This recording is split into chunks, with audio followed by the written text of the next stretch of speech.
cultured by Todak.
Di tim yang paling susah itu nyatuin semua di tengah perubahan yang nggak ada habisnya. Kami bukan lemah, kami cuma belum searah.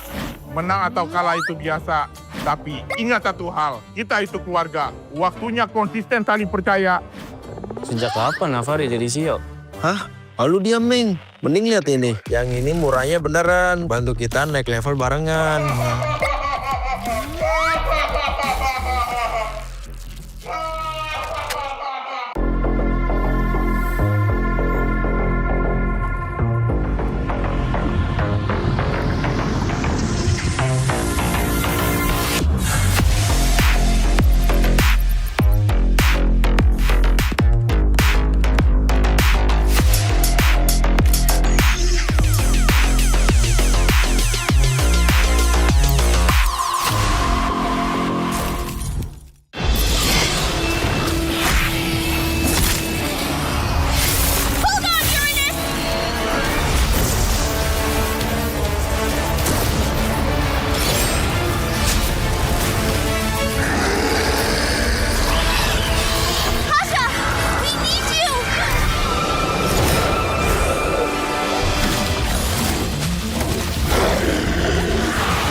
Divine judgment! Witness the power of pure lightning!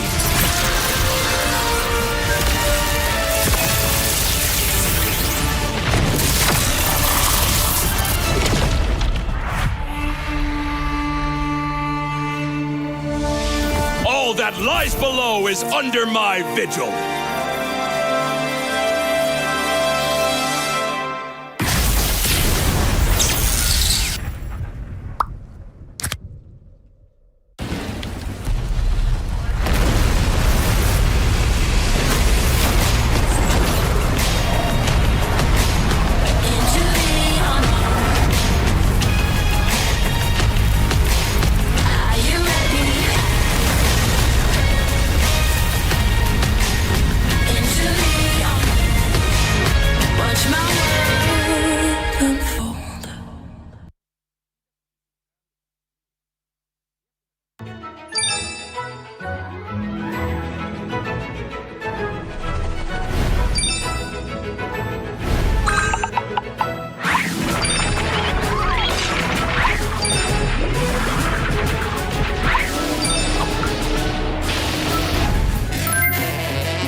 this cultured by Todak.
Di tim yang paling susah itu nyatuin semua di tengah perubahan yang nggak ada habisnya. Kami bukan lemah, kami cuma belum searah.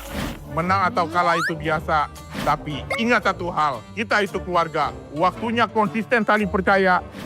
Sejak kapan Afari jadi CEO? Hah? Lalu dia Ming. Mending lihat ini. Yang ini murahnya beneran. Bantu kita naik level barengan.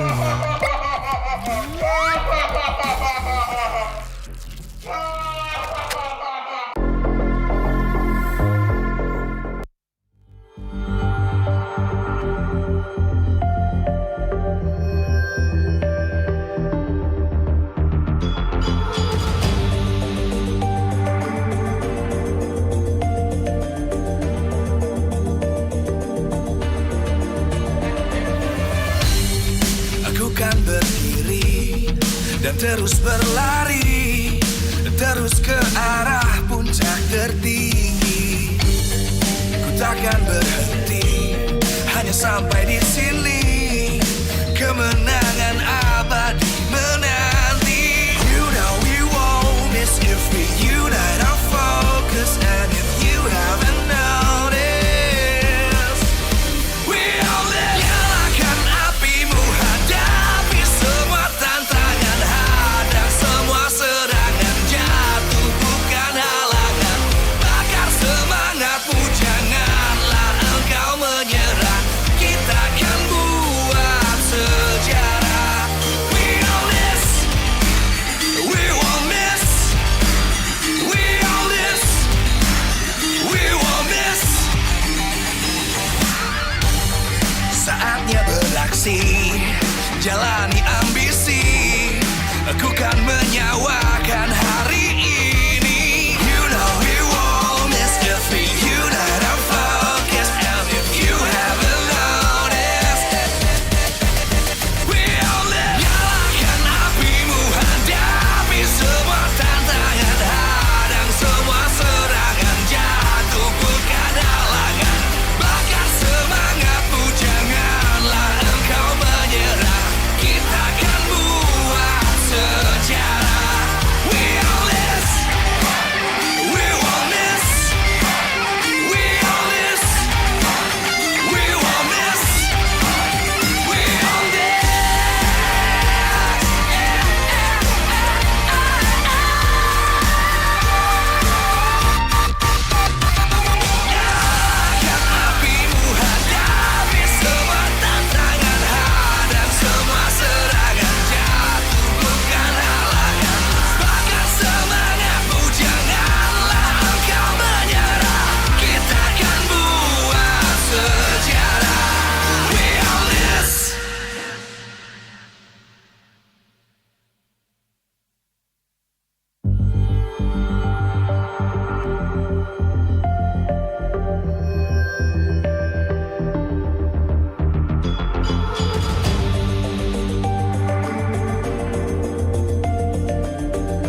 terus berlari, terus ke arah puncak tertinggi.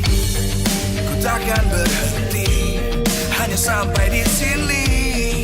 Kemenangan abadi menanti. You know we won't miss if we unite our focus. And if you haven't noticed, we only nyalakan apimu, hadapi semua tantangan, hadang semua serangan, jatuh bukan halangan, bakar semangatmu, janganlah engkau menyerah, kita akan buat sejarah.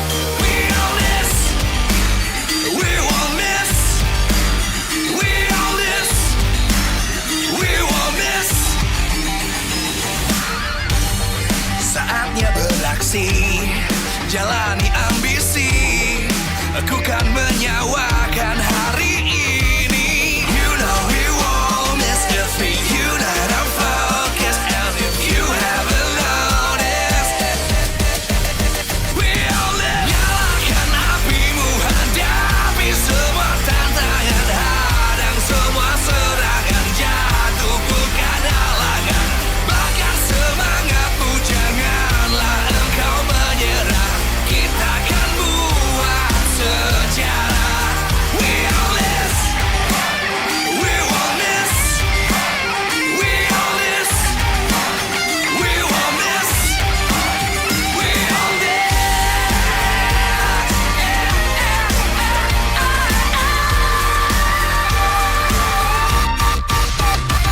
Nyalakan apimu, hadapi semua tantangan, hadang semua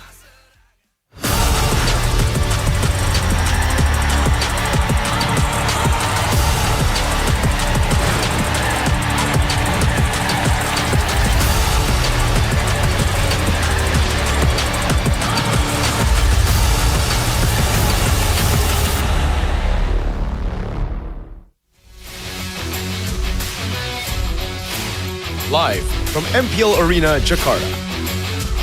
MPL Indonesia Season 18 is powered by Muta. Supported by Esports Federation of Indonesia. Presented by official gaming phone, INFINIX.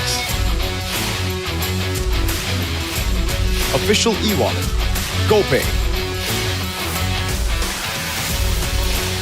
Official gaming chair, Toda. Partner in esports, Aqua, Telkomsel, By You, IndyHome. Good time, so good. We own this.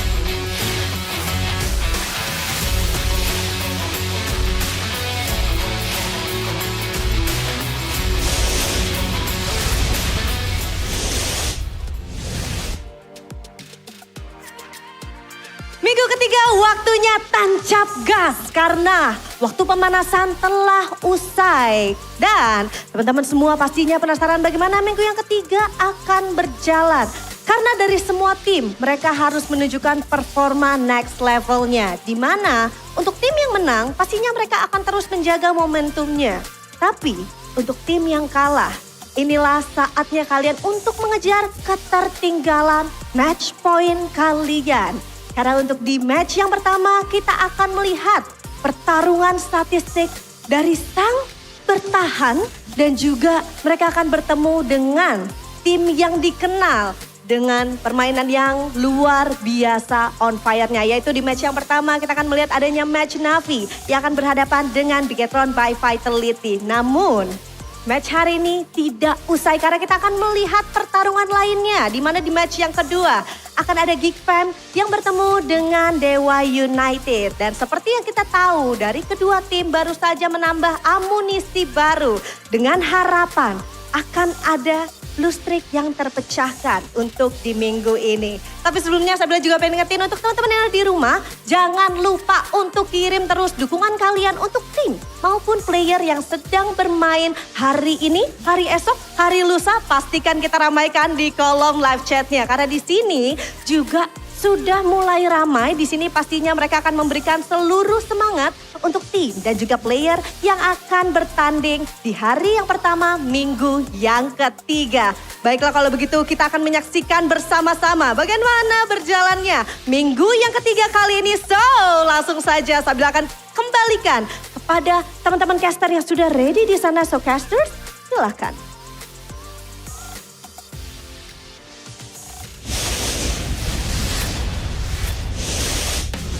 Welcome to MPL ID Season 18, Week 3, Day number 1. It is a lovely Friday.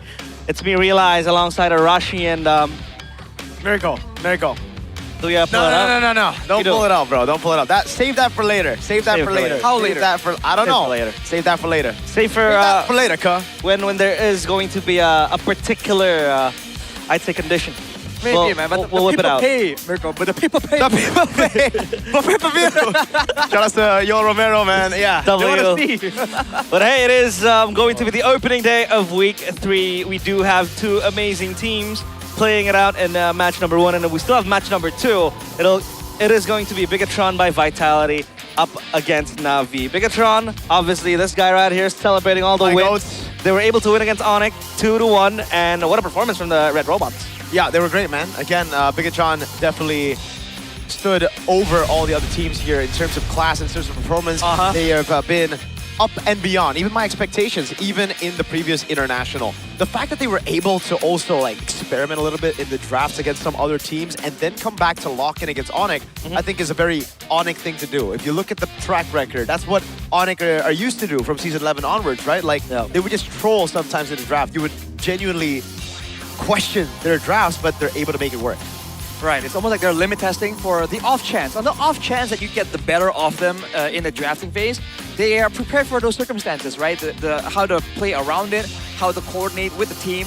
And I think that makes for a very flexible type of team that you can't really corner, right? At any point, they have some kind of solution. So it's just not the same, it's not as simple of a problem as some of the other teams are. And would you look at that, Na'Vi, what a great start they are off to.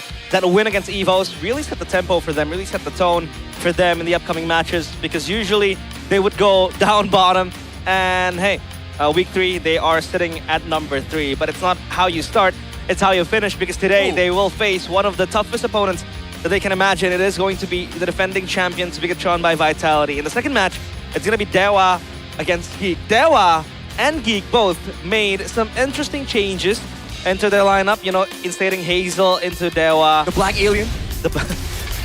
That. And Why are we also Geek Fam, Auditizi, My goat! and Active. Ooh. Man, that's definitely an interesting one, right? We were hyping up all the TZ for so long. Yep. There was that interesting signature performance on the Kaja, but out of nowhere, what happened? Hey, we'll save that for later, because now our focus will shift into Bigatron against Na'Vi. Automatic voting by INFINIX GT50 Pro. What does Na'Vi need to do to end Bigatron's winning streak? A. Lock Bigatron's mid duo. Obviously, it has been one of the strongest suits that Bigatron can utilize. B. Babysit Xeon. Or C. Disrupt Niall's jungle pattern. What do you think, Arashi? I like number A, man. I think that mid Number duo A. is Number A. insane. Like right now, Moreno and Finn, like, dude, I don't even know how you want to try and deal with that to begin with. They know how to play aggressive, they know how to play defensive and reactive as well. I think it starts there, from the drafting phase and also in the Land of Dawn, right? If they can somehow find a solution for that mid duo, I think they have a pretty good chance of getting some control, right? I think it starts there. But Niall, though, with a fever patch, is he sick? He was sick last week when we had him during an interview after, you know, the post-game interviews exclusive on the English broadcast. So I guess he's still sick. So get well soon to Niall. Get well soon. He did say, by the way, he did mention that he wanted to beat Na'Vi last week on the Indonesian desk. A lot of spicy comments from him. So we'll see if, even though the conditions aren't really proper for Niall, he's kind of sick, if he can still be able to pull it off, the win. The playmakers, though, can the new gen beat the current gen, you know, the current rulers of MPL ID?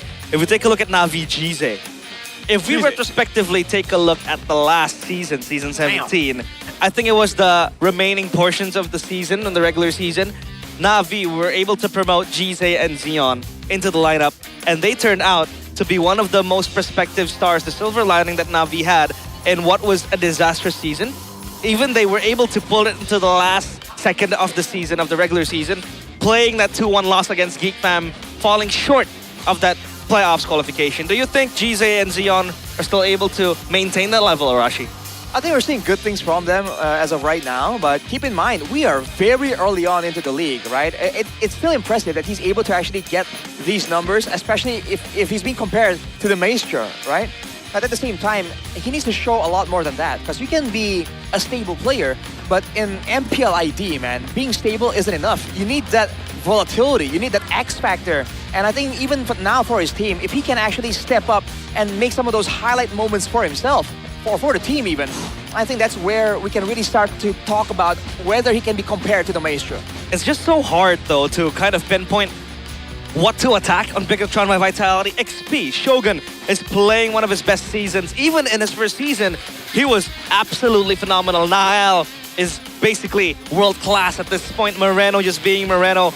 I think with that Selena play up against Onyx, he will most likely absorb one ban towards Na'Vi, the Selena ban. Eman, we know what he is capable of. Obviously, always the laning phase king. And then Finn, just playing out of his mind. So what can Na'Vi look for in terms of the loophole that Bigatron by Vitality might have? I think right now is to get their prio picks, their comfort picks, right? If you can't really beat Bigatron at the meta, it's completely fine. Just play your own game. And I think Na'Vi, they've kind of done that even against TLID. They don't play to the meta. Well, technically they do because some of these picks are prio now, like the Navaria.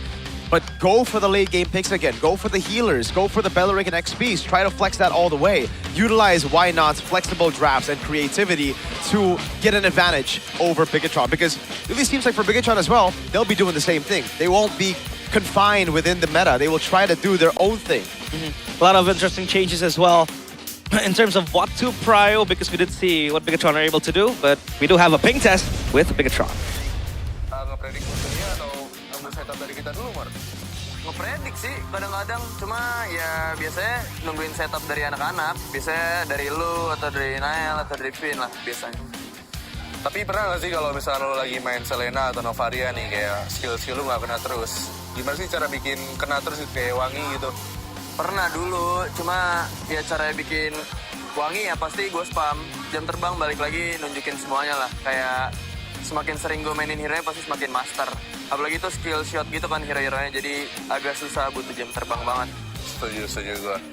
Berarti nanti lawan Navi bakal seru sih menurut gue. Soalnya ada yang jago Novaria juga. Seru sih Gun. Tapi kasih tutor gak sih Mor? Lu gue ngerasa lu lebih jago sih. Amin, tapi sebenarnya gue pengen lah kasih paham, kasih tutor. Cuma kemarin 1 minggu kan full di ban semua kan Nova gue lawan musuh ya. Semoga dilepas lah dan gue bisa ambil Novanya. Oke. Well, that's Moreno trying to kasih tutor, which basically means give a tutorial on how to play Selena. But the Selena was constantly banned, so do you think it'll see the light of day today against Na'Vi? In a weird way, I think it might, right? Knowing Na'Vi and like what we were talking about earlier, being crafty, being unpredictable in the drafts, there might be an angle there, right? Yeah. But again, we're talking about might, we're not talking about odds. I think the odds are kind of low, but I don't think it's out of the question for Na'Vi to try and see if they can find a solution there somehow. Hopefully Na'Vi are able to put up a fight, or even better, win the entire series. But let's welcome them into the stage. It is, as usual, the same core players up on stage: Cars, Andorio, GZ, Afro, and Zion, taking the black and yellow. The best season start ever for the black and yellow. Can they continue their run by smashing that Bigatron win streak? Welcome to the stage, born to win, Na'Vi! Running full speed into the solid reigning champions here. Made out of metal, quite literally. Let's see what the solution is. What kind of options will they explore in such a unique situation? But trampling down onto the stage with mechanized peel and shields, they will look to obliterate one more team standing in their way. And you cannot walk past them. Bigatron by Vitality, Shogun, Nile, Moreno, Finn, and Eman. System online. Initializing.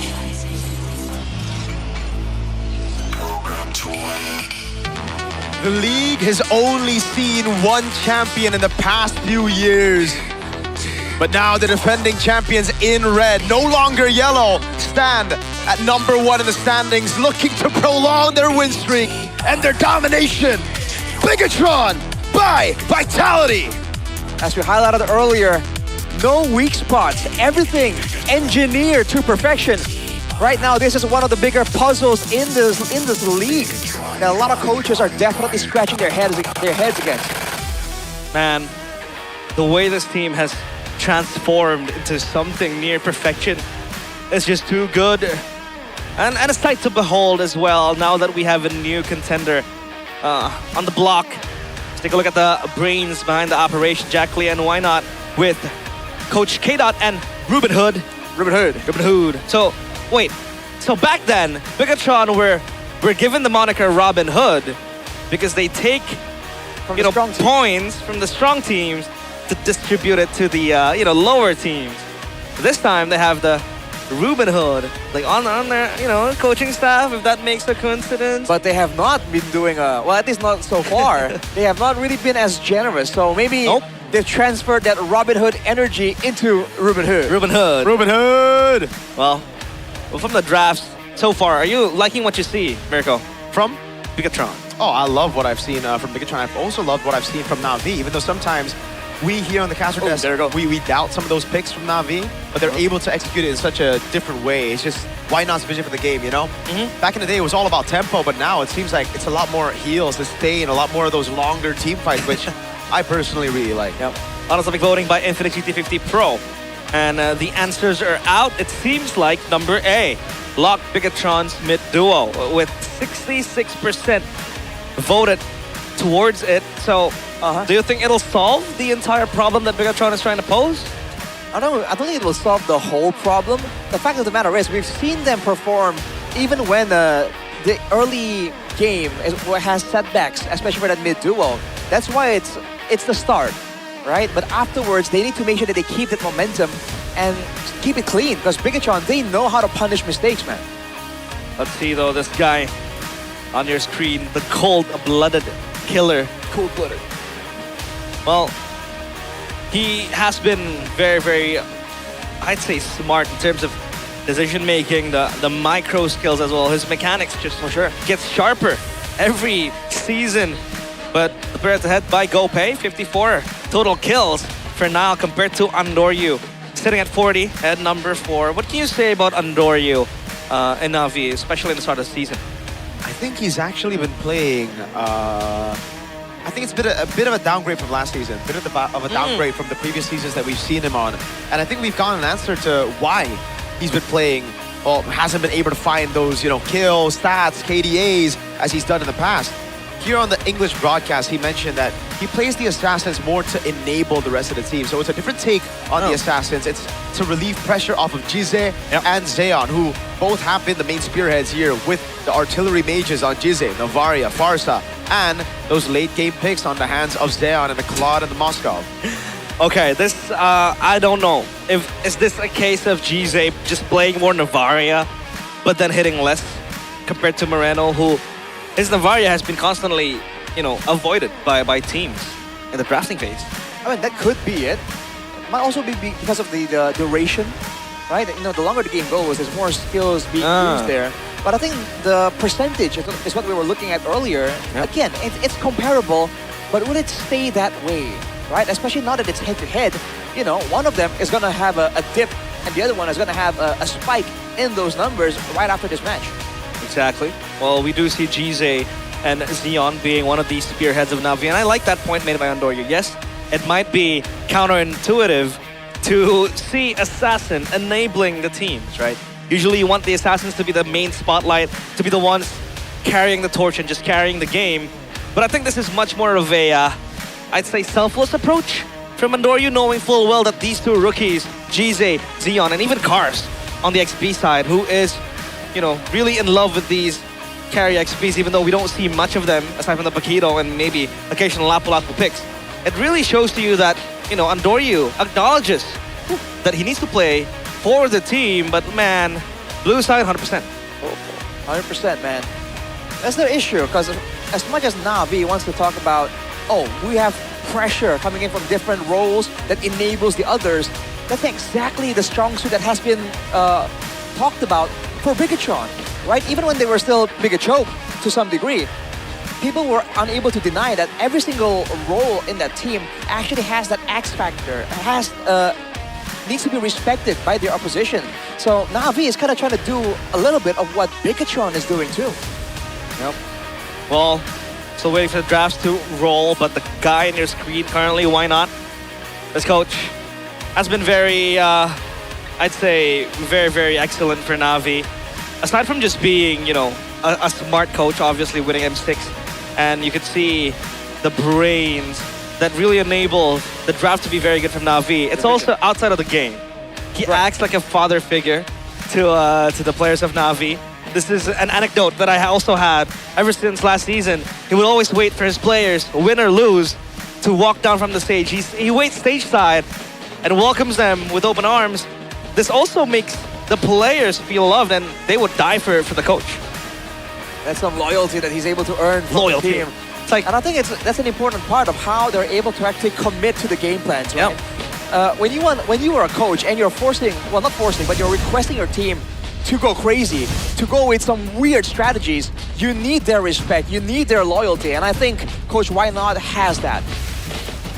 Very cool coach indeed, but Dangerous Grass. Dangerous Grass will be the map of this game, game number 1, as the drafting phase rolls, presented by the official tournament smartphone, INFINIX GT50 Pro. Penny, Mathilda, alongside the Marcel and the Freya. With this Mathilda ban, are Na'Vi pivoting into a burst mage type of deal? Because they really want to minimize that healing and shielding from the Mathilda, plus Finn plays a nasty Mathilda. I mean, they could also be concerned about the mobility, right? For Bigatron, again, one of their big strengths, especially in a team fight, is how they're able to kite back and forth, you know, and engage on their terms, right? The Mathilda is a tool that Bigatron can use really, really well, so they're taking that away from Bigatron. Yeah, a Melissa ban here could go through as well, but this leaves the Atlas open, the Belleric, even the Navaria to a certain extent, which you know, Gize also likes to play. So then Bigatron, what do they opt for? Which angle do they want to utilize? Or maybe just leave the bans open and then you can test the heroes. So this should either be the Melissa or the Navaria, even the Barats to a certain extent. Hirara as well, still available.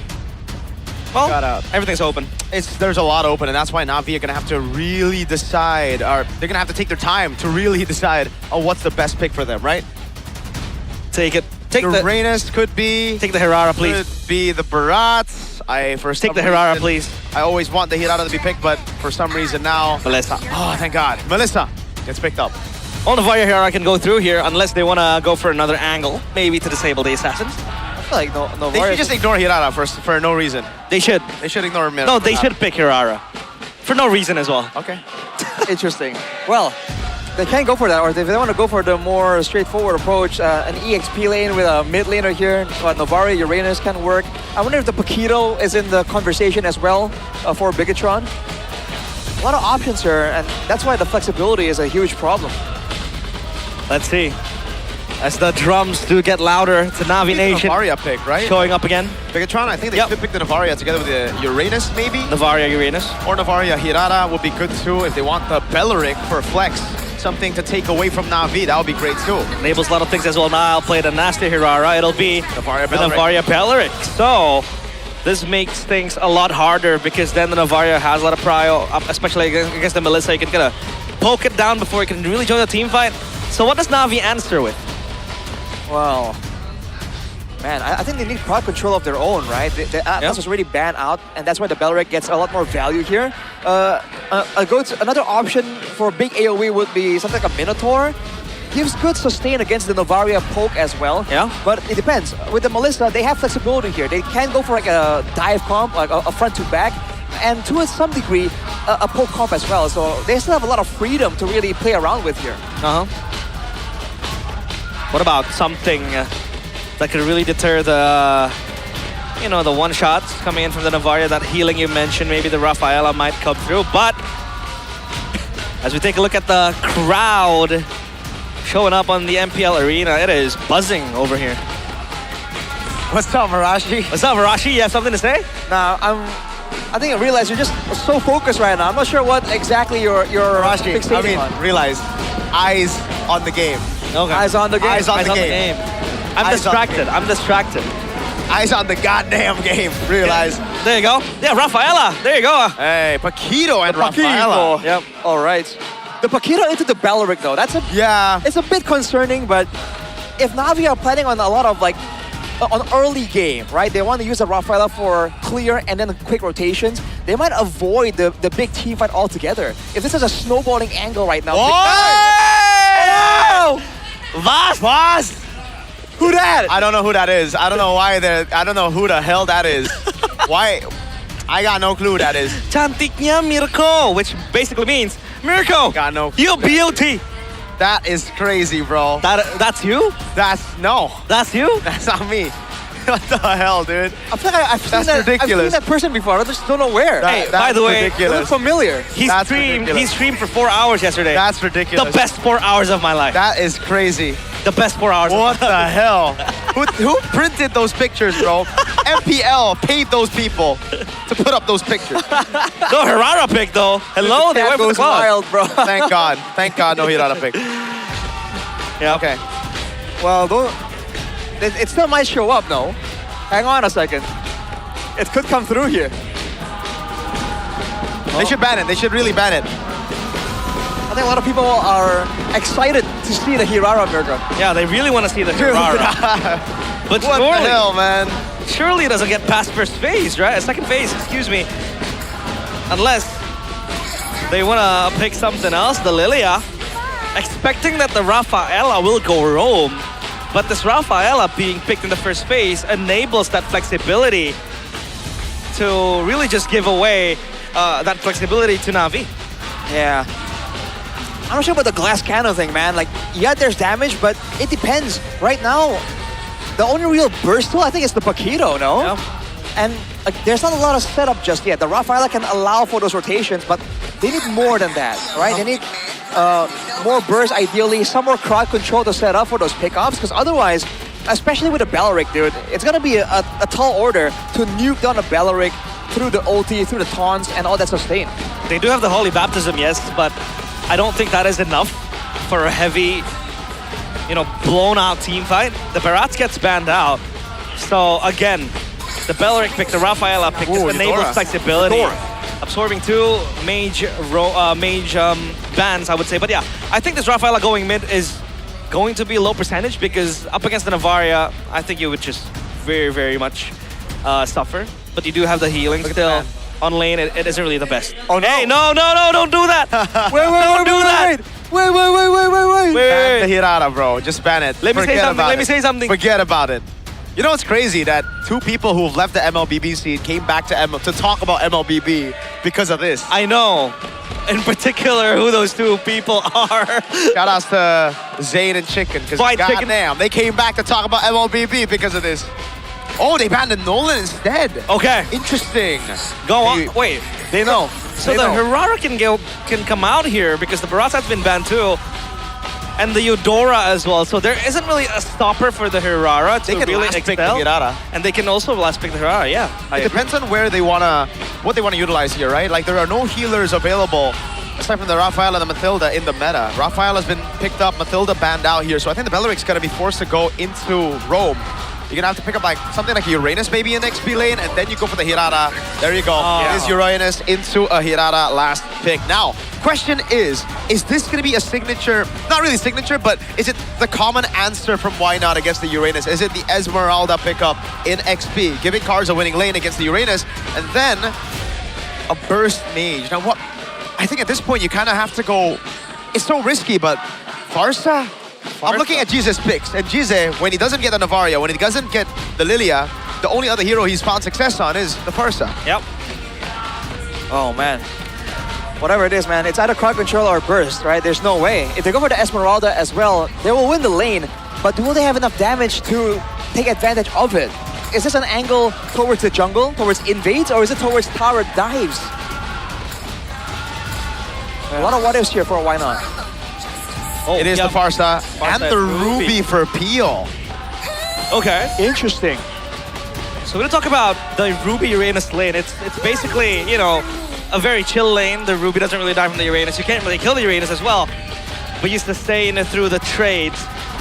But on a team fight though, it'll be very interesting to see how it functions. Now the one last pick for Bigatron by Vitality. Surely it should be the Hirara, no? It should be. But I guess the Ruby, maybe it's a bit of a concern. Because the Farsa, you could just go in. I think any assassin you go for will be a bit of a concern, right? Unless you want to go like Harley here. Yeah. No. Wow. But on hey, no Hirara. Thank you. No, Thank you, come Goat. on. Man, it would have been cool to see the Hirara, man. I think we've been seeing it a lot Harley's recently. better, bro. We've been seeing it a lot recently, you know. Yeah. I've been seeing a bit too much of it. Well, how are media accounts posting? Guys, there's like MPL, there's like stuff going on in the world. Don't matter. Don't matter? Don't matter. Fair. Surely they ban Hirara with a reason, Hashtag right? Mirara is where it's at. Mirara. Wait, what? By the way, did you say it was the best 4 hours of your life? Yeah, it is. It was. That's crazy. That's kind of crazy. It was yo. the best 4 hours of my life.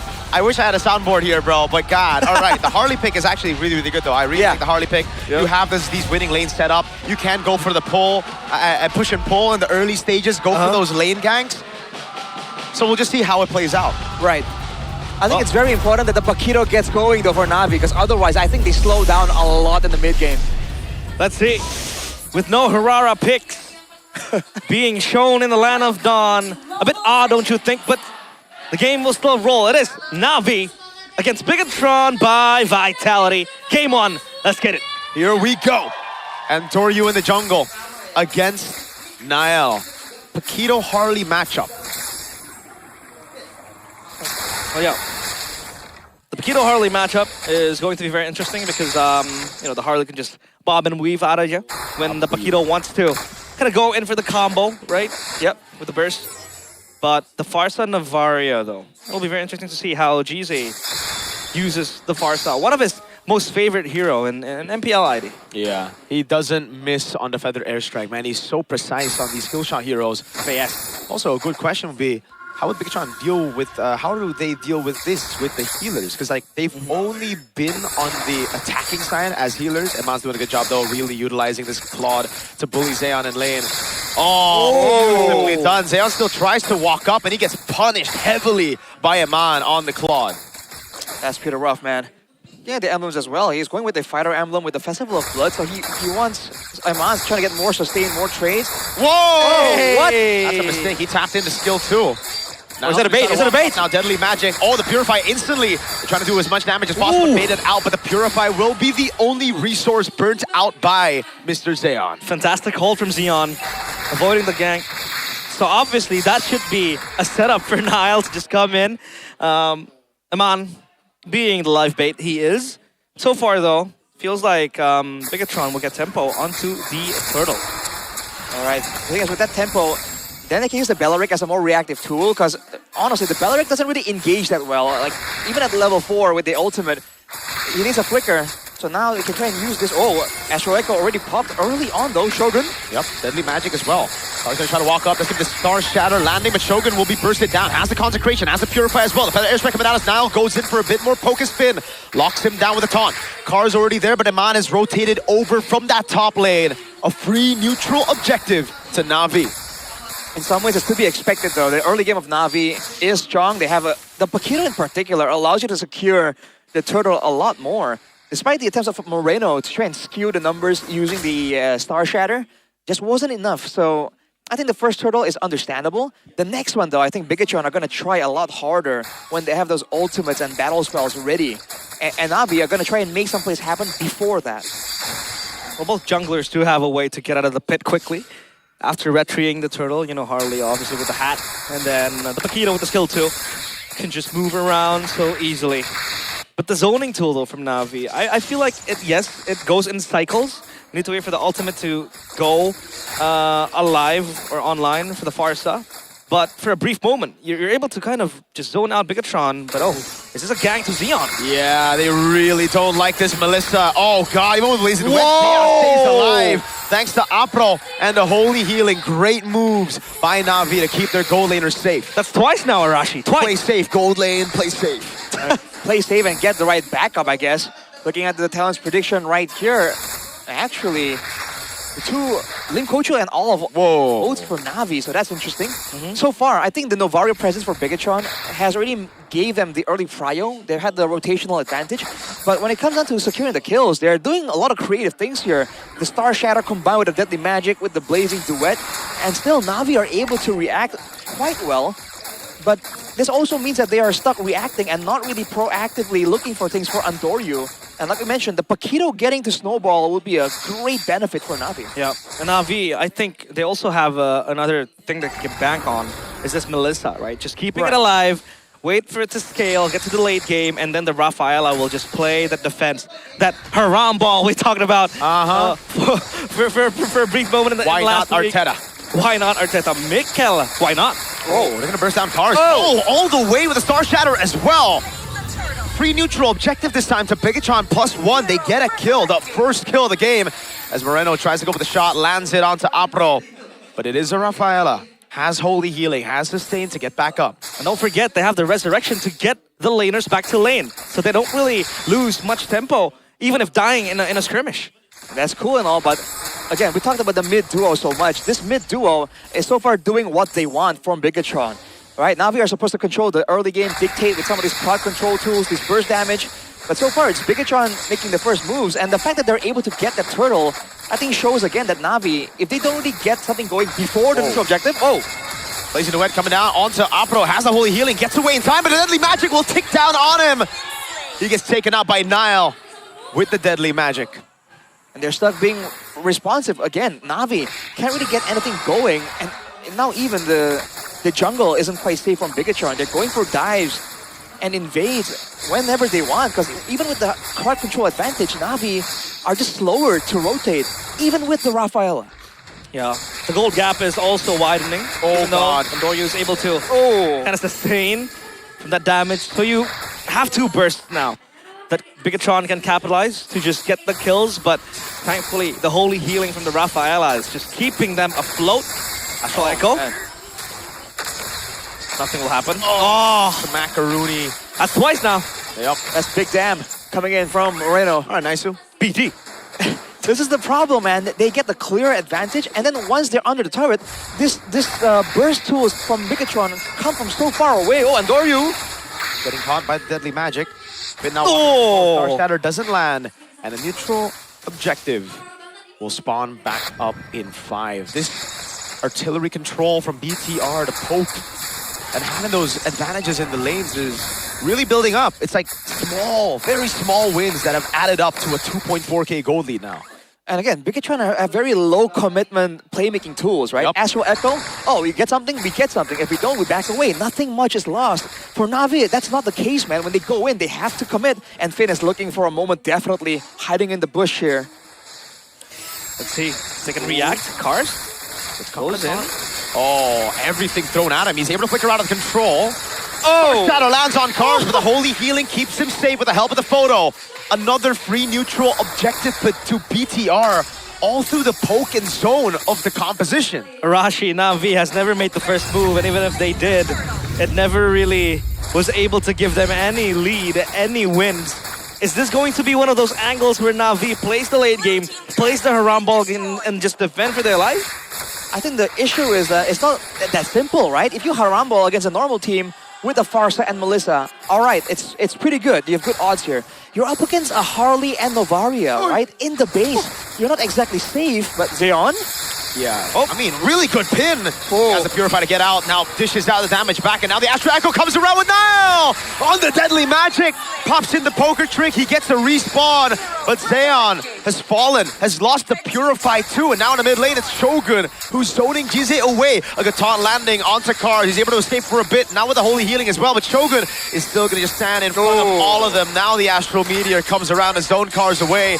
That's an I'm offended, but Shogus is going to take that damage. Walks away, pops in the Purify, the Deadly Magic right there now. And Doryu walks into the bush. That's a flicker out from Moreno. And Na'Vi just can't seem to find anything back in the game as Iman gets a trade on the map with a pick onto the turret. Not down just yet, but it's so low. They stay alive for the longest time, but they can't take anyone down.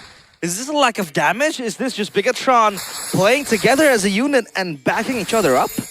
It's the fact that Bigatron are pressuring the control tools. The Afro and Cars cannot walk up without being contested. You're seeing there, earlier in that neutral objective contest, Finn could have waited for a big play, right? And ulted onto multiple members, but he knows that if he can control Cars and make sure that he cannot engage, Bigatron will win anyway.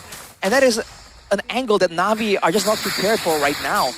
Their only real angle is going for some kind of flank, because if they wait and play defensively, you've seen that nowhere is safe, man. At any moment, a Star Shatter can chunk you down to half HP. At any moment, Nile can come in and get the burst damage done and get out. Again, low commitment tools from Bigatron is giving them everything this game.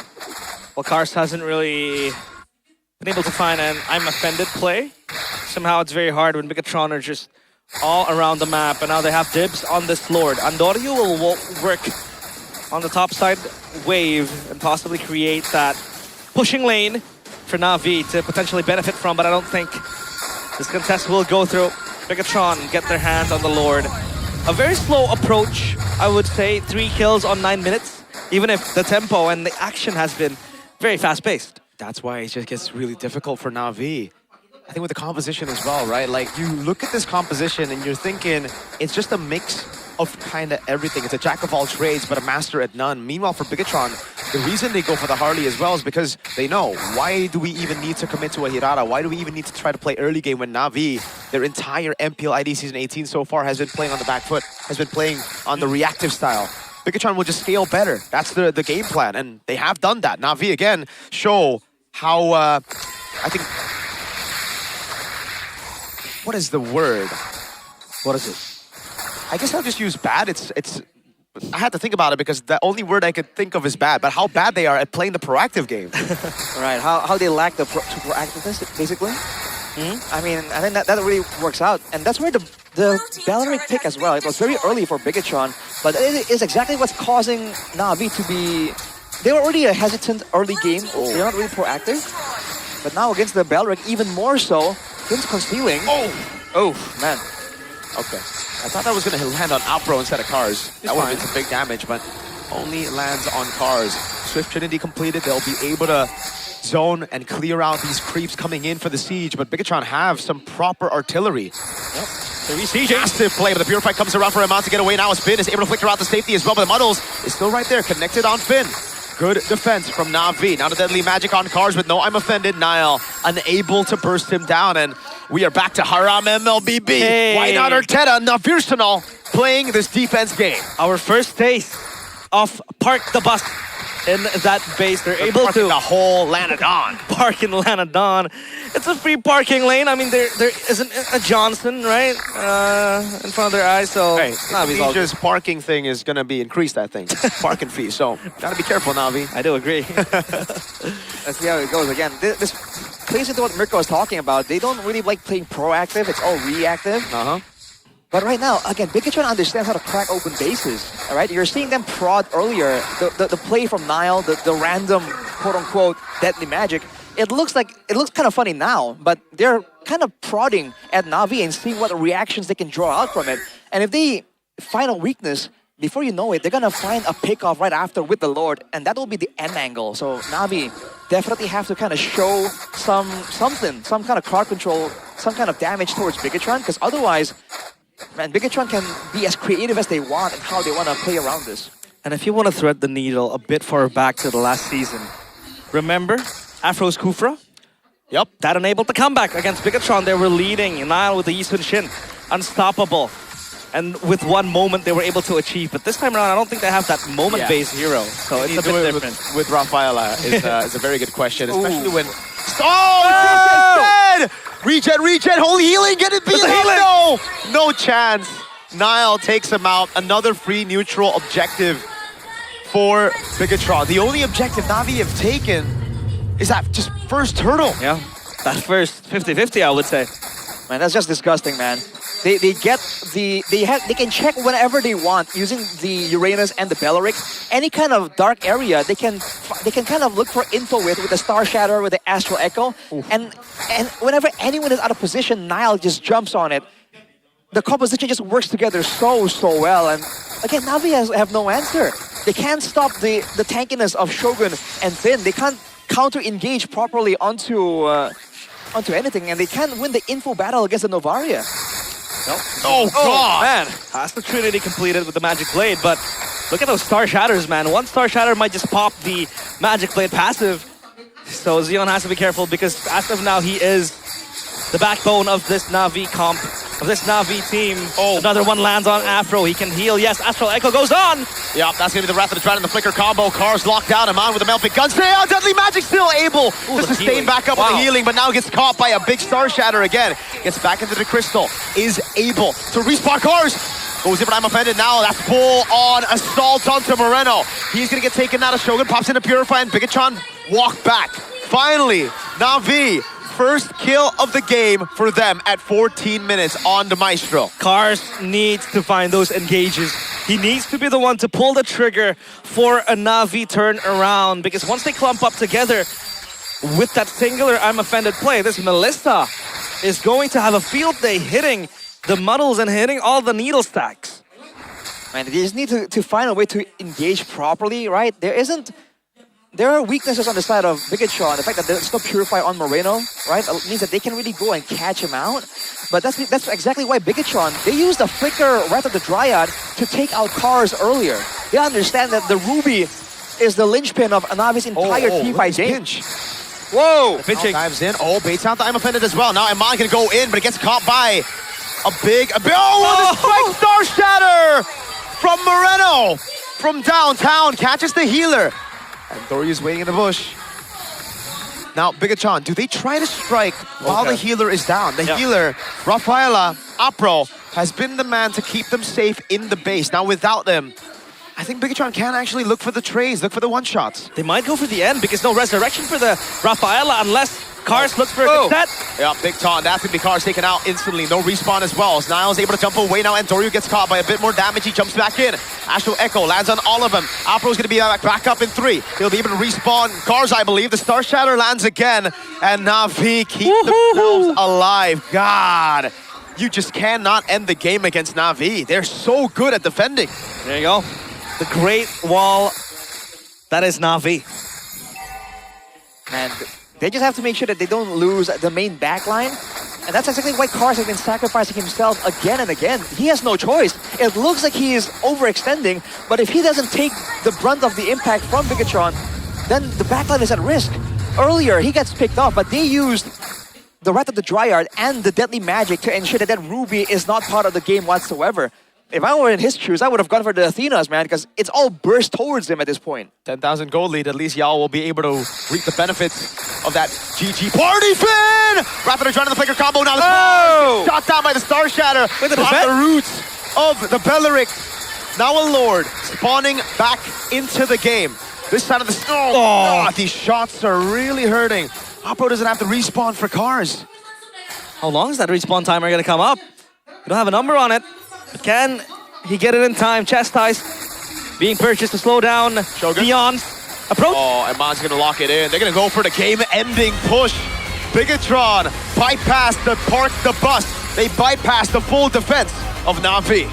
Finally breaking open the defense.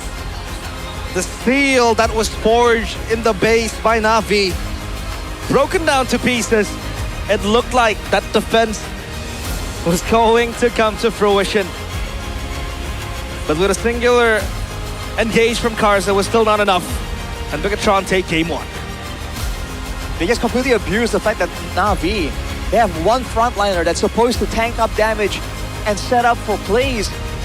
And they just bully him hard, dude. Cars, half of the kills of Bigatron are on him, and that is no coincidence. They could have gone for everyone, but they knew exactly that getting Cars would have ended any kind of comeback potential for them. And afterwards, with the Lord, they just finish off the game, avoiding the damage of the Melissa, of the Farsa altogether. That's how you get around these park the bus compositions. Knowing full well that everybody is scaling, and even Bigatron scales better in the late game. For Na'Vi, there's always been the Xeon, right? Obviously with the Melissa, just keeping them at bay. With Afro, the Rafaela as well, that healing was about to help them. But knowing full well that Bigatron can go for the end, Eman locked down on the crystal, and it's over. That ground ball finally being solved by Coach K-Dot. By total control. Total control. They got the ball Basically. control. So you have to play possession. Yeah, you kind of, no, you have to press. You have to constantly press. Gegenpress. Yeah. You know, red team, successful story after a slump. And then After K-Dot comes in. and then going trophyless for like seasons, right? After like a trophy, and going Champions League, 2 prems. And Oh, then we're after talking that- about MLBB, right? Yeah, Sorry. yeah. MPL and the previous international. Okay. Both beating Onyx, by the way, in the grand finals. Or one. When is your team gonna make another comeback in the international? Oh, wait, we just shifted over to Arashi. All right. I mean, I'm just asking. All right, Stormstar. Was that necessary? Stormstar. When's RQ gonna make it, Arashi? Hopefully this season, though. This season. Yeah. I mean, it's the perfect time. If you're gonna to, ask me, the answer is gonna be this season, every season. every season. But hey, what a game that was from Bigatron and from Na'Vi too. I mean, it was still impressive. Xeon was able to dodge 2 ganks up in the top lane. The first one was a 2v1. The second one was a 4v2. It felt like it was looking at like a game of hide and seek in the forest, right? Whereas Na'Vi had like a pair of binoculars, and then Bigatron had like satellite imaging. It's just unfair, dude. They have no idea where and when the attacks are gonna come. For Bigatron, it's like, I see you a mile away. It's like they got thermals and everything, you know. Yeah, insane. And the Harley pick just makes sense, right? Now with that composition as well, they really wanted to Not go the for Hirara? those. Nah, I mean the Hirara makes more sense. Yeah, come on, K-Dot. What are you doing? MVP though by GT50 Pro. It is Moreno with the Navaria.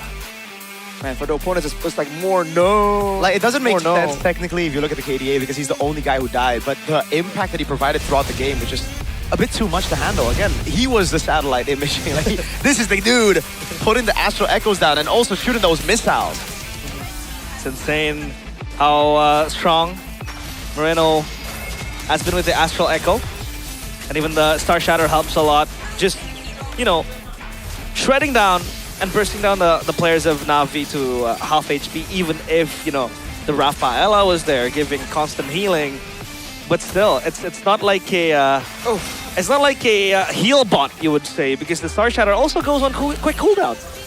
Yeah, and again, against the burst damage, you can't really heal it up fast enough. And look at this, again, it's always cars. Right? I've been very vocal about that, but because that's the case. Look at how much damage cars is taking again and again. Right? And the only moments where Na'Vi got any kind of comeback whatsoever is when cars gets a big ammo offended. So the win conditions are very clear there. And on the topic of scouting as well, even if the Star Shadow doesn't land onto the heroes, you get vision around it too. Yeah. So it's not just the Astral Echo, man. The Star Shatter is also a crazy scouting tool. And once again, look at this. Boom, immediately onto cars, right? No cars, no I'm offended, no play, right? No combo, no muddles, big damage. They just walk in and they just end the game right there and then. My second MVP would definitely be Finn, man. He did a fantastic job. So many times these Rapid Drives stopped cars from getting a good initiation. And even zoned the Paquito away, as we mentioned, right? The Paquito against the Belleric, that pickup, we kind of doubted it. And I think our doubts were answered. Were warranted, yeah. Very warranted as well. There were a couple of times that the Melissa tried to go for some creative moves there, pinning him on down, but it's just very difficult against a Claude with Purify, and he ends up just dying for it. He would say that sometimes, you know, most times, that Belleric, Wrath of Dryad is a very good reactive tool, but for Bigatron, they're constantly using it to just go in on Na'Vi, and Na'Vi was always on the back foot ever since minute 1, so they don't really have the tools to react. It had to be cars with the set. This almost gave them something because they were able to turn and then go for, you know, the re-engage and even got a mid-tier 1 turn, but it's not enough. Unfortunately, I think the only real value from the Rafaela was the death timers, you know, the revive, basically, because I think that was what threw off Bigatron there. They took out cars and they're like, okay, this is a straight avenue to end the game. And then the Ruby's back and they're like, wait, I thought we killed you already.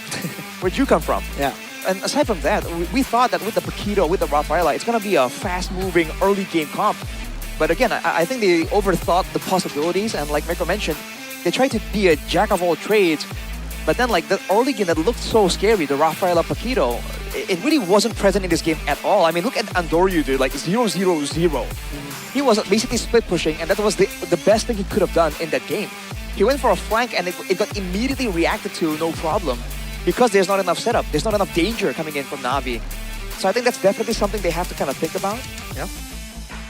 Well, jack of all trades, master of none. And look at that gold gap, man. 11K gold just conceded by Na'Vi. That gap is too huge. And yes, I thought the early game was going to go to Na'Vi's side as well because they were able to get the turtle.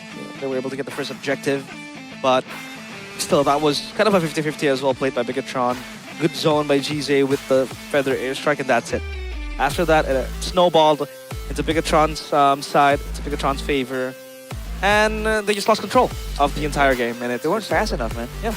Because like if they had the play, if they were trying to make plays before the neutral objective is actually contested, then they can maybe flank with the Paquito. They can hide a Ruby in the bushes. You know, they can do stuff like this. They can have a feather airstrike burst threat. But the moment Bigatron are set up on the neutral objective already, I think that at that point Na'Vi need to acknowledge that their comp cannot go up against a Belleric Uranus Novaria. For me, it just comes down to, again, for Na'Vi, you gotta try to step out of your comfort zone here in the regular season. You know, you got a couple of wins under your belt through playing this kind of way, but obviously against some of the elite teams who know how to utilize the lead, who know how to press you in that base, try to like bait you out of the base as well. You can't be given all the neutral objectives away. You need to find some ways to actually press yourself, get some neutral objectives, or at least go even enough in the mid game so that you don't lose out too much. Because by that point, it was Bigatron's game to lose, right? They got 3 base turrets. Yeah. It had to come down to Bigatron to throw if Na'Vi wanted to win. Yep. A bit too passive, I would say. You can hope for a throw, you know? You can't hope for a big choke in Season 18. That was 2 seasons ago, bro. It's all perfect. Bigatron trying to hold that choke and just throw it away. I mean, you know, we were expecting for an after throw, but hey, we do have an interview with Eterna, with a super fan, it seems like. Eterna, take it away. Kenalan dulu. Aku Eterna. Aku Idoy. Idoy. Josi. Josi. Jadi sekarang ada Idoy dan Josi. Ya benar. Oke, di sini untuk Na'Vi Nation yang pastinya. Tapi tadi ngeliat game pertama kalah, apa rasanya sekarang? Agak kecewa sih. Kecewa? Kecewa pasti ya. Kenapa bisa kecewa? Karena udah percaya banget sama draft-draft coach yang dibawain. Udah percaya sama draft. Kamu juga sama? Sama-sama, percaya banget. Percaya tapi juga kecewa? So-so lah sedikit. So-so. Oke, kenapa gak kecewa? Kenapa so-so kecewanya? Karena aku percaya Na'Vi bisa lebih. Nah itu loh, keren banget. Bisa lebih, berarti bisa ada chance untuk ngebalikin kan? Iya, kan best of bisa. 3. Tapi ngelihat dari drafting so far, untuk Na'Vi cukup menarik sih. Kayak apalagi tadi game pertama kita ngelihat komposisi yang banyak orang ngomongnya sebagai glass cannon. Glass cannon, banyak hero-hero yang damage-nya tinggi, terus misalkan di depan kurang tebel juga. Kamu ngeliatnya gimana sih komposisi itu? Sebenarnya sih kalau yang aku lihat sih fine-fine aja sih Kak. Soalnya kan kita juga ada Rafaela kan bisa buyback bahasanya. Terus ada Zeon juga yang bisa kasih damage ke semua hero gitu. Jadi aman ya? Jadi aman. Ada Rafael untuk healing dan segala macam. Tapi menurut kamu meta sekarang tuh seru gak sih? Seru sih, Seru kayak ya? lebih beragam aja nggak itu doang. Lebih beragam gak itu doang. Kalau kamu gimana? Menurutku Na'Vi so far so good. Draftnya juga menarik sih sebenarnya. Anti mainstream. Anti mainstream. Banyak orang yang bilang Na'Vi tuh sekarang dewanya defense. Mereka jago banget tuh defense. Mungkin ada tim-tim yang di luar sana yang offense-nya cukup bagus. Apalagi sekarang melawan Bigatron. Tapi mereka defense-nya kuat banget nih. Kamu setuju gak sih? Setuju banget. Soalnya mungkin kedatangan coach Why Not membawa gameplay PH tipis-tipis dengan gaya Indo yang mainnya assassin. Gitu sih menurutku. Oke, jadi ada kolaborasi antara dua region. Kamu juga ngerasa yang sama?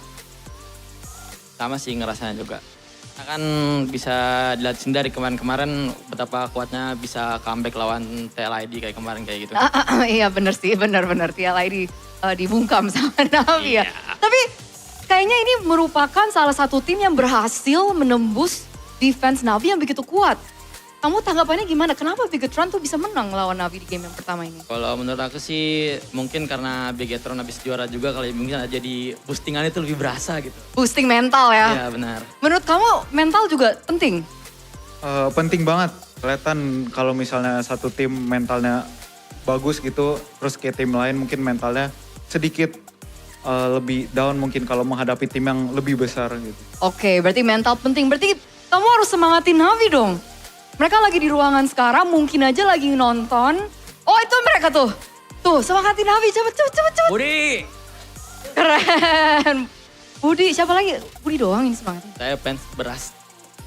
Fans Iya, beras. fans besar. Oh besar. Iya. Grogi saya nih. Oh iya, aku juga jadi Grogi saya. bingung nih. Kalau kamu siapa yang mau disemangatin? Andoryu. Andoryu. My God. Andoryu, my God. Jadi buat kalian pahlawan kamu apakah itu Andoryu? Iya. Pahlawan di Navi? Andoryu. Andoryu. Kamu berarti Tetap Zeo. tetap Zeon. Dia lagi ini nih loh, lagi Nyengir aja dia. nyengir. Ada pesan apa gitu untuk match game berikutnya? Pokoknya untuk match berikutnya buat Navi dan para playernya semangat terus. Semangat terus. Kamu cepet sebelum mereka pakai headset. Buat khusus buat Andoryu, main Hirara please. Main Hirara please Andoryu ya. Oke, dia gini, dia nengok. Oke, Andoryu Hirara. Kenapa emang kalau Andoryu pakai Hirara? Soalnya kalau main bareng juga kadang gendong-gendong Hiraranya. Jadi harusnya bisa gendong. Bisa gendong. Oke, berarti kedepannya ini untuk match ini berarti kamu expect-nya pasti full best of 3 ya? Iya, betul. Navi balik ya? Balik. 100% nggak? 100%. 100%. Kalau dari kamu juga 100%? 1000% yakin. 1000%. 1000% yakin? Yakin. Nah sekarang kan baru pertama kali gak sih sama Eterna di sini? Kayaknya pertama kali kan interview sama aku? Iya. Oke. Sekarang kita akan melempar kembali ke para caster. Oke, jadi kita tinggal bilang, sekarang kita akan lempar kepada caster silahkan. Oke. Udah bisa? Siap? Oke. Kita coba ya. Oke, aku countdown ya. 3, 2, 1. Sekarang kita lempar kepada casternya. Silakan. Thank you, Edoy. And Edoy! Joel. The other guy, I forgot his name. Wow, Joel, bro. I think it was Joe Mama. Josie? Dude, listen. Eterna is finding ways to make other people do her job. Yeah, he's outsourcing, dude. Damn. Outsourcing. That's crazy. That's big tech companies right there. Yeah, man. Big tech company. Straight up, yo. Straight up. That's how you do it, man. Work hard, work smarter, not harder. Yeah. Although back then, at least, Eterna always said, "Work harder, not smarter." Okay. Turns out she's turning that franchise around. Hey, people can change in a span of 2 years, 3 years. People change, eh? People change. That's deep, man. That's deep. Money And- changed you. What? Money changed you. Hey, like Mas Ade said, don't let money change you. Money money doesn't change changed you, him. bro. Money only shows more of who you really were. Money only reveals who you really are. Exactly. Oh, okay. It amplifies. So if I have like 2 5,000 rupiah notes, does that reveal who I am? What? Huh? If you have what? 2 5,000 rupiah notes. I don't think you can categorize that as Money. Well, technically it is money, but like the money we're talking about is like, you know. If you have two lot. 5,000 rupiah notes and you immediately use it without saving it, right? When you get 2 5 million rupiah notes, you will use it as well. It shows who you really are, brother. Beautiful Maybe. analysis from Mr. Rashman. But Navi against Bigatron still game 2. Drafting phase presented by the official tournament smartphone, INFINIX GT50 Pro Flying Clouds. And this might just be higher tempo than previous because you could rotate quickly to your lane and back again. Still the same bans, Fanny, Matilda taken out.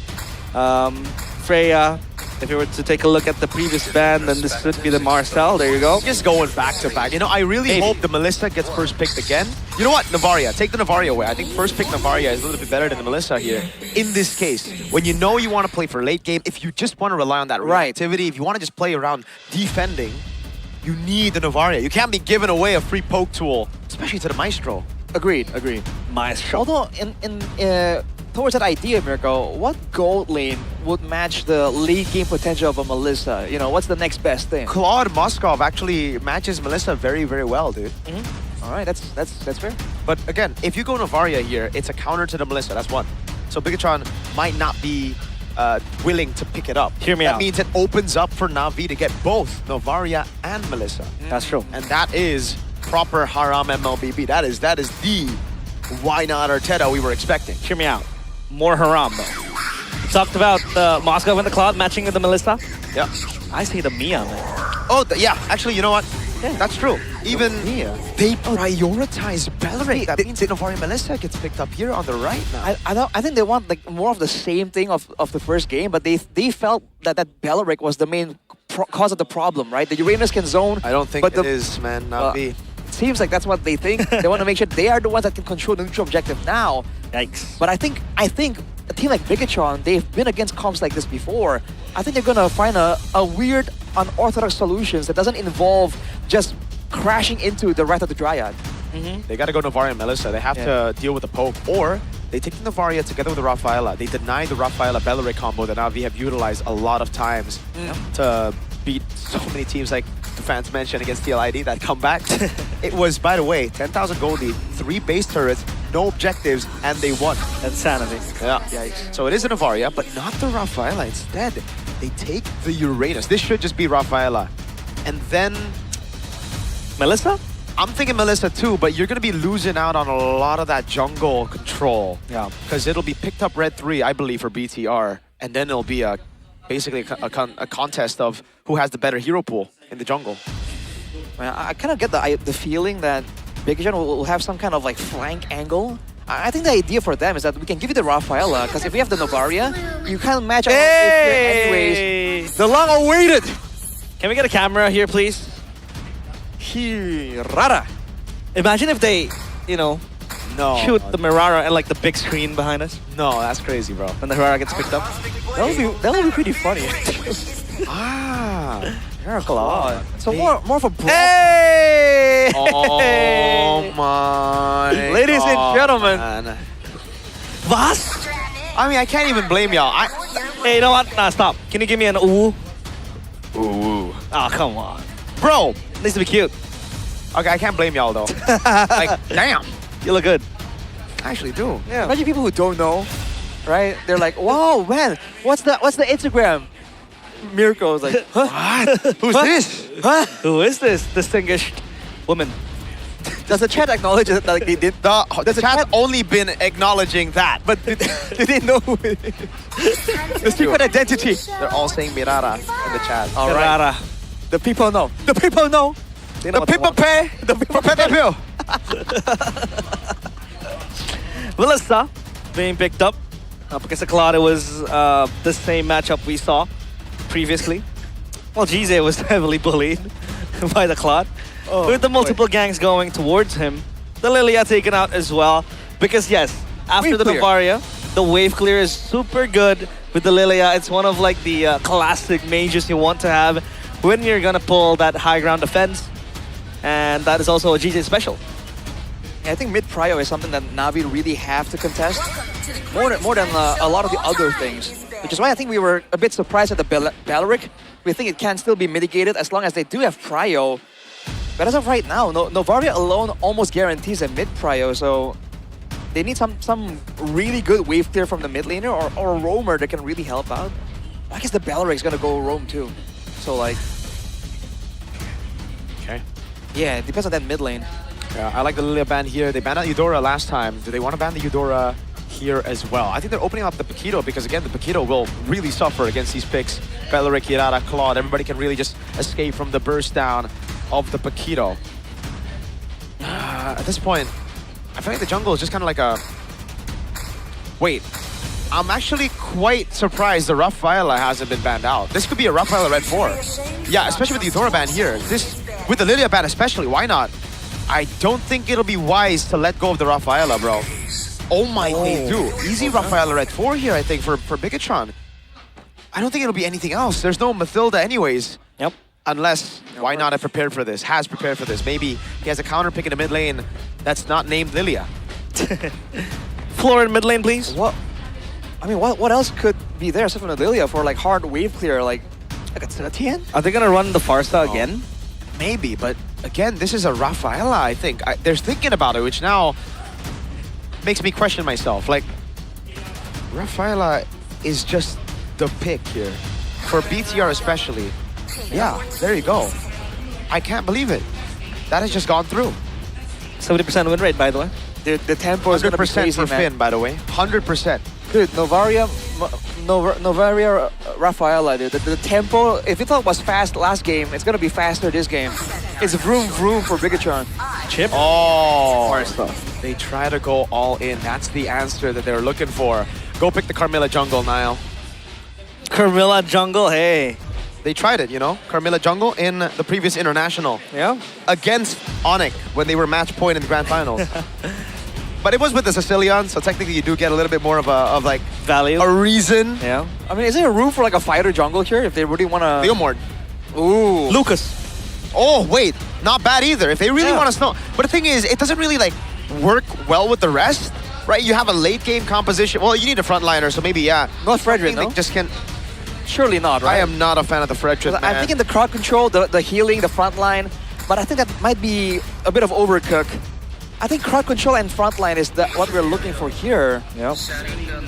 Oh, yes. You know what? All right. Fair. I guess the Forest are not that good, but it's a solid pick. If you want something to just be safe, can jump back and forth. You have damage reduction as well, physical. Good outplay potential too. Good outplay potential. This Mobility. is what me and Aldo usually pick up when there's nothing else, remember? Oh.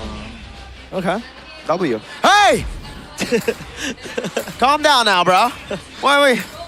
Hold on now. Spamming these pictures, brother. It might last till the end of the year, honestly. Why don't they just print out a different one? There are a lot of different ones, man. Efficiency. Okay. Hey, it's pointing at you. Oh my. Bro, that's chop. That's chop. Pointing at me, bro. That's chop, bro. You've gained a cult following. Everybody knows. And they're girls. They're simping for you in your girl form. Oh God. Welcome the to heart rate going up. Heart rate 101. There goes heart rate going up. Will the game be as exciting? Let's find out here. Let's see. It's game number 2. Na'Vi against Bigatron by Vitality. Can they work it out? Can they demonstrate what it means to play Haram Ball? Oh, dude. We're really leaning into that name. Arsenal. Arsenal. Remember, Arsenal were second place in the league 3 years in a row before they won. So maybe Na'Vi could try to pull that off. Hey, it's all in the namesake. I mean, honestly, are they even that much better in the late game? I feel like Bigatron this time. Oh God! Oh my God! Almost an actual kill. Yo, spokes are insane, and you said it, Arashi. This Rafaela Novaria lane could be dangerous. Dude, there's no way you win in Prio at all here, honestly. And this is the problem. The early game, I think Bigatron still has a crazy Prio play. And afterwards, in the late game, they scale well too. So Na'Vi, they really got to get something going with that chip, man. That's the curveball they were relying on. Let's see if it actually works out. Looking at the emblem share by Bayou. Tenacity for Shogun on the Uranus. No surprise there with the Rafaela in the picture. But please are together for Jize. Wanting more flickers to make plays with. Can see why, but a bit risky, I would say. Well, aside from that, nothing else. Just trying to play safe for GZ, that's why. Needs to flicker. Constantly on cooldown. It's going to be a 3-man gank.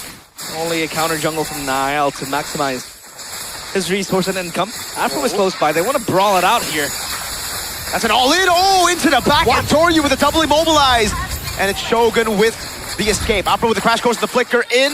Doesn't find enough time on the CC to get Endoryu that immobilized back, but it's Na'Vi with the start. Astro Echo now coming down upon him. Shogun pops into Consecration, able to buy with a little bit more time as Spin walks up. Star Shadow lands as Shogun goes into the midst of it all. Now killing spree already, rather than trying the flicker from Outpro. It's now who tries to go in for the steal onto the neutral objective. Retry battle! Oh! No retry on Endoryu. That's why BTR pulled up. That's the prio that Suyo gives you. That mini retry with the Soul Sever. Wow. Plus the real retry. Andoria got outplayed, but Na'Vi. Is that still worth it for them? Man, I think they really should have focused more. They tried to chase 2 rabbits and got none there. They wanted more kills. They wanted to punish more. And then they lost a turtle and they couldn't get more afterwards. The fact that Moreno stayed in the danger zone for so long and did not get hard punished there, I think that was a bit of a mistake from Na'Vi. They underestimated how much Bigatron were willing to try and attempt the outplay. Yeah. The goal lead isn't even that gigantic of a gap. Slowly building down bottom. It's a rather safer lane now that, you know, there isn't really a party going on down there compared to game number 1. But it seems like they want to maneuver towards the purple side of the jungle. Seems like Xeon will try to get a couple hits to the plating, maximizing his gold. Bang. Star Shatter again, and Moreno is just on point. And Rashi realized this is what I was mentioning about Na'Vi to improve on from game number 1, but it's happening on the side of BTR, right? Na'Vi are the ones being proactive, but BTR have picks, have made calls as well, really good ones, to evade from this early game snowball. Dude, Jize normally never misses the shots on the Feather Airstrike, and Man, with the help of the Holy Healing, dodges away from a lot of it. Oh! It with the help of Finn, the Gold Crab. So, again, for BTR, they can play the long game. Like, they're all right, just playing like this, going even. Yep. And look at this, the Finn is babysitting the gold lane because Moreno can clear solo, right? Exactly. No problem at all. You saw that Afro desperately wanted to go for a pick in the gold lane. He pitched a tent there in the bush for a long time. And because Finn was there on bodyguard duty, it's just not feasible. Na'Vi are just losing more and more options. They have the Belleric, they want to bank on this neutral objective, but can they force Bigatron again into an unfamiliar situation? Yeah, Moreno's just hitting the still shots, but that one misses. So for now, Na'Vi will try to be content on taking this objective. Lightning Truncheon completed for Moreno, so that's going to add more insult to injury. A Sky Piercer for Andoryu. It's going to be Xeon ganked upon. Gold lane in the big 2026. Man, it sucks. You just farm in there. Oh, Blaze Duet comes around. Iman has... Oh, beautiful by Iman. Doesn't even utilize the go away. He just gets out of vision. It's this dude, man. Moreno has the Holy Healing. Flickers out of the way. Feathered Airstrike lands. But again, for BTR, they are completely fine playing this long game of their own version of Haram MLBB. Now they're parking the bus. All right. Car might go down here though. Jesus is waiting for a chance to ambush. Whoa! Shortcut coming down as well. And that's why Aman saved the go away. He knows that if he used it earlier, it would give an opportunity for Na'Vi to capitalize not on just a turret, but also on a full-on gank. Now they go back in the mid lane. Nile!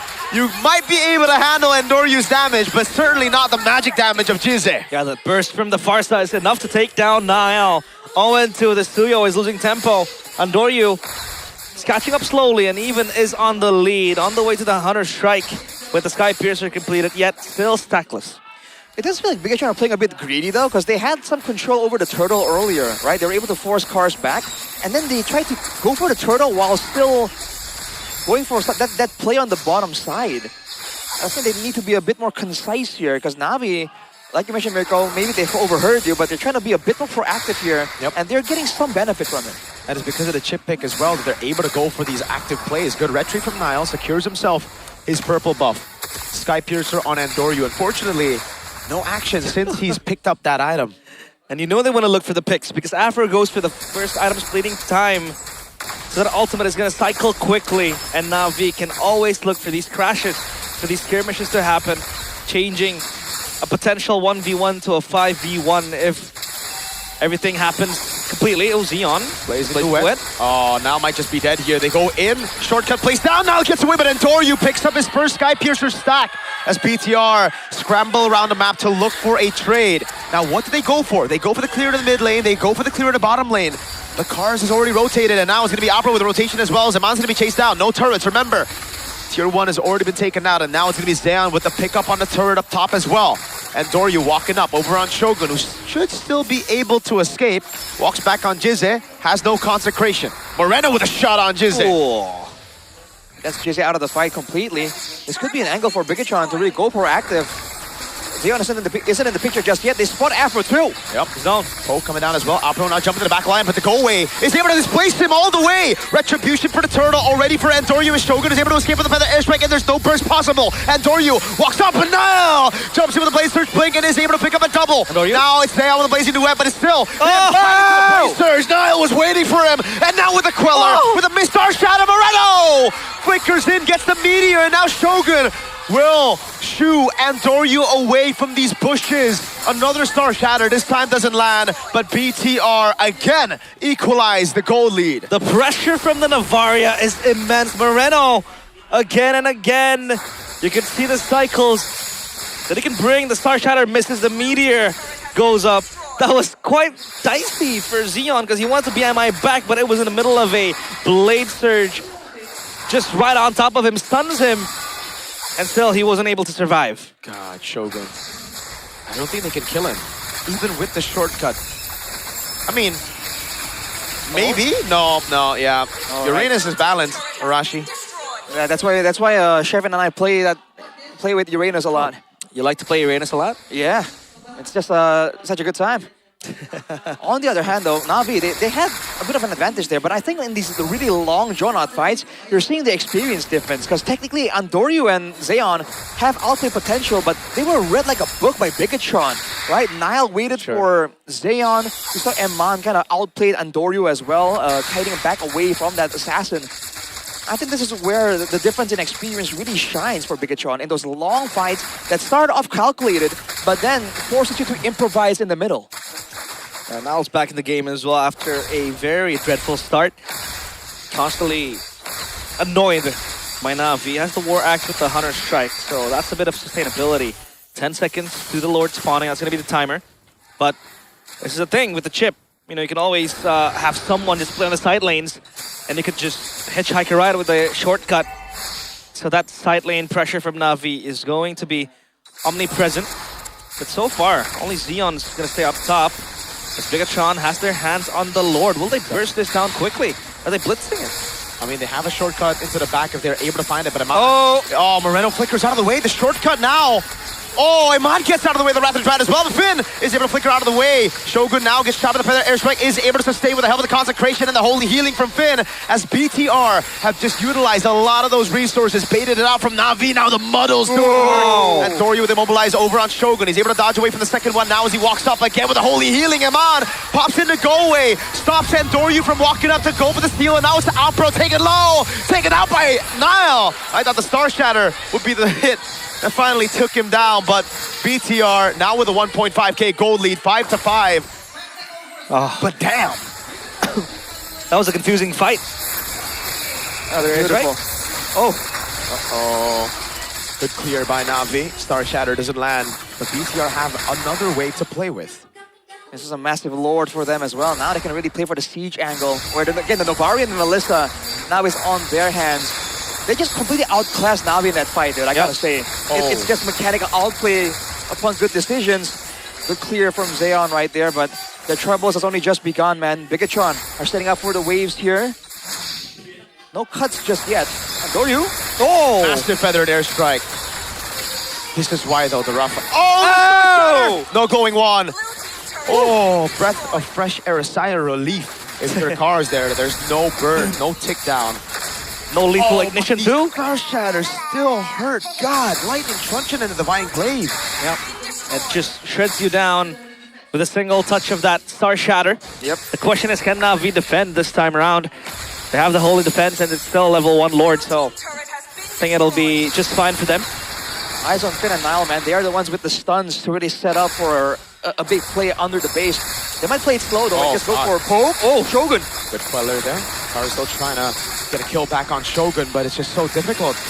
Shortcut plays down Moreno. As away now. But Shogun's going to zone them in the back line. Feather airstrike now locking Shogun down, but they do not want to commit on Uranus. Shogun's just the cyan bag, pushing them away from a potential advance. And Na'Vi, they're scrambling. They're quite confused on how to utilize that shortcut, because once you want to jump into the Melissa, go away. And then Moreno's just with the Navaria. Man. Finn with the read, pops in the Holy Baptism. reading Cars' flicker rapid to dry. Now Zayon gets shot by the Star Shatter. Almost dies. Another sigh of relief. Way too close for comfort, man. Bigatron with a numbers advantage. Keep going. They have so much poke. Oh, dude, the Muddles placed down. Good zoning by Jizze to stop the siege from happening, but they are going to try to go for it again. And Doryu with a lot of damage. Astro Echo. Oh, God, Niall jumps into the Blaze Surge, able to lock him down for just a bit, but now Zayon. Whoa! Through the blazing duet. It's a big crash course and a shortcut to the back, but Iman is able to pop in the go away, so no one can touch him. Niall on a double, Niall on a triple, Niall. No Maniac. It's a shutdown given over to the Maestro. There's a wave down bottom. It's going to crash onto the turret. Will this be enough to end the game? Jizze is alone. 17 seconds, 28 seconds on the remaining members of Na'Vi. I think it's over. Oh, wait. 10 seconds. Jizze's doing a good job. Able to clear out the wave in the mid lane, but that's it. There's another wave that comes in. Jizze will just try his best to buy some time. But BTR stay locked in on the prize. 2-0 against Na'Vi. Still undefeated. And once again showing why they are the reigning champions of MPL ID Season 18, or Season 17. After a great start for Na'Vi, in the first few minutes of the game, Bigatron by Vitality flipped the switch. And they just went on a rampage all across the Lanadon. That's crazy, man. They got outclassed in the drafts. They got outclassed in the execution as well. Both games, it essentially is a front-to-back / poke composition. But the way Bigatron were executing it, where have you seen a poke composition that isn't afraid to dive towards your backline? What was that? That's why for me, that's crazy. The Belleric first pick is not it. That is not how you deal with this composition. You need to take the Novaria away. I know it's a risk at the end of the day to even take the Novaria first pick, but you see how much more impact it had. And you saw basically almost none from Cars. He couldn't walk up. And it's not because of Cars. It's because there's just so many displacements. There's so many ways for them to poke you out before you go in. And then the Rafaela Red 4, it was, for me, I mean, it was obvious for the desk here. Yeah. It was just so good. That pick, the Rafaela, constantly giving them space. But up on stage, the boys of Bigatron by Vitality alongside Stabila. Bigatron by Vitality masih berada di puncak kemenangan untuk MPL Indonesia Season 18. Hai semuanya. Halo. Aduh, dilihat-lihat ini ada yang lagi kurang sehat ya. Ada Nael dan juga Vin. It seems like you guys are still kind of sick. Satu Gea sakit sih, satu Gea. Oh, semuanya sakit. Kecuali Moreno. Oh, Moreno kayaknya lagi sama Eman. Sama Eman. Jadi Moreno sama Eman yang lagi sehat gitu, tapi yang lain lagi kurang enak badan. Wow, tapi dari Nael sendiri gimana melihat untuk match yang tadi nih? Dimana seperti kita tahu kan dari Na'Vi sendiri. Itu dia untuk defense-nya tuh benar-benar kuat banget their defense is pretty darn good. They're able to hold out for late game for such a long time for a lot of their previous games. So ya nggak what was it for you guys? Soalnya emang mereka menangnya juga defend doang kan kemarin. It's not that special. They only win through defending, so we know how to beat nggak jelas mereka lah. Their crazy defense. Chill, sabar, relax. Cuman kalau misalnya dari Nael, berarti memang sudah mengantisipasi so you anticipated their gameplay, their defense sendiri. From Na'Vi. Yes? Caranya? Iya, caranya gimana? Kayaknya mereka ngarepin semua tim blunder gitu kalau lawan mereka. Jadi ya kita... They are expecting teams to blunder against them because they keep on just defending, but we don't make blunders. Gitu ya, biar nggak ada blunder sama sekali. Cuman di sini kayaknya Nael ngelihat ke arah sana ada support system ya. It seems like you got your support system there ada pasangan, jadi walaupun sakit gak masalah, yang penting sudah disupport langsung sama pasangan di sini. Pantas Nael tadi. No wonder Nael. Mainnya ini banget loh Nael hari ini.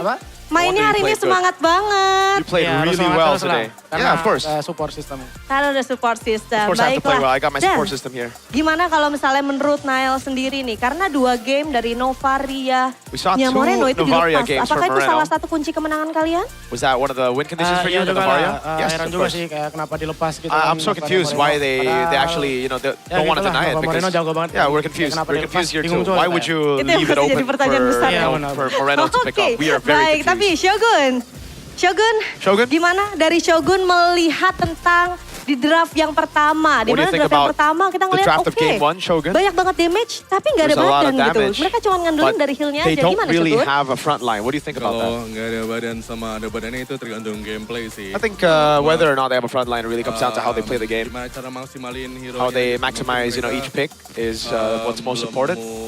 Cara maksimalinnya gitu aja. Yeah, and they weren't Belum able to menemu maximize cara those picks. maksimalinnya. Tapi Moreno, kalau misalnya kita ngebahas soal Moreno nih, tadi juga udah di spill sama here, Nael, not Moreno there, jago but banget okay. Novanya. Kalau misalnya menurut Shogun sama kah atau ada pendapat lain? Sama lah, jago lah, dia jago banget. What do you think about Moreno's Navaria? Shogun says, yeah, he's just really good. Jadi jago banget dan Moreno's itu salah satu smiling, by the kuncinya way. di situ ya. He's flattered. Nah, dari Shogun sendiri, ngeliat gak sih ada perbedaan gameplay dari teman-teman Navi based on last season? Based on last season, what do you think of Navi? Last season kita kalah ya. Last season we lost to Navi 2 times, both times. Mungkin yang bisa aku bilang ini The one thing I could say is yang improve banget. we improved a lot. Semoga kita tetap konsisten. So hopefully we can still stay consistent and Buat keep selalu on playing menang like gitu this. maksudnya ya? Betul. So we can continue to win. Oke, baiklah. Tapi Eman. Alright, thank you. Eman.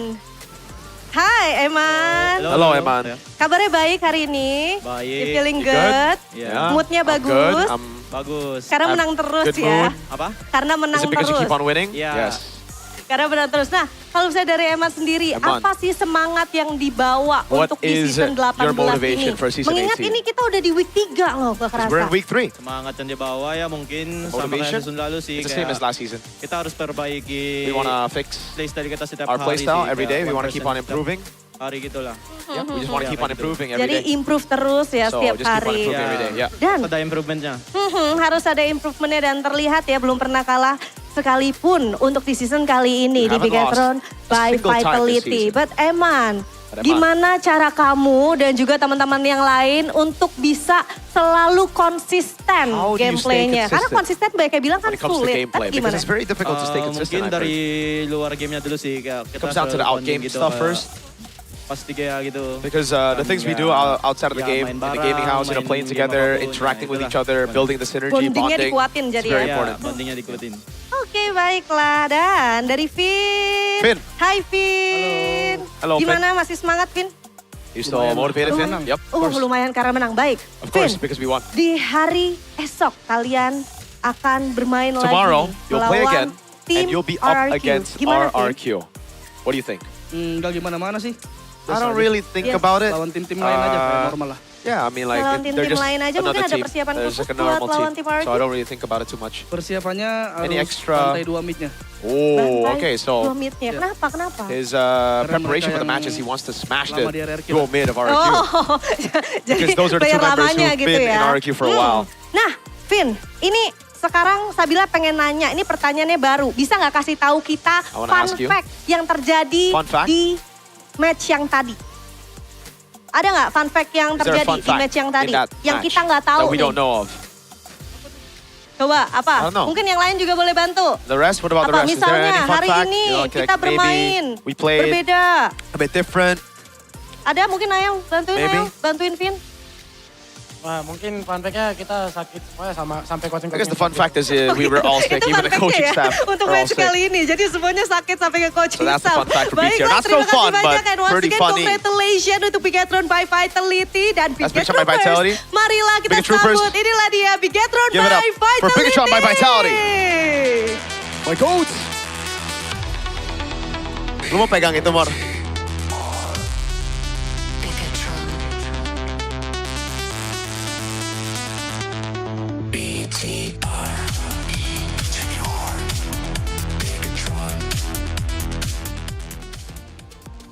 Match yang pertama kita sudah saksikan dan berjalan benar-benar luar biasa sekali.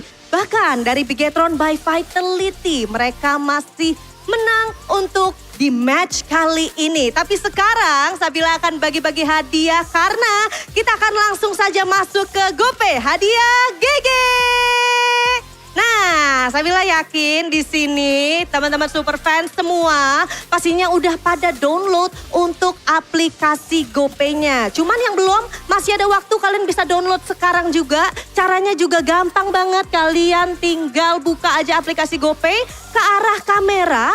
Abis itu kalian scan QR code yang ada di depan kalian semua dan langsung deh auto masuk untuk saldo GoPay-nya. Terus Sabila juga pengen ngetin teman-teman kalau udah dapat tunjukin ya ke kamera ya, langsung ditunjukin ke kamera. So karena semuanya udah ready, gimana Sabila pengen tanya dulu, semuanya udah siap? Oke. Sabar, kita spill langsung saja dalam 3, 2, 1. Ini dia, langsung di scan sekarang juga. Yang dapat boleh langsung dikasih tunjuk ke kamera biar semuanya ngeliat nih hadiah dari GoPay. Wow, banyak banget yang udah dapat, udah langsung pada ditunjukin semua dari kanan, kiri, depan, semuanya udah pada dapat. Yang belakang juga dapat. Nah, buat kalian yang pengen juga dapat, jangan lupa untuk nge-scan. Atau kalau bisa langsung aja datang ke MPL Arena untuk dukung tim maupun player favorit kalian. Nah, setelah ini kita masih akan menyaksikan pertarungan berikutnya. Tapi ngebahas soal match yang tadi sepertinya banyak banget yang harus dibedah. So, Sabila akan langsung saja memberikan kepada caster yang udah ready banget di sana. Casters, silakan.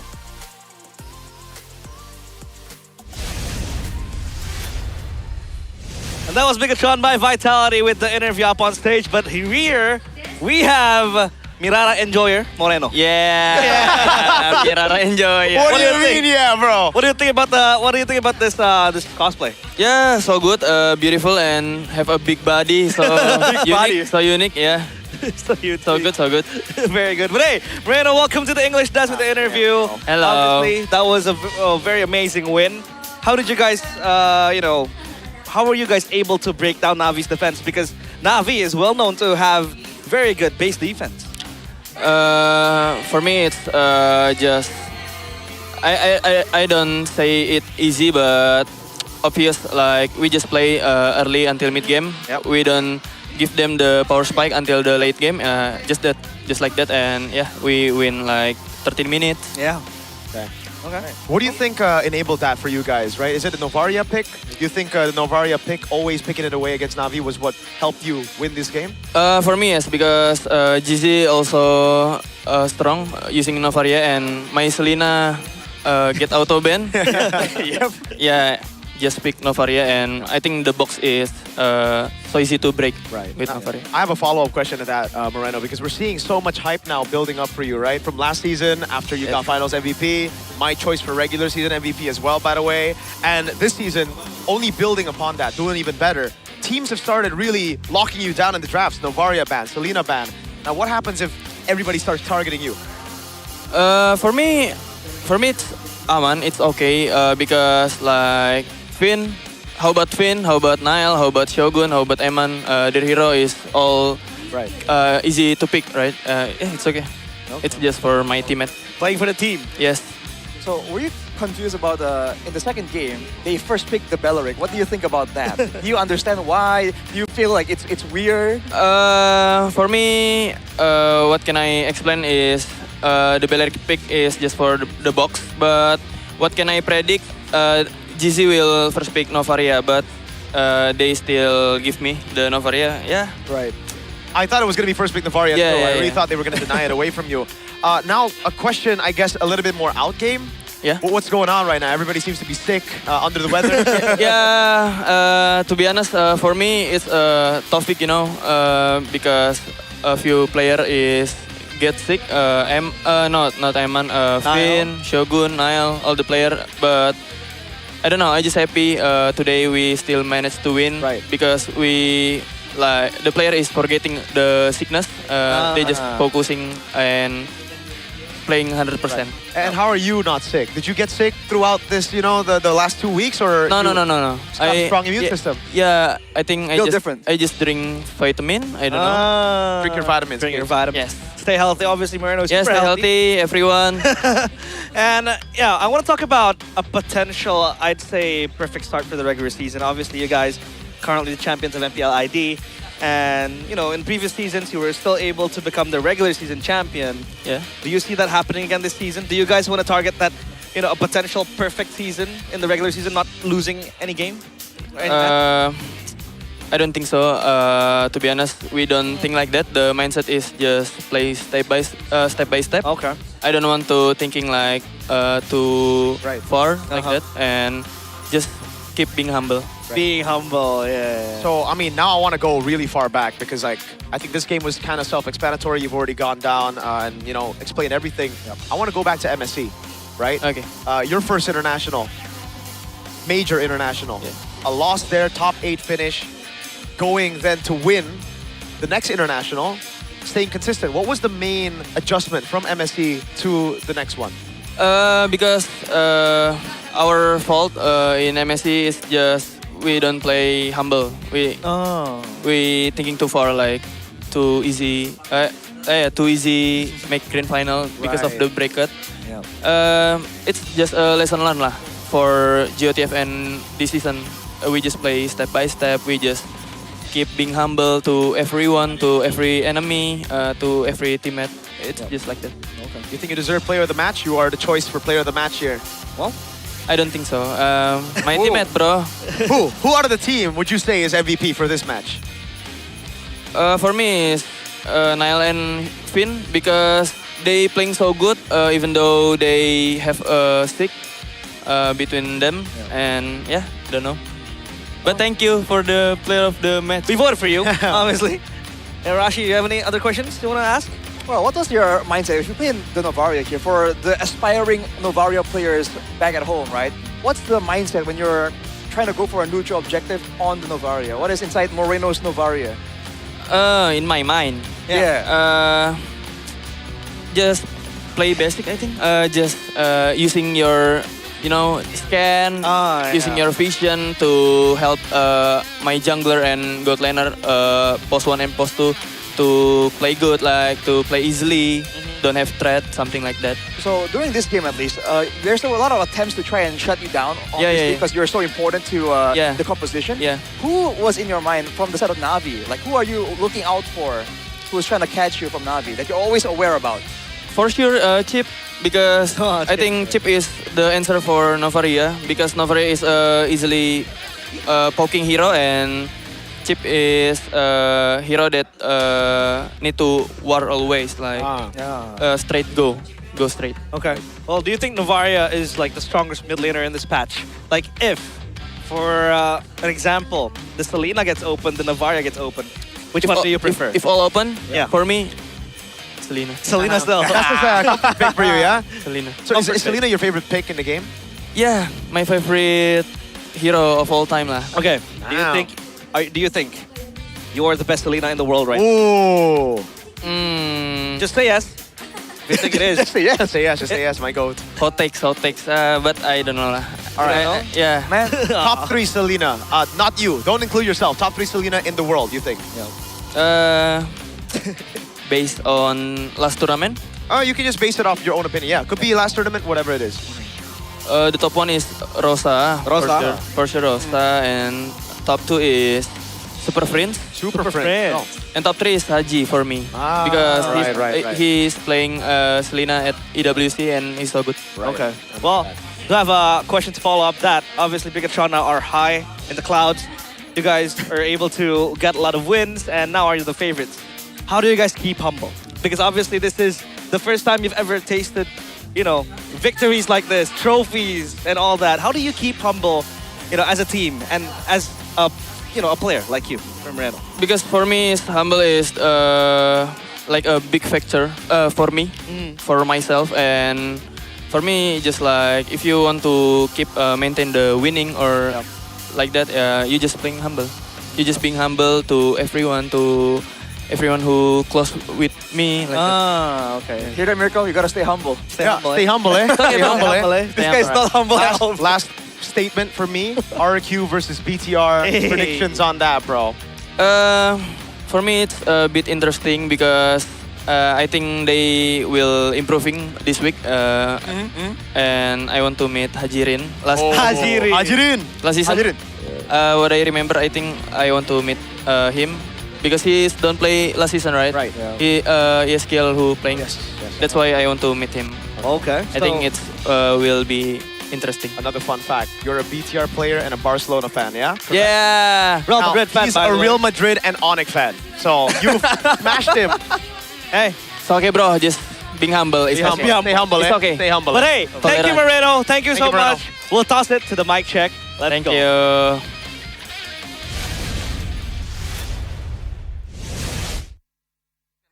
Ruby dari mati. Scan more. Bisa scan nggak mau? Scan. Mana bang? Suruh lagi Ruby-nya guys. Ruby. Loban guys, loban. Tahu. Pokok tower ya. Dor. 5 detik, sabar lo guys. Sabar ya Cile. Udah tuh Sparta. Dipilih enggak, Bang? Ada. Aman. Gue. Mati. On. Let go. Ada gua. Lihat ya. Lagi. Hebat. Tikar. Nice. Di luar guys. Aman boy. Masih ulti. Bele bunuh. Mati dia, nice one boy. Chip. Tikar, chipnya. Nice one boy. Mati. Power di belakang. Aman gua. Main lagi boy. Gua dawan. Pasangnya gua sun. Mati dia. Gua TP, main. Dusun lagi. Nice one. Well, Moreno is good, Bigatron is great, but one thing for sure is that Real Madrid will beat Barcelona. Bro, where did this come from? Everyone else. Hell, brother, yeah. leave football out of this, all right? No. Bro, you're so scared you don't even want to meet Liverpool at home. Hey. 3-0, by the way, the last 2 times we've That's true. And this has literally the worst Liverpool. Enjoy your Barcola. Juice World. Enjoy him. Hey, dude. Moreno knows ball, bro. He knows ball. He doesn't like Madrid. Yeah. Real Madrid. He doesn't like Real Madrid, doesn't like Onyx too.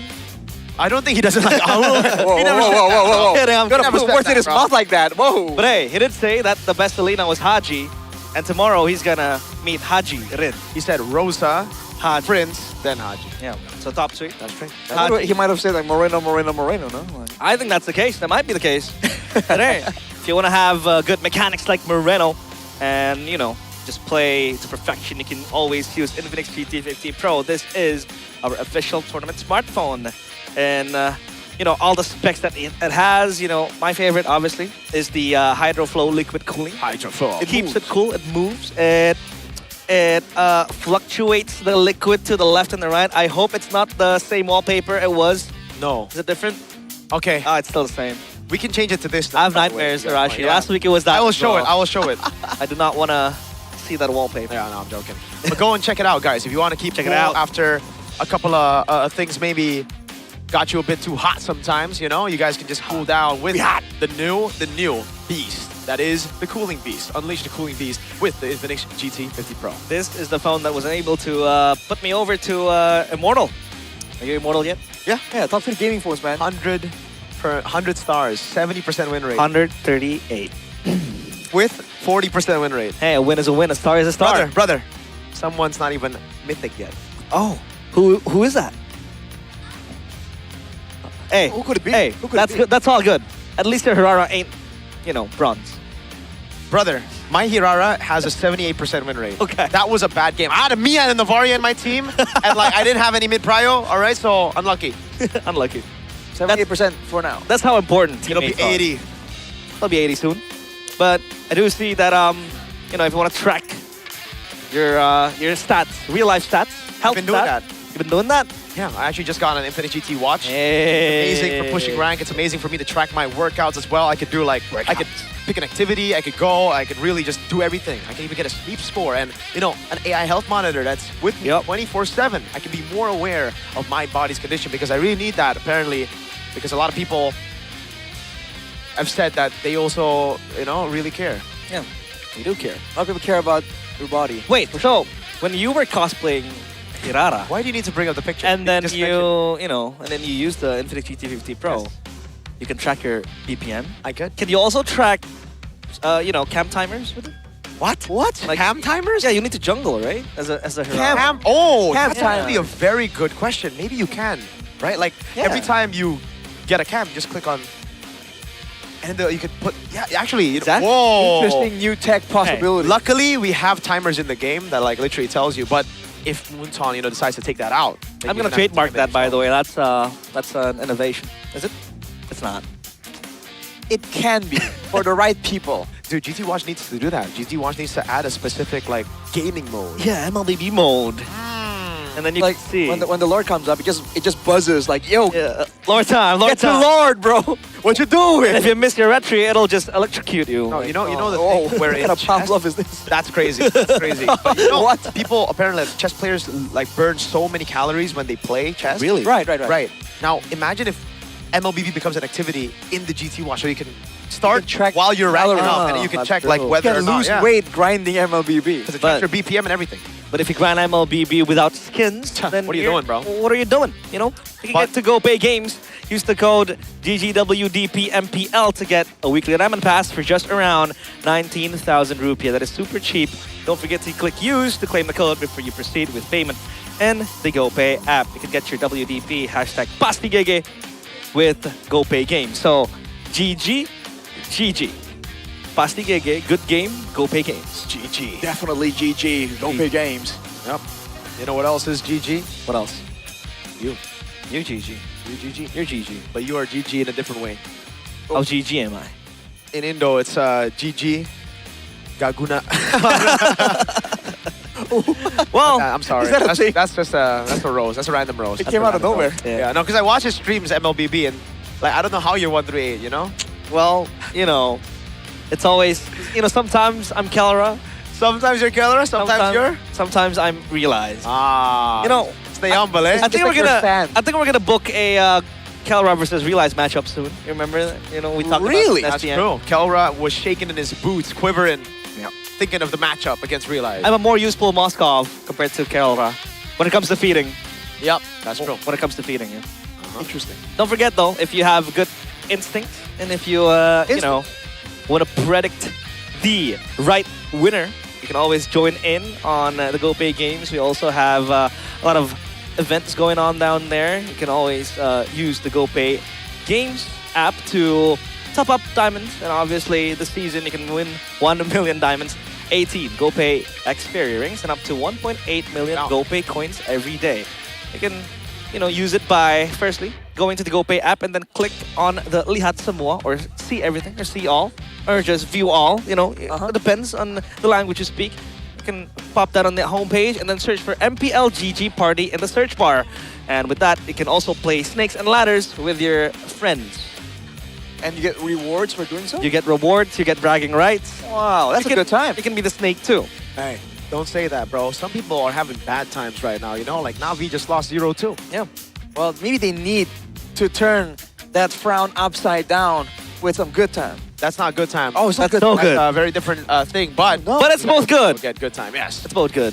This is a good time. It's just a good It's a time. good time. Yeah. Baru bisa good time, or you can play together with good time. And on the back of this packaging, you can open up, and there is a QR code for you to scan Check it to get out. free diamonds only by spending 2,000 rupiah. That is as cheap as a rank game with Realize. 2K? That 2K. 2K, wow. No guaranteed win, guaranteed loss. But you get a chance to win millions of MLB diamonds. Exactly. So, The 6-7, or I mean, weighing the balance. you gotta join the rain packaging game.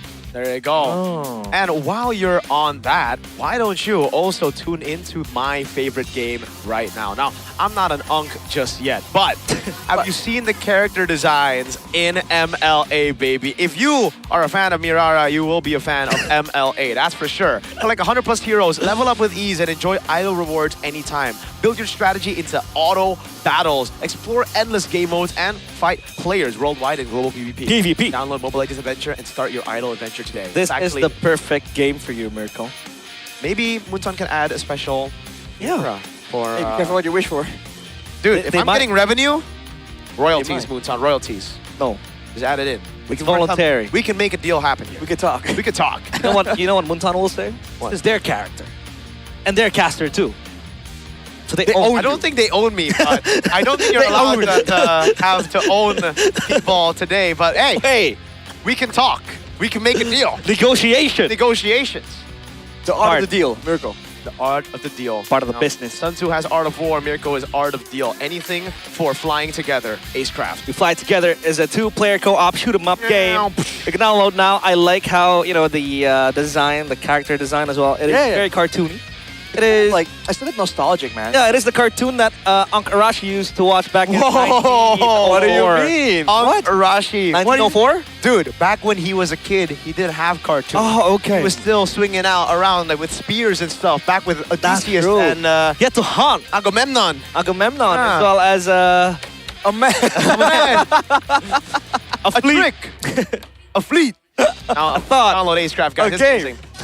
Me and LaFell and everybody here, we play Acecraft a lot. We all love Acecraft, but what we love is more MPL matches because after this, it is Dewa against Geek Fam. The battle of new rosters, new players, new changes. No Auditizi, no Kane. It's Hazel and Frieza that will enter the land of Dawn. But after this, we'll take a short break. Stay tuned in MPL ID Season 18. Dewa against Geek Fam coming up soon.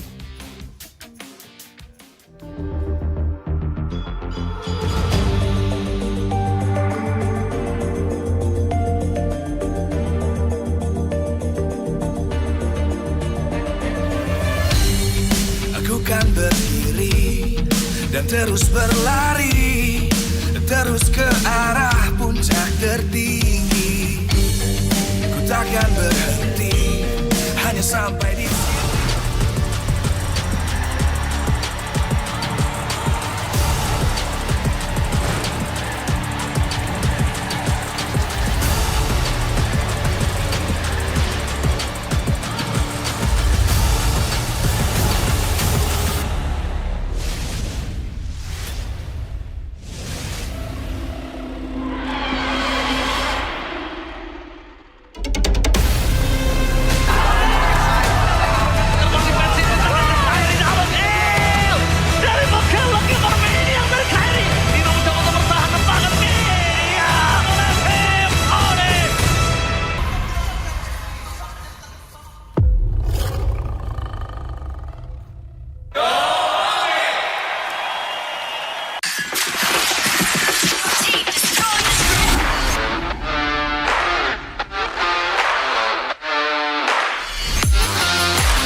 This, cultured by Todak.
Di tim yang paling susah itu nyatuin semua di tengah perubahan yang gak ada habisnya. Kami bukan lemah, kami cuma belum searah.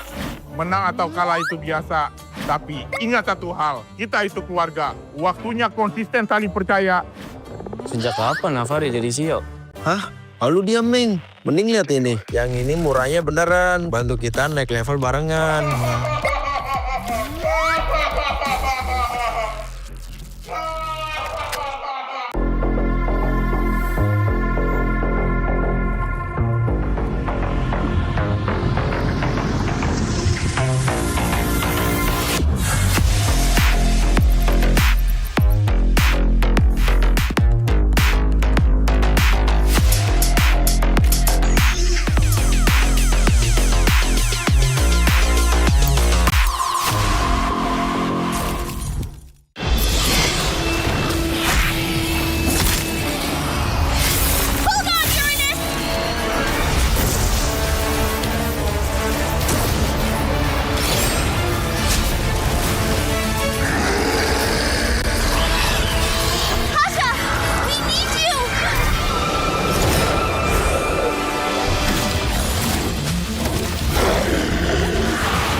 Divine judgment! Witness the power of pure lightning!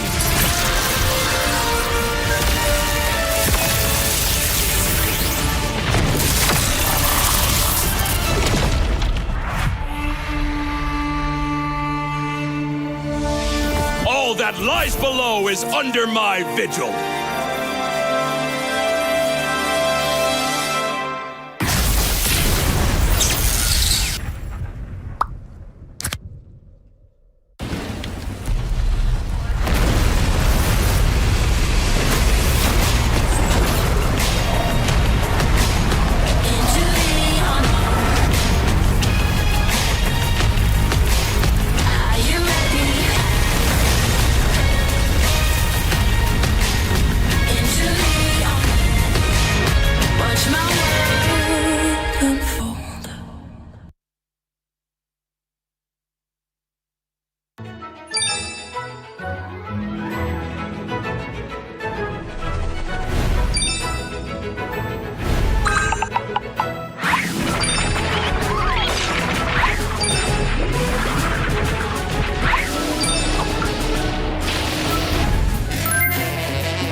This, cultured by Todak.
di tim yang paling susah itu nyatuin semua di tengah perubahan yang nggak ada habisnya. Kami bukan lemah, kami cuma belum searah.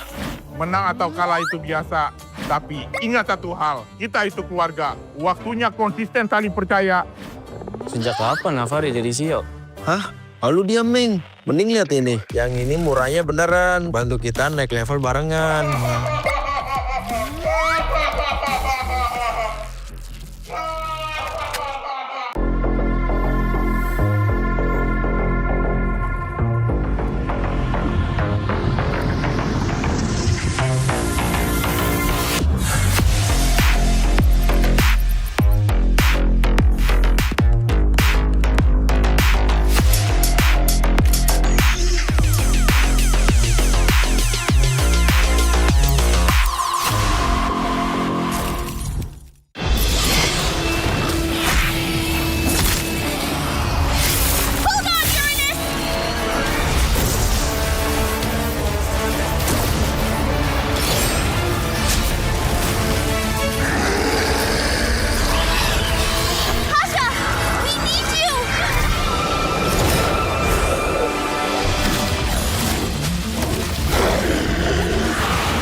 Divine judgment! Witness the power of pure lightning!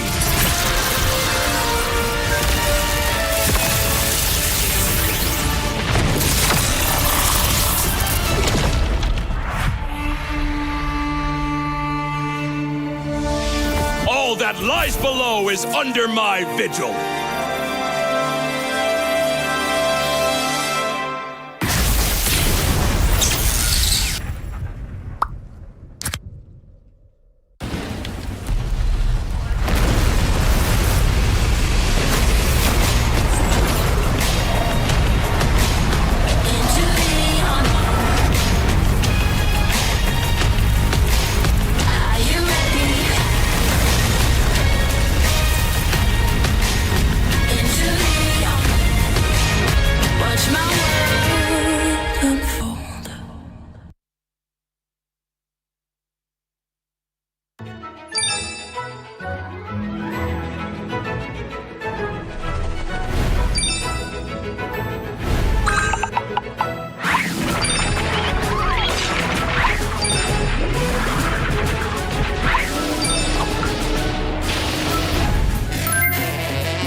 Cultured by Todak.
di tim yang paling susah itu nyatuin semua di tengah perubahan yang nggak ada habisnya. Kami bukan lemah, kami cuma belum searah.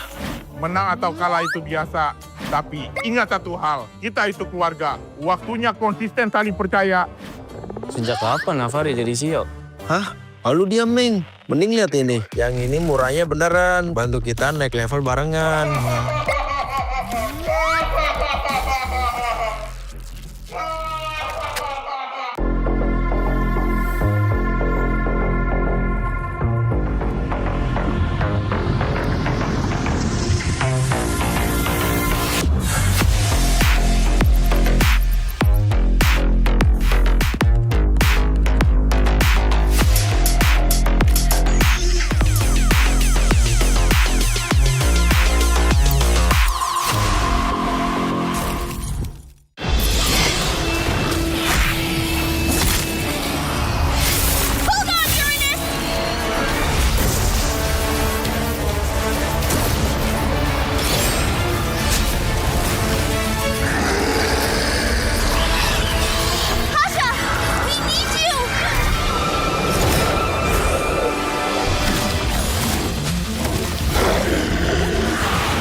Divine judgment!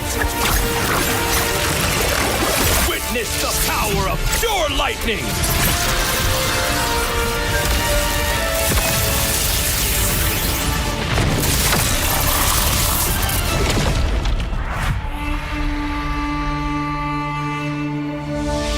All that lies below is under my vigil.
This, cultured by Todak.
Di tim yang paling susah itu nyatuin semua di tengah perubahan yang nggak ada habisnya. Kami bukan lemah, kami cuma belum searah.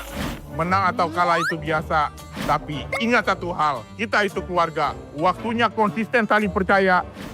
Sejak kapan Navari jadi CEO? Hah? Lalu dia Ming. Mending lihat ini. Yang ini murahnya beneran. Bantu kita naik level barengan.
Divine judgment!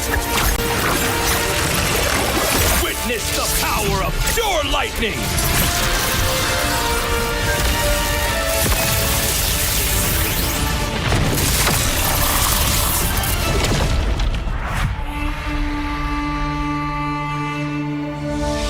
All that lies below is under my vigil.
This, cultured by Todak.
di tim yang paling susah itu nyatuin semua di tengah perubahan yang nggak ada habisnya. Kami bukan lemah, kami cuma belum searah. Menang atau kalah itu biasa, tapi ingat satu hal, kita itu keluarga. Waktunya konsisten saling percaya. Sejak kapan Navari jadi CEO? Hah? Lalu dia Ming, mending lihat ini. Yang ini murahnya beneran, bantu kita naik level barengan.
Divine judgment!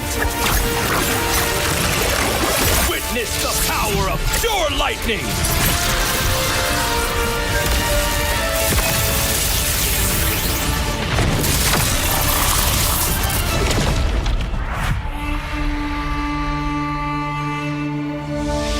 All that lies below is under my vigil.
This, cultured by Todak.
di tim yang paling susah itu nyatuin semua di tengah perubahan yang nggak ada habisnya. Kami bukan lemah, kami cuma belum searah. Menang atau kalah itu biasa, tapi ingat satu hal, kita itu keluarga. Waktunya konsisten saling percaya. Sejak kapan Navari jadi CEO? Hah? Lalu dia Ming, mending lihat ini. Yang ini murahnya beneran, bantu kita naik level barengan.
Divine judgment!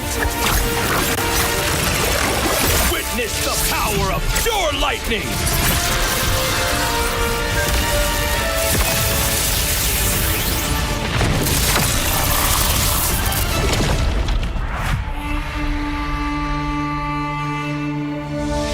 All that lies below is under my vigil.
Own this, cultured by Todak.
Di tim yang paling susah itu nyatuin semua di tengah perubahan yang nggak ada habisnya. Kami bukan lemah, kami cuma belum searah.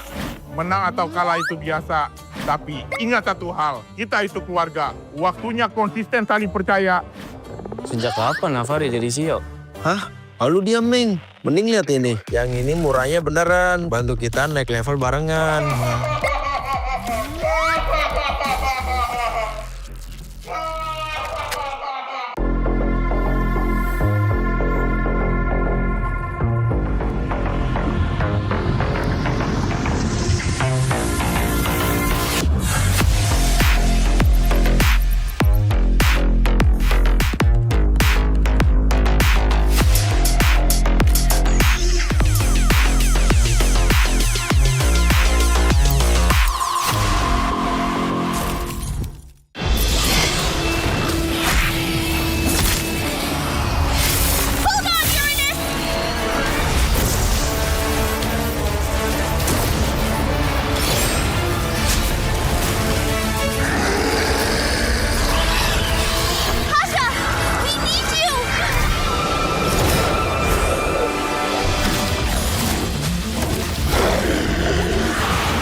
Divine judgment! Witness the power of pure lightning!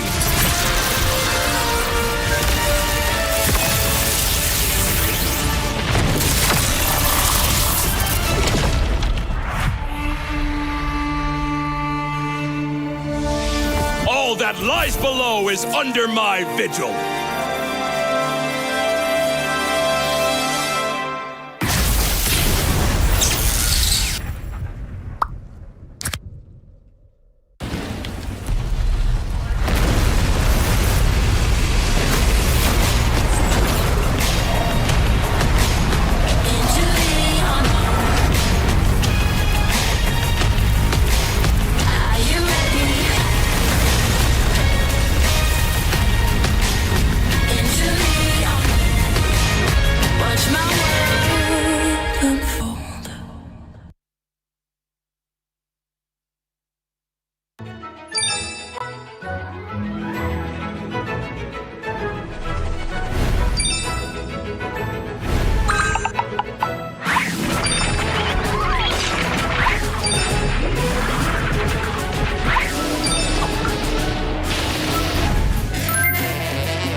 This, cultured by Todak.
di tim yang paling susah itu nyatuin semua di tengah perubahan yang nggak ada habisnya. Kami bukan lemah, kami cuma belum searah.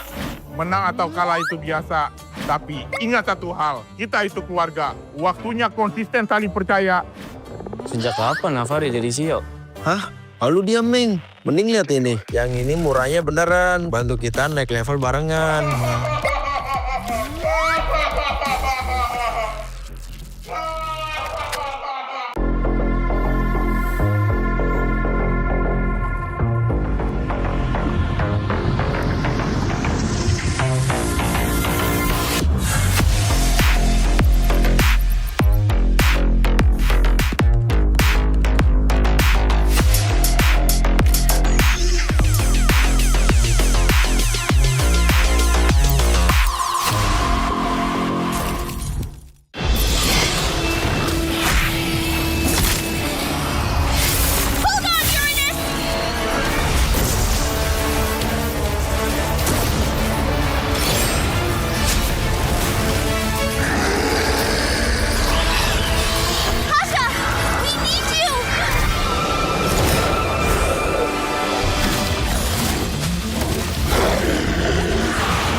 Divine judgment! Witness the power of pure lightning!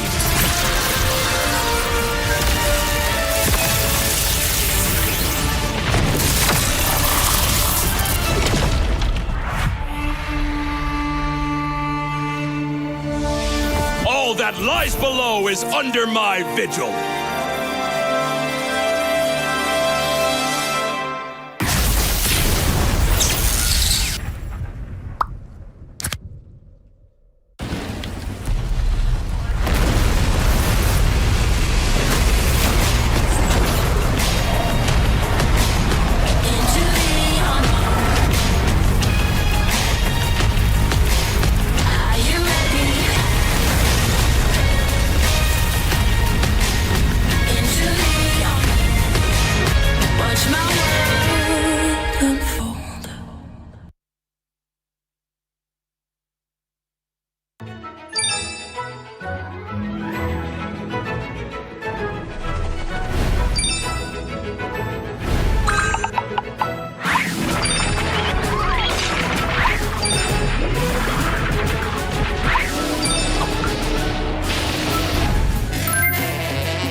This, cultured by Todak.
Di tim yang paling susah itu nyatuin semua di tengah perubahan yang nggak ada habisnya. Kami bukan lemah, kami cuma belum searah.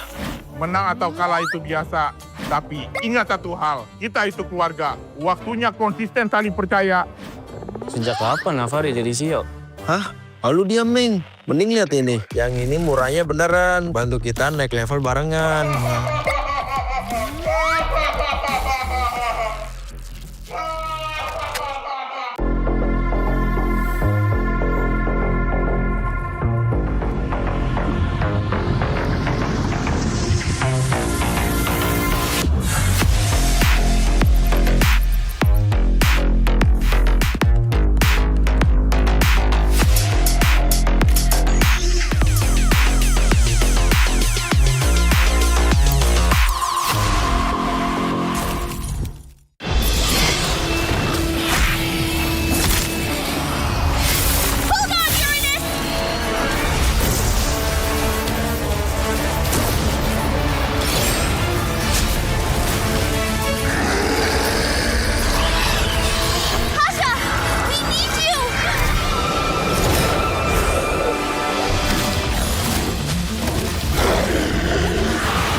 Divine judgment!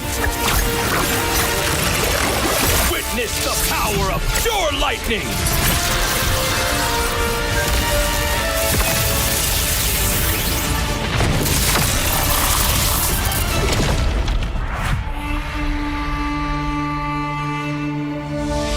All that lies below is under my vigil.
Dan terus berlari, terus ke arah puncak tertinggi. Ku takkan berhenti, hanya sampai di sini.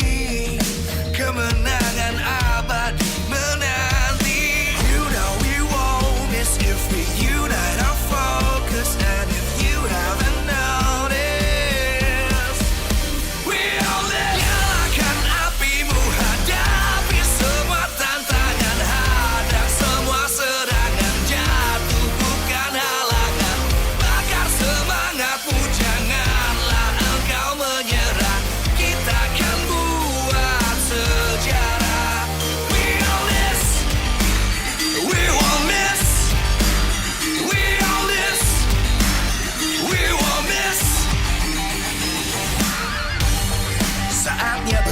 beraksi, jalani ambisi. Aku kan menyawakan hari ini. You know we won't miss if we unite our focus. And if you haven't noticed, we all live. Nyalakan apimu, hadapi semua tantangan, hadang semua serangan, jatuh bukan halangan. Bakar semangatmu, janganlah engkau menyerah. Kita akan buat sejarah. We all this, we won't miss. We all this, we won't miss. We all this.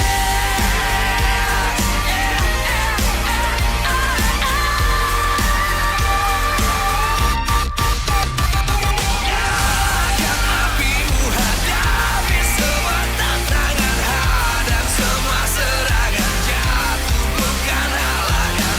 Bakar semangatmu, janganlah engkau menyerah. Kita akan buat sejarah. We all this.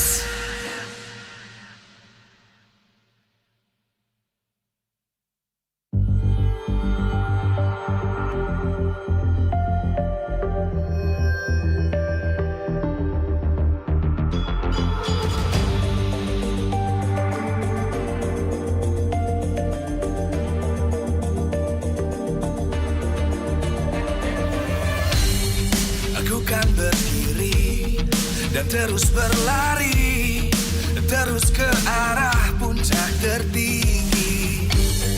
Ku takkan berhenti, hanya sampai di sini.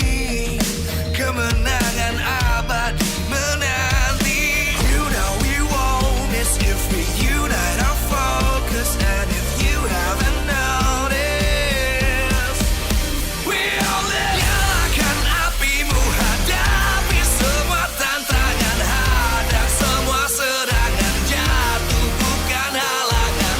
Bakar semangatmu, janganlah engkau menyerah. Kita akan buat sejarah. We all this, we won't miss. We all this, we won't miss. Saatnya beraksi, jalani ambisi. Aku kan menyawakan hari ini. You know we won't miss if we unite our focus. And if you haven't noticed, we all live. Nyalakan apimu, hadapi semua tantangan, hadang semua serangan, jatuh bukan halangan. Bakar semangatmu, janganlah engkau menyerah. Kita akan buat sejarah. We all this, we won't miss. We all this, we won't miss. We all this.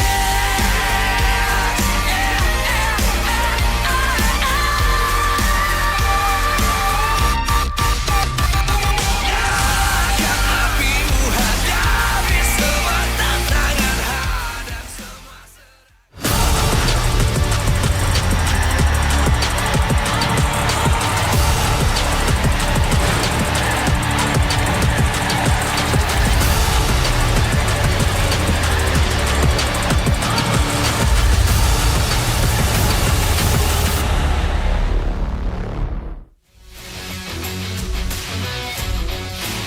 Live from MPL Arena, Jakarta. MPL Indonesia Season 18 is powered by Moontalk. Supported by Esports Federation of Indonesia. Presented by official gaming phone, INFINIX. Official e-wallet, GoPay. Official gaming chair, Toda.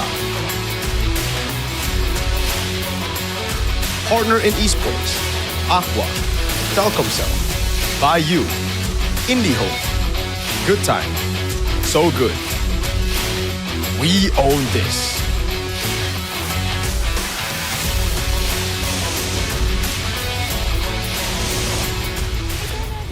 dan sekarang kita bersama The Black Alien, Hazel.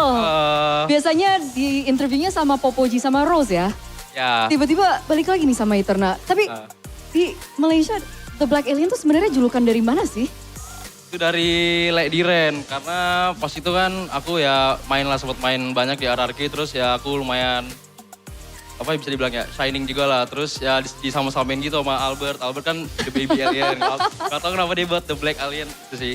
Jadinya The Black Alien ya. Ya. Tapi kamu suka nggak sebenarnya sama julukan itu? Dibilang suka banget, enggak tapi oke aja lah. 50-50. Kayak gitu ada julukannya. Oke, gini. Kita kasih kamu kesempatan untuk riset atau tidak. Kamu mau riset, cari julukan baru, atau kita keep The Black Alien? Hazel maunya apa? Mau tambah lagi boleh nggak? Tambah lagi aja. Jadi The Black Alien dan gitu? Ya, atau apalah gitu. Oke, caster gawe ya. Tolong cariin dia julukan setelah The Black Alien. Oke, amazing. Tapi sekarang Hazel kamu masuk lagi ke MPL ID setelah 2 season ya di MPL MY? 3 terakhir, season 15. Season 15. Terus kamu tiba-tiba shifting balik ke MPL ID ada gerangan apa nih? Kenapa kembali lagi ke MPL ID?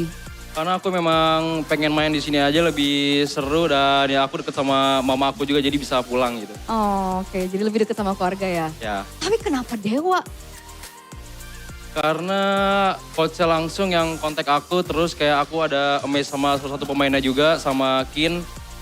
Karena dia datang dari underground lah dan nggak semua orang public tahu gitu, terus ya kayak dia bisa proof diri dia aja. Berarti excited juga ya untuk sama Kin. Iya. Berarti ini akan jadi debut kamu main bareng dong di stage. Kenapa, sorry? Ini akan menjadi debut kamu main di stage sama Kin ya? Tapi behind the scenes udah banyak latihan dong? Apa? Behind the scenes udah banyak latihan dong? Aku latihan baru 4 hari sama mereka.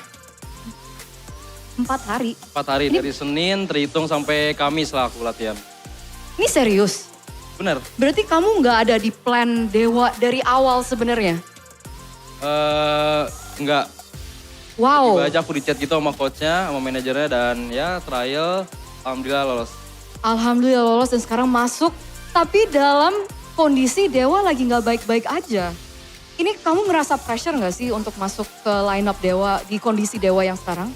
Kalau pressure enggak, soalnya kalau kita tarik balik journey aku di Aero itu, aku datang juga kondisinya nggak yang bagus-bagus banget. Oke. Kita udah kalah banyak lah pokoknya, tapi ya aku main-main aja dan alhamdulillah lolos sih playoff. Alhamdulillah lolos playoff. Alhamdulillah hasilnya lumayan. Berarti ada harapan dong? Semoga. Ada harapan Hazel sekarang masuk ke Dewa bisa membawa Dewa minimal lolos playoff dong? Ya.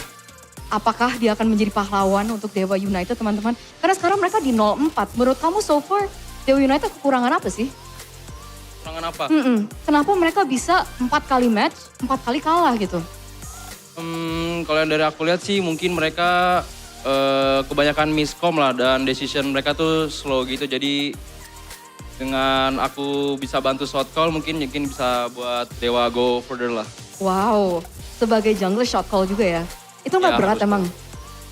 Nggak berat gitu, kayak kamu harus fokus micro skills kamu, mikirin makro juga. Ya untuk kan namanya berat. pro player harus bisa dong. Keren banget, aku suka banget mindset ini. Tapi kamu biasanya di tim-tim kamu sebelumnya kayak di IG, di Aero Esports gitu, kamu juga mengambil peran shot caller kah? Iya. Oh iya juga? Iya. Oh oke. Dan Hazel, terakhir kali kita lihat kamu di MPL ID, kamu adalah bagian dari RRQ. Sebenarnya kan kita cuma lihat kamu main beberapa match ya.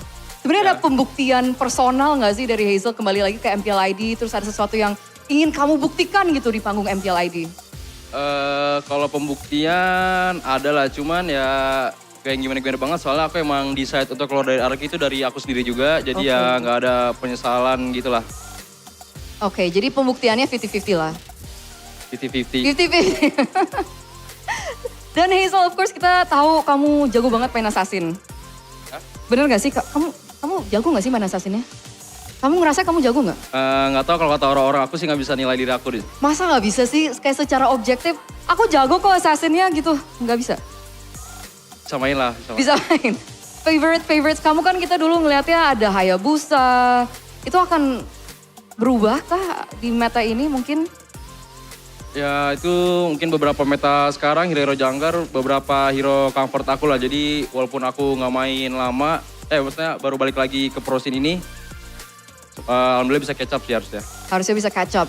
Harus catch up ke siapa sih? Menurut kamu top 3 assassin di MPL ID sekarang siapa? Top 3 atau top 3 aja? Top 3. Emang ada berapa? Kamu maunya berapa? Top 5? Top 3 aja nggak apa-apa. Top 9 sekalian. Top 3, top 3. Satu mungkin untuk sekarang Nael. Nael? Paling jago Nael hero apa? Kenapa? Paling jago Nael pakai hero apa? Nael sih aku lihat yang dia power banget Hirara lah. Hirara, oke. Nael Hirara. Kedua? Kairi. Kairi, hero? 3. Hero-nya dulu. Apa? Hero-nya dulu. Oh hero-nya? Iya. Kairi apa ya? Nael. Kairi. Berarti Kairi salah. pemain Nael sekarang. Makasih lo Hazel. Ini daging banget sih guys. Kairi apa? Fanny. Fanny, boleh Fanny. Yang ketiga? Apa orangnya? Orang dulu. Aku sih lihat sekarang Kevin sih lagi top perform sih. Oh, Kevin. Dia jago main Hirara, Fanny gitu-gitu. Jago tuh si Maharaja. Kamu top 4 nggak? Kamu mau masukin kamu di mana tuh? Kalau ada kamunya? Top 10. Top 10? Di bawahnya King... Apa sekarang King apa ya? King siapa? GoPay. Di bawah King. Oke. Thank you Hazel. Thank you. Ada yang mau disampaikan sebelum kamu main di match berikutnya? Buat fans Dewa, anak Dewa, doain aku aja. Kalau bisa jangan expect lebih lah. Soalnya kita kan sekarang lagi di bawah juga. Dan tetap support yang lain juga. Dan terus dukung. Thank you so much. Trust the process anak Dewa. And kita akan melihat your performance di match berikut ini. Kita sangat excited. Jadi kita langsung aja masuk ke match berikutnya. Let's go. Bye-bye. Thank you for the interview, Eterna. Welcome back, Hazel. And welcome back to MPL ID Season 18, Week 3, Day number 1. We are on course to match number 2. It has been realized, Mirara and Arashi. And we are going to queue up match number 2. The last of today, Dewa against Geek Fam. Obviously, we heard the interview with Hazel. He's a bit, he's a bit trying to get accustomed to like the ID interviews again. Right. Because back then in Malaysia, he was used to, the Malaysian interviews. So maybe needs time to tune up. But what do you think about Hazel now making his return to MPL ID? But before that, we do have an honest topic voting by INFINIX GT50 Pro. Will Dewa or Geek claim their first point? With Hazel, Dewa will win. Frenzy in, Geek will win. It will be a close match. I mean, dude, Hazel's a great player, man. He was from a really good team too. Very nice. IG? Yeah, IG. Great. Invictus Gaming. Very, very good in Malaysia. They're also pretty good. Very good. Oh, you mean Aero? Aero was solid too. Oh, no. Like, it's okay. we gotta go back. Oh, you mean the team that threw him out? Well, don't forget as well, Geek Fam are also making changes to their roam in Frenzy. A rookie that finally will contest Kevin for the Rookie of the Week. Yeah, we can finally have some competition for Kevin. Now, what happened to Audi TZ though? Like, exactly. What the heck? And by the way, what happened to Kane? Because this replacement came out of nowhere. Wait, yes, Kane hasn't performed that well, but damn. It's something that we can bring up on broadcast. It's on, Geek's coach social media. So when Audi, was announced inactive, he posted with it a quote from Reece James. Okay. A Chelsea player. So basically it says, if the player doesn't want to carry the brick with you, don't carry it with him. Is that a signal towards something that Audi TZ might be doing? Well, he wanted Audi? Pun fully intended? Audi wanted Audi? Maybe. He wanted Audi. Maybe, visions and all that are not in line anymore, but that is something for the internal team to speak about. But the new hope, not only for Dewa, but also for Star Wars Geek Fan, but this time around it's Hazel. It's just two of them. He technically is an alien, right? His moniker is literally the Black Alien. He's a shapeshifter. He's a shapeshifter. He changes form when needed. What do you think about him, Rashi? I mean, you experienced his services back in RRQ. Ex-RRQ, by the way. Yes, sir. I think we all agreed that his mechanics were solid, right? And back then, when the meta demanded like high mechanical assassins, we thought he was gonna show out. Unfortunately, we have no idea what happened in the behind the scenes. Yeah. We didn't see him really shine too much, and then he went overseas.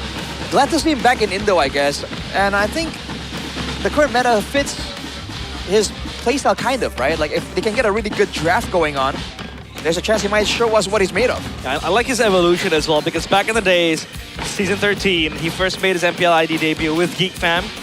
That was a moment where the Fredrins would pop up, the Barats in the jungle. It was the utility junglers, and he would always share the stage with Ray, who also played the Assassins, but he was more on the utility side. But then season 14 came in, RQ, Aero, and even IG.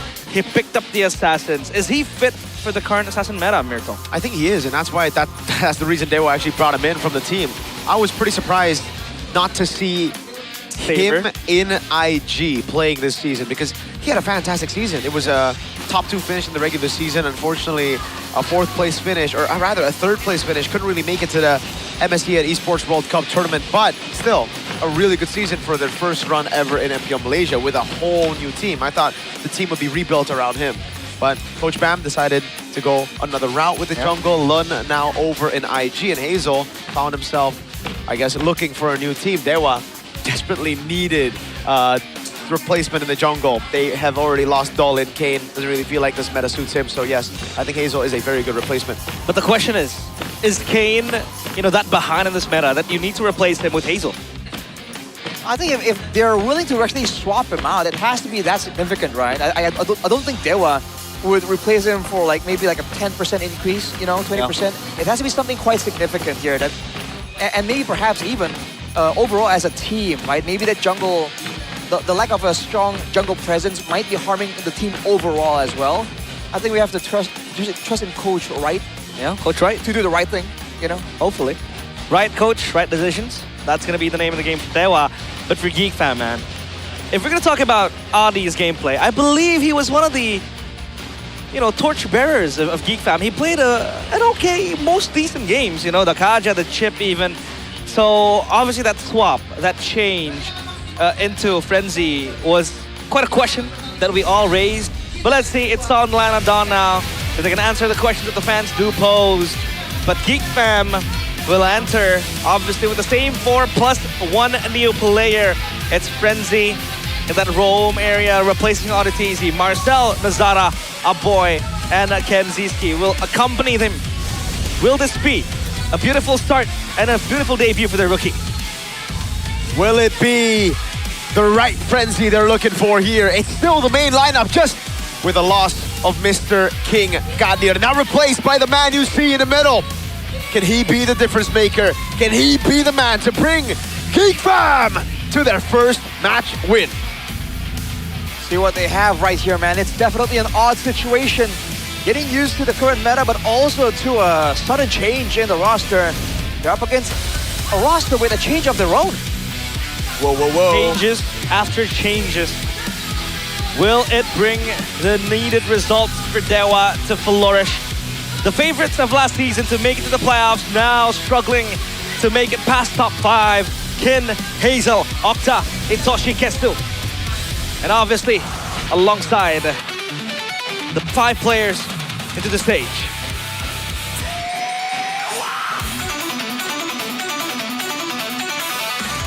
A new hope for Dewa United in Hazel in the jungle. A replacement to Kane. Can this man be the man to connect everything together? This is Dewa United. Will this be a great new extension in the cinematic Dewa United story? Or will it be a botched sequel? The fans anxiously wait at home, but they definitely have the support of the Anak Dewas. Anak Dewa. Anak Dewa is in the building. They hit the highest of highs last season. They made thousands of Anak Dewa's dream, but they fell short in the playoffs, and now they have to start from the ground again. The coaching staff, though, as we see them, Vivi, Erpang, alongside Coach Wright. Don't just talk about the Anak Dewas. You gotta talk about the fam unity as well. All 3 of them. Yeah. Sheffin and those 2 dudes supporting Geek Fam in the Velodrome. Hey, Sheffin was worth multiple Geek Fam unities, all right? He has a larger-than-life presence when it comes to supporting his team, especially when it comes to people showing up on screens. Yeah, TV. I will always remember that battle cry that Chefin roared in the Velodrome. Geek! Once a geek! Once a geek! Always a fan. Once a geek! Always a fan. Yeah, you gotta do it together, guys. Cause like, come on, Rashi, you're the two geek fam. Oh, I was reenacting the actual happening. Oh, okay, fair. All right. But hey, that man held the gates alone though, but can this man, Hazel, Leonidas, hold the gates alone as well? 54% of the audience here thinks that he is indeed that guy. He might be that guy. He's him. He is him. Will he bring his extraterrestrial powers with him to help the gods? Obviously, Frenzy is in, and Geek might also win this. But what do you think will be the main significant change that Frenzy will bring? I mean, obviously for Hazel, he is the main cog in the Dewa lineup, where in the jungle, you can really carry the games now. But for Frenzy, as a roamer, as a rookie roamer nonetheless, you need to kind of, corral your teammates as a rookie. Yeah, you're a bit of a playmaker in the roaming position, so I do have concerns about him, whether or not he can handle the pressure. This is MPL ID after all. Whoa, and looking you sure at about that? Look at the supporters, man. That's a lot of pressure for Frenzy to perform against. And the experience gap as well is something to think about. Looking at the INFINIX GT50 Pro, keys to victory for Dewa. Wait, play aggressively and maximize Hazel, the black alien's potential. Whoa. Yo. You gotta set him up, man. The team, so far, I mean, in the roaming position, the dual mid isn't all that bad. They need to transfer that pressure over to the jungle. On the other hand, give Kin an initiator hero that can follow up on the initiations of the team as well. Because again, I think this team is very reliant on Kin to set things up. So maybe Frenzy might be playing a more of a follow-up type of role. That can really work out in their favor if they can use it to punish Geek Fam's early game movement and secure an early winning condition. The win con is very important for Dewa.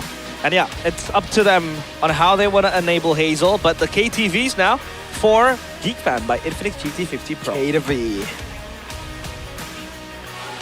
Because the KTV for Geek Fam staying aggressive, but don't overcommit to maintain the tempo, right? If they really do get an early lead, they need to make sure that they can actually maintain and secure the right resources. Just take Octa as the main pillar of Dewa's gameplay, especially the drafting phase. The curveballs available on a last pick mid lane hero is something that Dewa has used before. And on top of that, give Marcel a strong hero to win the EXP lane matchup against Kin. This guy, Marcel, can also make plays of his own, but at the same time, he's a bit more flexible, I would say, because Kin, he kind of does the Kinsanities, but Marcel can kind of, fit into more puzzles, I think, compared to him. So I think that's what Geek Fan will attempt to try and do. Yeah, on the topic of Kinsanity though, lately in this meta, I don't think he has been able to find more space for himself. Where currently the meta, obviously favors the Uranus, the Barats, where we know back then he would really excel with the Soras, the Phoviuses, and all that. So I think they need to find another way to win, and Hazel might just unlock them. But now my question is, in a world where MPL ID used to be filled with multiple rookies, and now the season, we only have one in the beginning of the season, with Frenzy making it to the stage right now, so that makes two. Are we lacking of regeneration, or is this just everyone now on the top of their game? I honestly feel like we've been regenerating a bit too much. Again, Niall. Sorry, not Niall. Nazara, Marcel. Those two were rookies last season and they performed really, really well. So if we have new rookies in Geek Fam over Marcel and Nazara, why? It's their first season. They made it to third place. They got to give them a little bit more time to develop as players. Now, unfortunately, they did lose their head. They lost Beloyski. It is the biggest thing ever for Geek Fam, right? Geek Fam might have started and ended with Beloyski. Before Beloyski, they've never made it to playoffs. Now, after Beloyski, will they make it to playoffs is the question. Because currently, they are standing at 8th place. Dewa are the only ones who've kind of beat them to it to 9th place. But even they have made some good changes. Now, for Geek Fam, it felt more like a desperate change. It felt more of a mistake than, an actual change made by the whole team. Looks improvised. Yeah. Just a little bit. Looks like it was forced. Short notice. They have Erpang, no?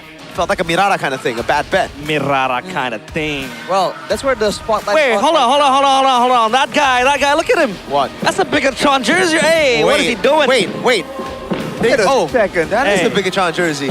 So, hey, Bro's Arashi, playing on two sides. does that mean that most Bigatron fans are, switching sides? No, you know what? I think that Bigatron fan is such a cool guy because he's a Bigatron fan that he's helping out the big fan. Man, he's so cool. He's so cool. So cool. Well, see, Chefin? So why weren't you helping Chefin up in the stands back in Velodrome? Because Chefin's a little piece of... He's a piece of work. I think he deserves getting that done to him. Well, spotlight's not on Chevin right now, though. It's on Airpong here. Airpong, my boy, you The need to get mountain rid man. of that Barat's obsession, bro. Please. Like, Well- this is... I'd rather him be obsessed by Hirara. Yeah, that Barat's obsession though. It's getting a bit unhealthy, It's very unhealthy. Feels like he's gonna buy a Barat's costume and pull it off himself. See how that works, man. You think the chip's gonna show up again, though? In match 1, we didn't see that. We've seen that Airpong has doubled down, tripled down on it even. Hey. But now against Dewa here, right? That Dewa that seems to have made a change. Do they want to try and use the same thing early on, or do they want to keep it as a bit of a cheese strat? Because remember, once is a cheese strat. 3 times, that's just you. 3. More, did you do it again? 3. 3 times. 3 times. 3. Just more of you. Well, we're waiting for the draft to roll in. It seems like that Bigatron fan is having too much fun. But time for Kane. There is still support for Kane, and yeah, this guy right here, the Octa. I mean, in the signboard, not this guy, but Octa. Obviously, this guy has always been the kind of like the Joker card for Dewa. He can play almost anything in that mid lane. Do you think he'll whip out another, of that funky pick, or is he gonna this time around play a mid laner that can also help out Hazel? I mean, right now, Pryor just seems to be the name of the game, man. And right now, Novaria stands on top there when it comes down to safety, when it comes down to range, when it comes down to utility and information. The kit is so overloaded right now. I've always been a fan of that hero, but seeing how popular it's been right now, it's almost a bit uncomfortable, honestly. Novaria will be... It might force Octa to narrow down his options. That's true. That's true. But the Novaria has been very much favored. Even Moreno said that, the Novaria is super strong, but he would still prefer the Selena. Right. I mean, Octa also plays a good game of Selena, so maybe that might come together in peace. But let's see, will there be major changes in terms of the approach from Geek Fam? Because for the longest time, with Baloyski, they knew where they had to go to. But this time around, with the head being cut off, they will try to look for a new way to enter the land of Dawn. This is a drafting phase finally. Whoa! And as quick as that, the Selena goes through with the Novaria completely left untouched. Yeah. Interesting. Wait. Who's jumping in so quick? What's going on here? Okay, it's a Brody Bakito and the Eudora. Selena Bellerin and the Melissa. Barat's banned out by Dewa United. They know how much he can love that pick. The Sora gets taken out as well. Now the Esmeralda. Rashi, thoughts? Might be a Uranus angle here coming in from Dewa. Whoa. Off the bat immediately. But aside from that, like the fact that they went for Eudora instead of the Novaria, I think it really hints that Geek Fam really want that early game style. They want that burst damage, the utility coming in from that Eudora to set up for the Bakito and potentially the Brody as well. Now the problem is with the Selena and Belleric right now, I think Geek Fam have a bit of urgency to try and get a roamer that can help with the clear, right? To enable this Eudora to really get those side lanes going. So going back to, the Melissa Fanny disaster that they had in the last week, I actually spoke to Erpang and asked, why did he leave the Freya, the Melissa open and then picking up a Fanny against the Melissa? He said, well, there's just too much to kind of, prioritize in this meta. There's too many things. There are, but don't pick Fanny into Melissa. That's true. That's not priority, that's just... Scale. Dude, not even Kyrie and Nile does it. Like, those are the 2 best Fannies in Indo. That was a lot of questions. It's a bad excuse. In the drafting phase. And he thinks that Baratz is indeed that's strong with the Belleric too, but hold up, they banned the Uranus as well. Wait a minute. Yeah, they're taking everything away. I think this XP might be the Belleric. This Belleric might go XP. That can work. that case, getting a bit more clear, a bit more utility to help with the Selena pressure. Wait. Is this Kaja? Up for grabs right now. You have a Eudora and the Brody and a Paquito. You bring someone in, they're dead, cuh. Yeah. The Kaja pull will be very, very annoying. How do you do it? We have to get pulled back. It's gonna be Rizla. Frontline is the idea here. The Rizla. Are they thinking of like a... Is the roamer not like gonna be a utility roamer? Is that why there's so much emphasis here and getting a front line for the side of Geek Fam? Or is it because they want to play that neutral objective style that requires a strong front line? Either way, they will have options here. They can still go for that flex option if they really want to. But I think aggression is something that they want to do, especially with the Selena. Playing for the late game with the Selena is just not a good option. Yeah, they're just trying to bypass the pick-off and the poke. They want to try to go in as fast as possible on the Melissa, on the Belleric, on the Selena. Really try to dominate the earth. Oh boy, hell nah. Folks, did it get nerfed in this this patch? has been nerfed, yes. Okay. So it's a bit off-putting. But there is a reason why you want to pick up the Hanzo here. There is easy access to that Brody and, you know, the Eudora as well. But the Eudora can just burst down the Hanzo quickly. This Hanzo is susceptible to magic damage, but still, as tanky as it can be, it can also be very, very annoying to deal with. Is there gonna be a damage angle considering the nerfs? Wait, I don't know, man, but like, from the looks of it, I don't think they have enough prio, right? Exactly. To really abuse the kit of the Hanzo. Wait, what year is it? Yeah. Is it really gonna be the water bender? And by the way, an MPL ID, well, he's played it once, but Hazel holds 100% record in the Hanzo. Okay. Across all seasons he's played, and that's gonna be the Kalea. Well, Arashi, who do you think is gonna win? Oh boy. We need your opinion. I feel like Dewa is a lot like, I don't know, like standard, right? For Geek, they really have to snowball, right? They really, really need to snowball, because otherwise, I feel like it's going to be a bit wonky to execute this game plan. Especially the Terizla, man. You're so slow compared to everyone else. I think you're susceptible to getting left behind. I kind of like Geek Fam's trap. I think so. I mean, the Kalea does, you know, is kind of a way to deal with Hanzo as well. That's true. Tsunami Slam, you kind of hold it in place. The Terizla, though, it'll be very hard for you to connect with your teammates while the Hanzo is going on a rampage in the back, just slicing and dicing. But hey, here we go. The last match to open up week 3. It is a few funky picks in between, but let's see if this Hanzo will still make it through the test of time. Game number 1, Dewa against Geek Fam. The one thing Geek Fam have done well is early game control. When you have a Eudora and a Brody. Now, early on, even against Evos' Hanzo tank, Albert kind of struggled there, right? Now with the nerfed Hanzo, it does seem like Hazel's still going to go for Concussive Blast, so it's still the tank Hanzo. I think Geek Fam should have enough to deal with it, but we'll see. We'll see. Dewa could pull off a surprise. Still the tank Hanzo with the Concussive Blast as well, so maybe, you know, that tank Hanzo still works to a certain degree. I talked to Lim Kochel from the ID side as well. That he has met, even after the nerfs, a few of these, you know, tank Hanzo users, and it still works, but not as rampant as it used to be.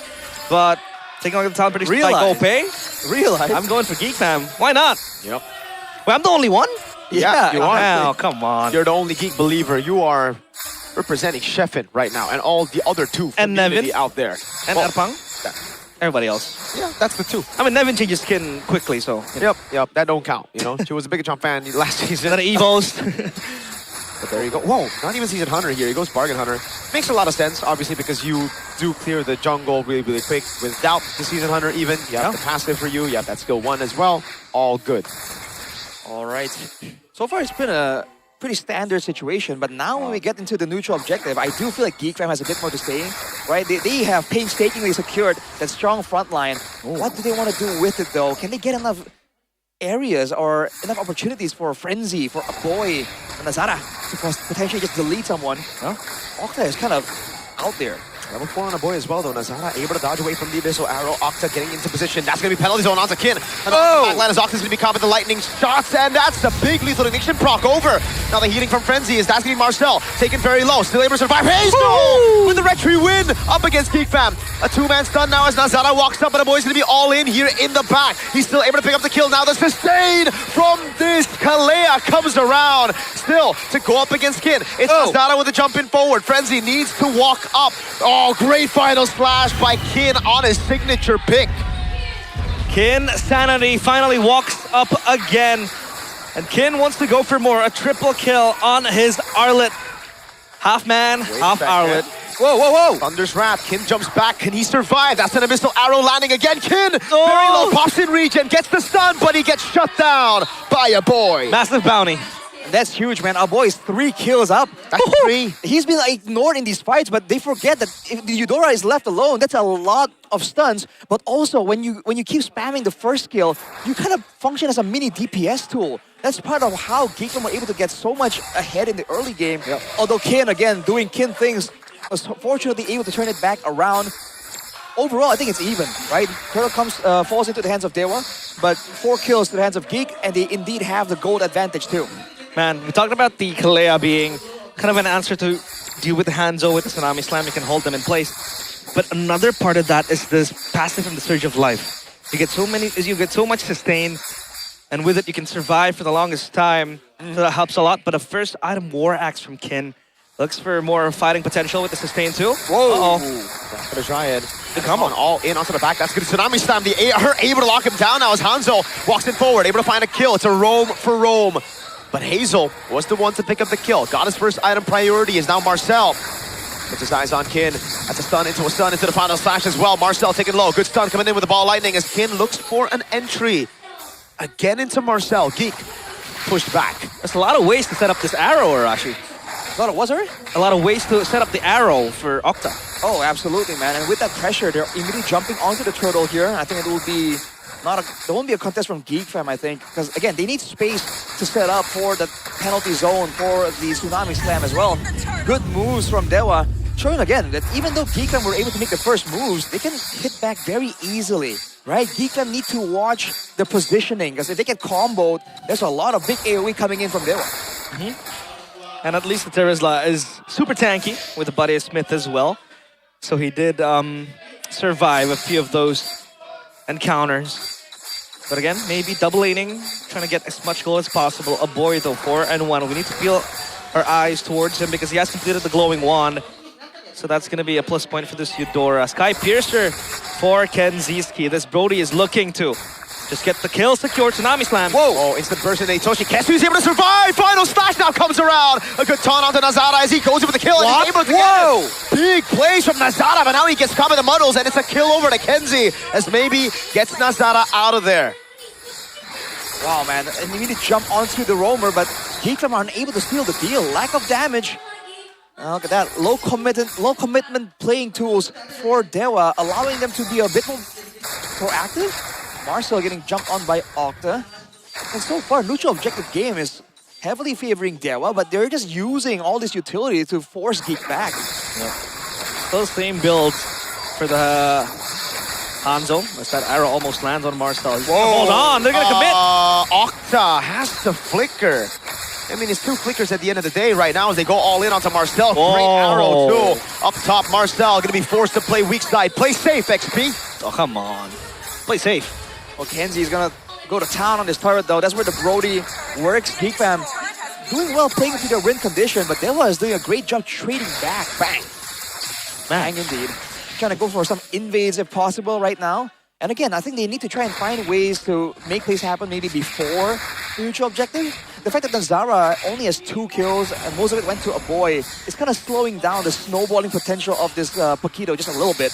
But that malefic gun for Kenziski, that's massive. Yep. And he has 10 stacks. That's 1 stack for the Sky Piercer.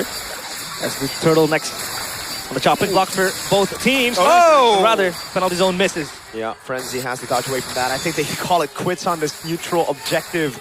Dewa securing it for free after a big whip. Frenzy now gonna be caught. Tsunami Slam still there. Does he have to flicker out though? He goes for it, but no one's there to follow it up. Everybody's doing their own thing. There's Wrath Kin way too deep, and now it's a pickoff again as Nazara gets away. And Kenzie gets yet another stack on the Sky Piercer. That was quite clean from Frenzy, the way he played with the skill 2 and then flickered the players of Dewa into the turret.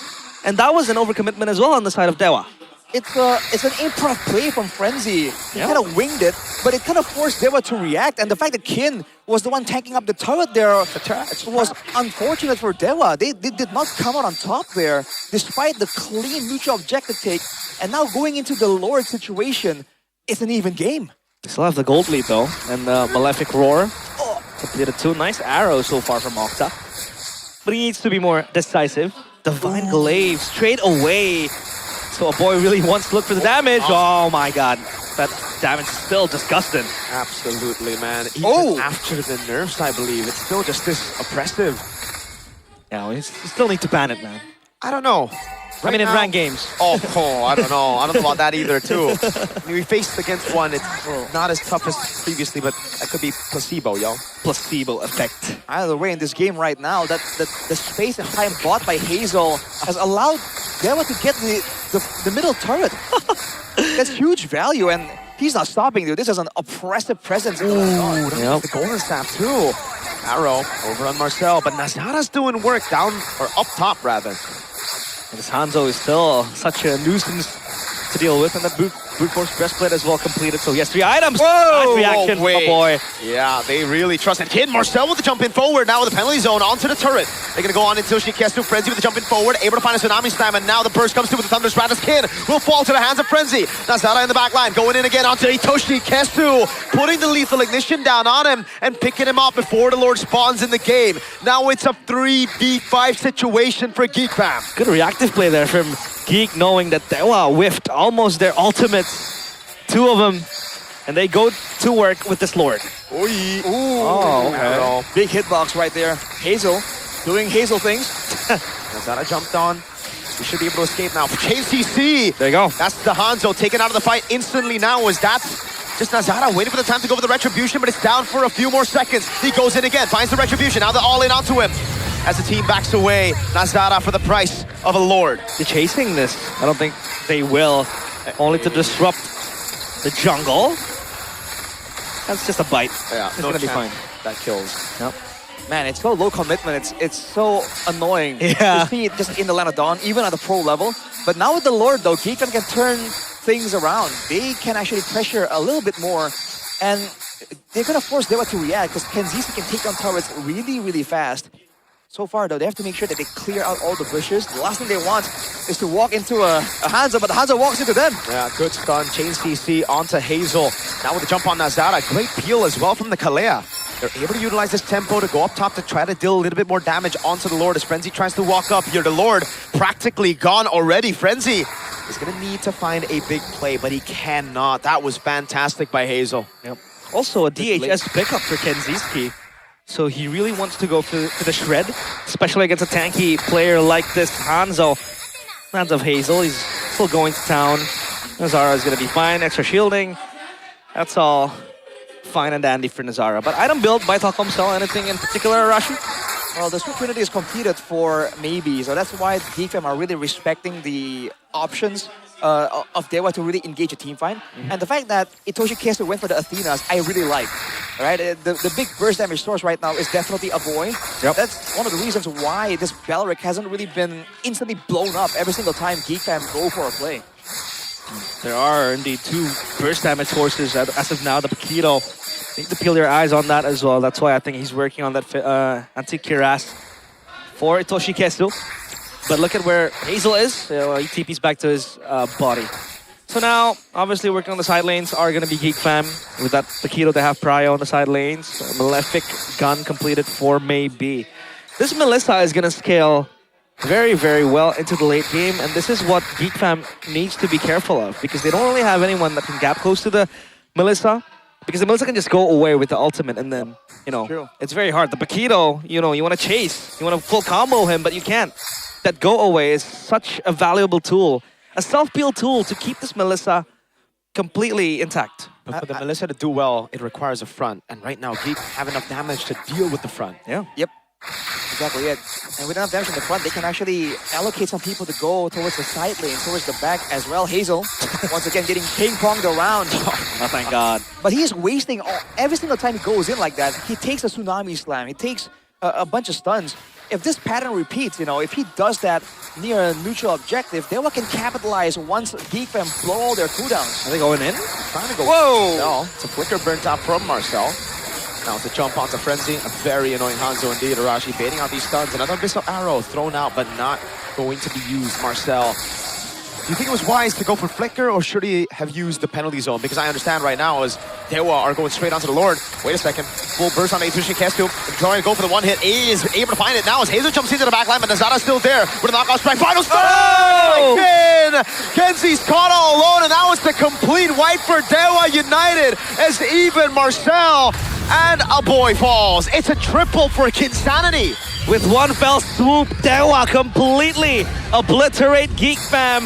The final slash might be the final moment for Geek Fam in game 1. I think it's over. Frenzy's gonna be up in 8 seconds. The minions are here, but wait a minute. They can. It's over. There's a minion. He comes back up, but it's all over. Dewa United with a game 1 lock. Wow, just like that. Geek Fam evaporate. And Kin with the Arlet once again shows why he is indeed Kinsanity. Game 1 goes to Dewa. Geek Fam, they need to press the reset button. Definitely, man. They had some good things going for them throughout that game, but towards the end, they started looking lost. They were able to go even despite the oppressive pressure coming in from Dewa. But unfortunately, in the late league game, the Melissa, the Arlet, just the big teamfight tools that Geek are forced to use onto Hazel means that all of this crowd control cannot be matched by Geek. And it's like, damn, they pulled off these off-meta picks so well, dude. The Harlet as well by Kin. Yeah. Shows you, I guess, in this kind of matchup that comfort is better than the meta. Geek Fam got such a big lead on a boy, lead on Kenzie, those stacks as well, but really weren't able to capitalize on it. And it was because of Octa initially with the arrows, but then the follow through, that Kin final slash still, even if it's not meta, it's Kin. Kin makes it work. And what a sweet start, sweet debut. Not debut, but sweet return for Hazel back in MPL ID. And that Hanzo is still 100% win rate for Hazel. Last time being played, I think it was season 13 with Geek Fam.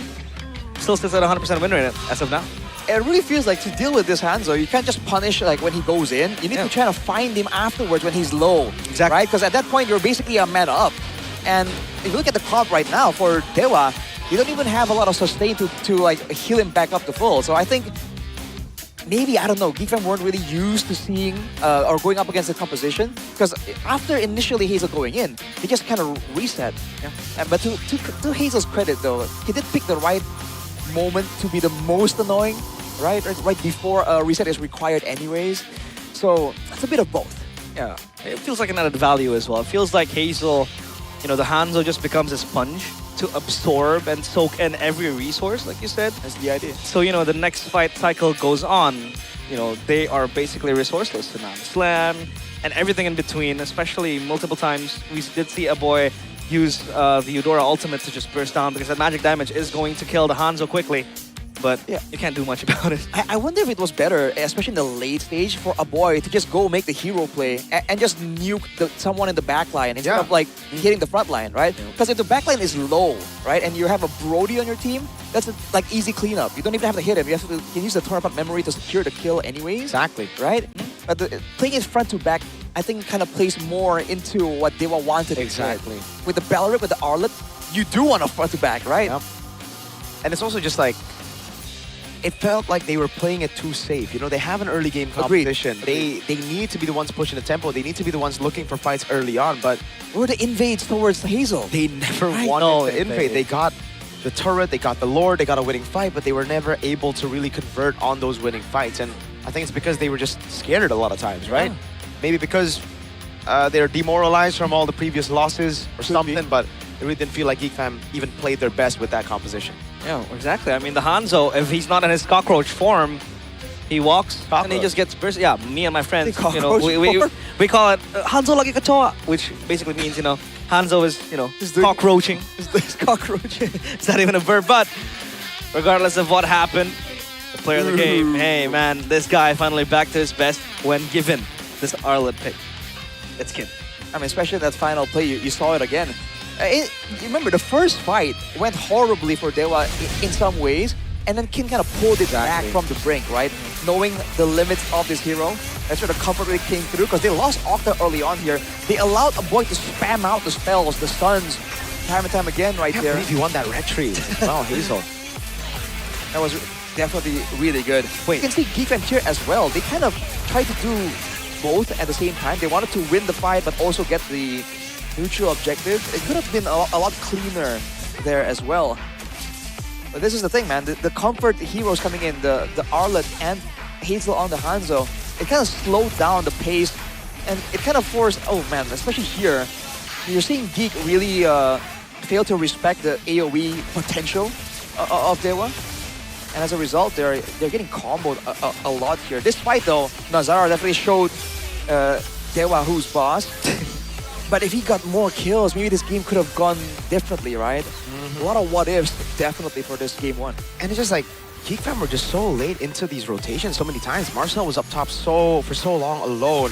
Geek Fam went for the trade in the bottom lane, but it just felt like, yo, where's the turret take? You know, it felt super, I guess, laggy for Geek Fam, the way they reacted to a lot of these skirmishes, a lot of these fights. The lead? Yeah. Because like, even here, it felt like they were kind of like disjointed. Absolutely disconnected. And they were hesitating a lot of times, brother. And this was that play earlier. They go on to the Belleric. Again, they do get him, but at what cost, right? At this point, man, like, play front to back. It's Melissa. Free hitting maybe on the Melissa. And of course, Kin with the jump on the back. But even if he didn't go and make a crazy hero play, I feel like the fight wasn't really winnable at that point, right? You're kind of pitching your gold lane, which is a Brody, against the Melissa. Definitely not ideal, man. It's not ideal. Well, initially we thought Geek Fam was gonna step onto the gas the early game comp, like you said, because the singular play, I think this team fight really, you know, stated the tempo for the game, but then the triple kill from Kin was able to be replied by Geek Fam with a kill also for a boy, which gave him a bounty. And then we thought it was going to snowball and they were going to exert more pressure.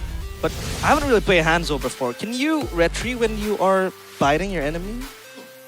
Because for a brief second, you're invulnerable, right? That second skill. Not quite sure. I don't think so. Yeah, I think that's only Hayabusa that can. Yeah. Oh, okay. But I will double check. Yeah, we might. Because then that could also, you know, give you an advantage on the 50-50s. I gotta say though, for Dewa, this is the comp in a way, if you know, like, sum it down, it's like a very annoying comp because you're walking around trying to set up for a proper front to back, setting up for a neutral objective. You walk into an abyssal trap and then an abyssal arrow, and then the Hanzo comes through, and you're like, dude, when is this gonna end? Right? The Hanzo, you deal with the Hanzo, you use two ultimates, you use the Tsunami Slam, you use Eudora's ultimate as well to burst him down, and then your guy gets hit by an abyssal arrow, and you're once again on the back foot. You know, it's almost like they overwhelmed Geek Fam with just things to be worried about, you know? Yeah. Too many things to peel their eyes on as well, but item build, well, yeah, nothing in particular in the DHS from the Brody, because he knows that he needed to shred through the Hanzo, the Belleric as well. We can highlight the Athena shield once again. I think that was a very value item build instead of Radiant armor. Yep. The Athena's it definitely had more value. Then he set on the Dread on armor and then went straight for the Chastised Pauldron, just to be even more annoying and have even more chances of surviving the initial collision. Because remember, you're jumping onto a Belleric. If he does not get deleted, right, your team gets taunted. So that definitely deterred Geek Fam. After a couple of times they jumped onto the Belleric and they were unable to kill him, it kind of narrowed down their options even more when it comes down to like who to pick on. Well, you can retreat while you're in. You can retreat. Oh. Okay, so maybe that's how Hazel was able to win the retreat as well. He's in the gold lane. Oh yeah, I forgot his name as well. But he was doing his own job. I mean, you know, Ballista, right? Just damage. Credit this view again. There was. I mentioned how there's a lot of early game pressure, the Paquito, the Kalea, the Eudora from Geek Fam. The fact that Dewa got all 3 turtles, I think is acknowledgeably impressive. Long words there. Acknowledgeably impressive. AI. Whoa. Acknowledgeably impressive. Not sure if we're for that, realized. Oh, Geek Fam. It was a good turnaround after the earlier skirmish where Kin was able to get the triple kill. We thought it was gonna be, okay, Geek Fam from now on. And talking about Frenzy, he did have an okay game. He played a decent game. And, you know, Hazel's just doing his own thing with the Hanzo, just creeping around. I don't even know what he can do to deal with the Hanzo. Maybe just, you know, just run from the Hanzo. We'll see. I mean, stay in your fountain. Guy. He is. Stay in the fountain. Very resourceful guy. But I know I'm a resourceful person. I think it's Eterna. Oh. Anything you want to say to us? Casters, Eterna di sini bersama anak dewa. Yeay! Kan tadi aku ngobrol sama mereka behind the scenes. Katanya seneng ya? Seneng banget. Seneng banget? Seneng banget. Kenapa tuh? Di game pertama kita dapat menang 1. Oke, karena udah mendapatkan kemenangan 1. Nah ini aku pengen ngobrol sedikit sih, agak behind the scenes. Perasaan anak dewa, week 1, week kedua, dewa belum mendapatkan kemenangan. Kamu perasaannya gimana sih sebenarnya? Sedih sih, belum dapat kemenangan. Apalagi di season kemarin kan kita nggak begitu terseok-seok ya, kayak season sekarang. Semoga ya bisa bangkit lah dari keterpurukan ini. Semoga bisa bangkit. Karena biasanya kan Dewa awal-awal week biasanya banyak tuh kemenangan. Terus tiba-tiba patternnya berubah nih. Semoga aja diubah ya. Kita kalah dulu baru menang terus. Amin. Menang terus. Tapi of course game 1 didapatkan oleh Dewa. Menurut kamu peran terpenting di game yang pertama tadi itu siapa sih? Untuk yang terpenting ada di Hazel sih. Hazel. Ya. Kenapa Hazel? Dia kan baru masuk ke Dewa ya. Adaptasinya lumayan cepet sih menurutku ya. Apalagi dia pemain yang banyak pengalaman di Indo dan di luar sono sih. Di luar sono, di tetangga ya? Di tetangga lah. Di Malaysia. Sekarang udah balik lagi. Dia bilang dia cuman persiapannya 4 hari loh. Kamu kaget gak sih? Menurutku ya tergantung adaptasi dari Ajal ya sih. Menurutku udah sangat baik sih, udah di game 1 aja kita lihat permainannya udah cukup lumayan lah ya. Semoga bisa lebih baik lagi sih, bisa beradaptasi dengan cepat. Amin, beradaptasi dengan cepat. Soalnya kan tadi aku sempat interview sama Hazel, terus dia sempat bilang kalau misalkan dia ngerasa week 1, week kedua sepertinya Dewa ada synergy problems, mungkin ada calm problems. Jadi dia berusaha untuk bisa mengisi kekurangan itu masuk ke hari ini. Kamu ngeliat gak sih mungkin permainannya Dewa lebih solid hari ini? Untuk permainannya lebih kompak di hari ini sih. Semoga di game kedua bisa lebih up lagi. Semoga bisa lebih up lagi. Kalau dari kamu sendiri, Hazel kan kamu udah bahas. Ada lagi gak sih salah satu pemain yang menurut kamu shine banget di game yang pertama tadi? Yang menurutku ya selain Ajel ya. Paling untuk evaluasi aja ya kayak. Oke. Siapa nih? Buat evaluasi romernya sih lebih itu lagi disiplin lagi mainnya. Oke. Lebih disiplin lagi. Iya, soalnya kenapa coba? Bukan kurang ya menurutku, lebih tepatnya ke lebih kurang ke gameplaynya aja sih. Oke. Semoga ya romernya bisa imbangin semuanya. Ya paling enggak kita ngeliat kalau mereka solid sih. Soalnya tadi ada momen Belleric masuk, terus ada Kinya mereka miss resource-nya ke trigger. Tapi seenggaknya kita tahu mereka sekarang udah solid ya. Ya udah lumayan sih, dikurang-kurangin lah blundernya. Dikurang-kurangin lah blundernya. Tapi Kin masih salah satu star player dari timnya ya? Iya, bisa dibilang begitu sih. Soalnya tadi kita ngeliat dia tuh hampir triple kill ya. Iya, pas di awal juga dia udah ngelit banget tuh. Menurut kamu Arlotnya harus dilepas atau mereka harus ban maksud aku? Lepas aja sih kalau Lepas bisa. aja? Iya. Nggak harus di-ban berarti? Enggak. Jangan ya, jangan ya. Harus sih. Kan mau menang lagi ya. Kalau kita respect aja dah, yang penting. Respect aja, yang penting. Yaudah aku mau semangatnya anak dewa dong. Kan udah dapet tuh 1 game. Walaupun kemarin-kemarin sempet kalah. Tapi seenggaknya 1 game udah didapatkan. Semangatin lagi dong dewanya untuk bisa menutup ini 2-0. Ya, untuk Dewa United semangat terus. Semoga cepet bangkit. Kita improve lagi, kita datang ke playoff lagi. Semoga hari ini kemenangan yang pertama buat kita. Amin. Amin. Kok gak amin sih? Parah banget. Marahin gak sih? Jangan. Tuh jangan. Yang lain ada yang mau menyampaikan sesuatu sebelum kita lempar untuk game yang kedua? Kenapa? Kenapa dibisik-bisik? Penasaran ya, kenapa nih? Katanya Kesu. Kenapa Kesu? Kenapa Kesu? Kenapa Kesu? Kenapa Hitoshi? Enggak. Kenapa? Mau ngomong apa ke Kesu? Boleh, silakan. Katanya tetap semangat buat Kesu katanya. Tetap semangat buat Kesu. Oke, terima kasih anak dewa. Good luck. Semoga menang game yang kedua karena kita akan langsung melemparkan kepada game yang kedua. Apakah Dewa bisa menutup ini 2-0 atau kita akan melihat game yang ketiga dari Geek Fam. Let's go.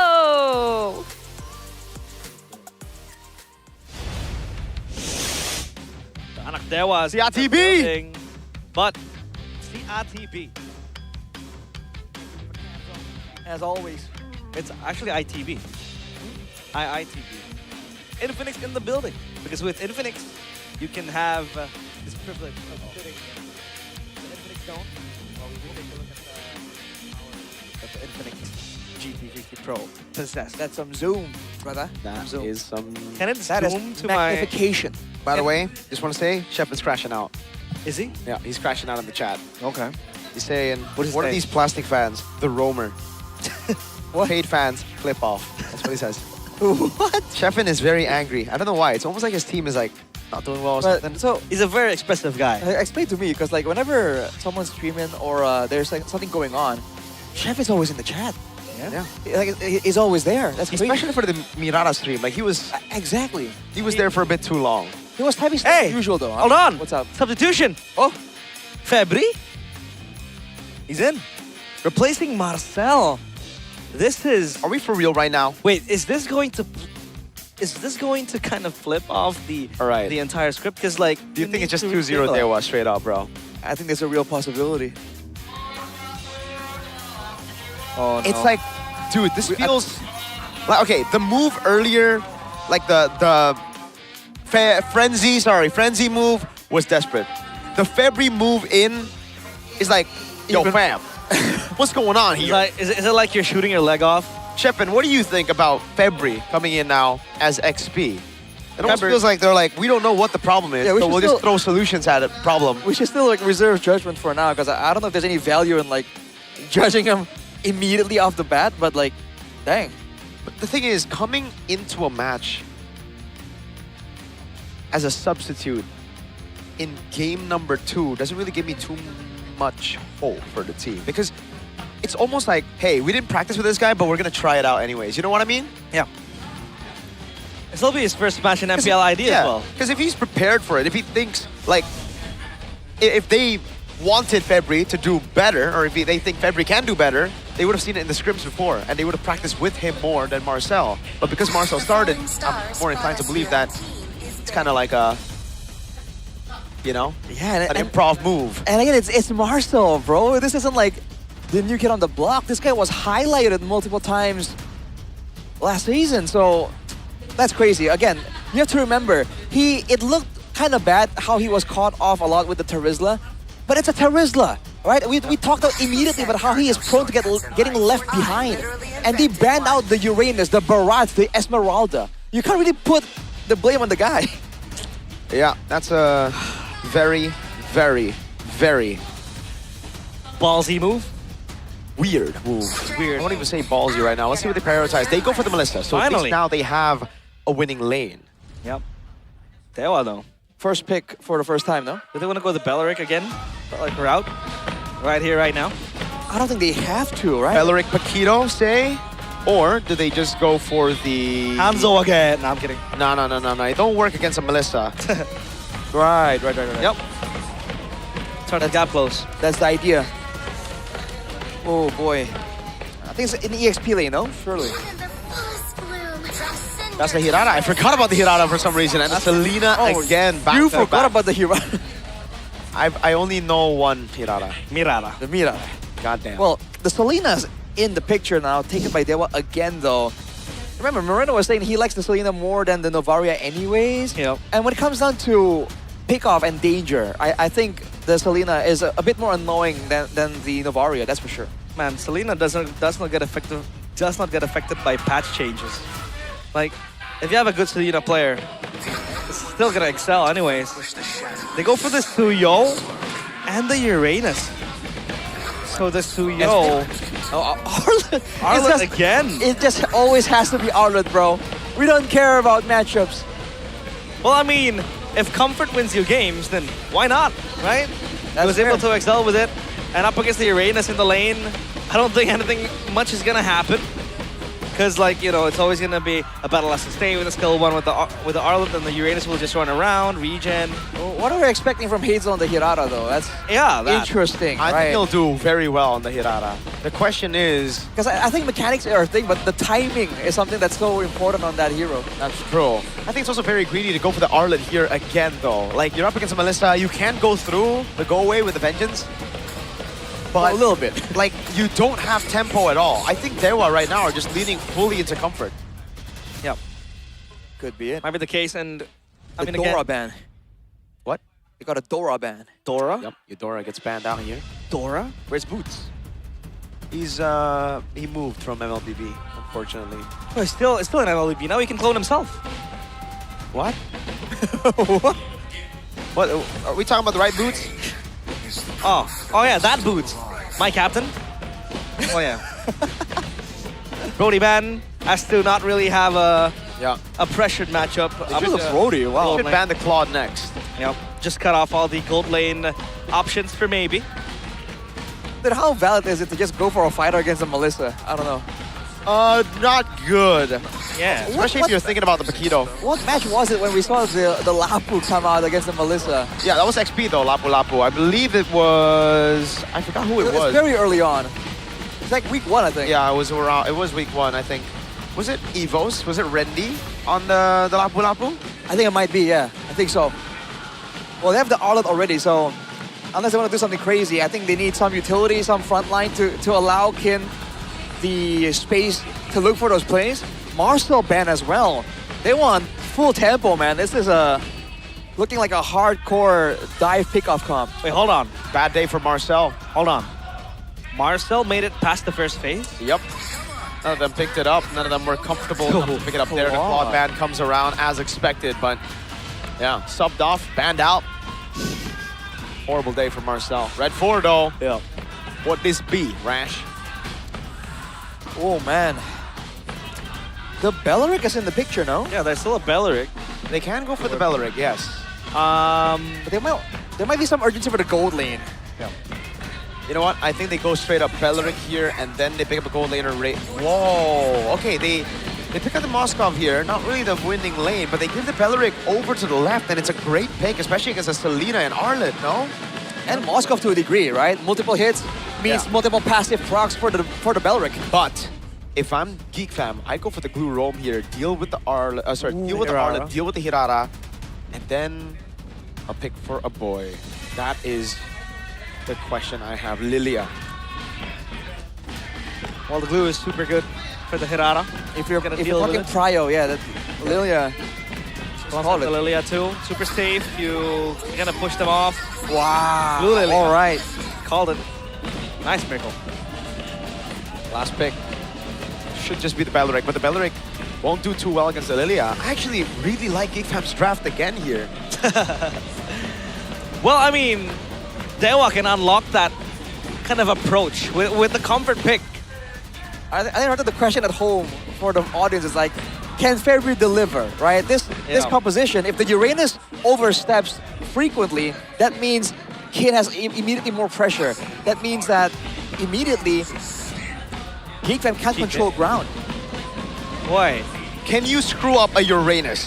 Febri, it's your debut. You're given a very easy to execute pick. Your team has a good composition. The glue's there for the Hirara, the Melissa's there for the scaling. They have a Suyo to deal with all of the damage. Remember, physical. Personally, I'm going Geek. Going Geek? Has to be Geek fam, no? Even with the rookie. But I'm afraid of that X factor that they all will have with the comfort picks. This true. Arlet single-handedly turned the game around.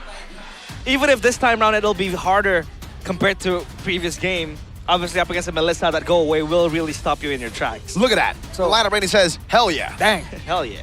Well, my own personal theory is that both teams are going to be hesitating. It's going to go to late game. Late game Lilia, late game Melissa. I like what I'm seeing, man. I think I got to hitch my bets with Geek this time. That's a nice angle to look at it. Ooh. But let's see, it is going to be Febri's debut in MPL ID. Welcome, son. We now have 3 Rookie of the Week contestants. But this is game 2 of Geek Fam against Dewa United. Here we go, folks. Geek Fam and Dewa. The winless derby continues here. Both teams, not a single win just yet in MPL Indonesia. Both sitting at 0-4, 8th and 9th in the standings. 8 and 9 is the new 6-7. Oh, come on. Let's not start with that. Oh, boy.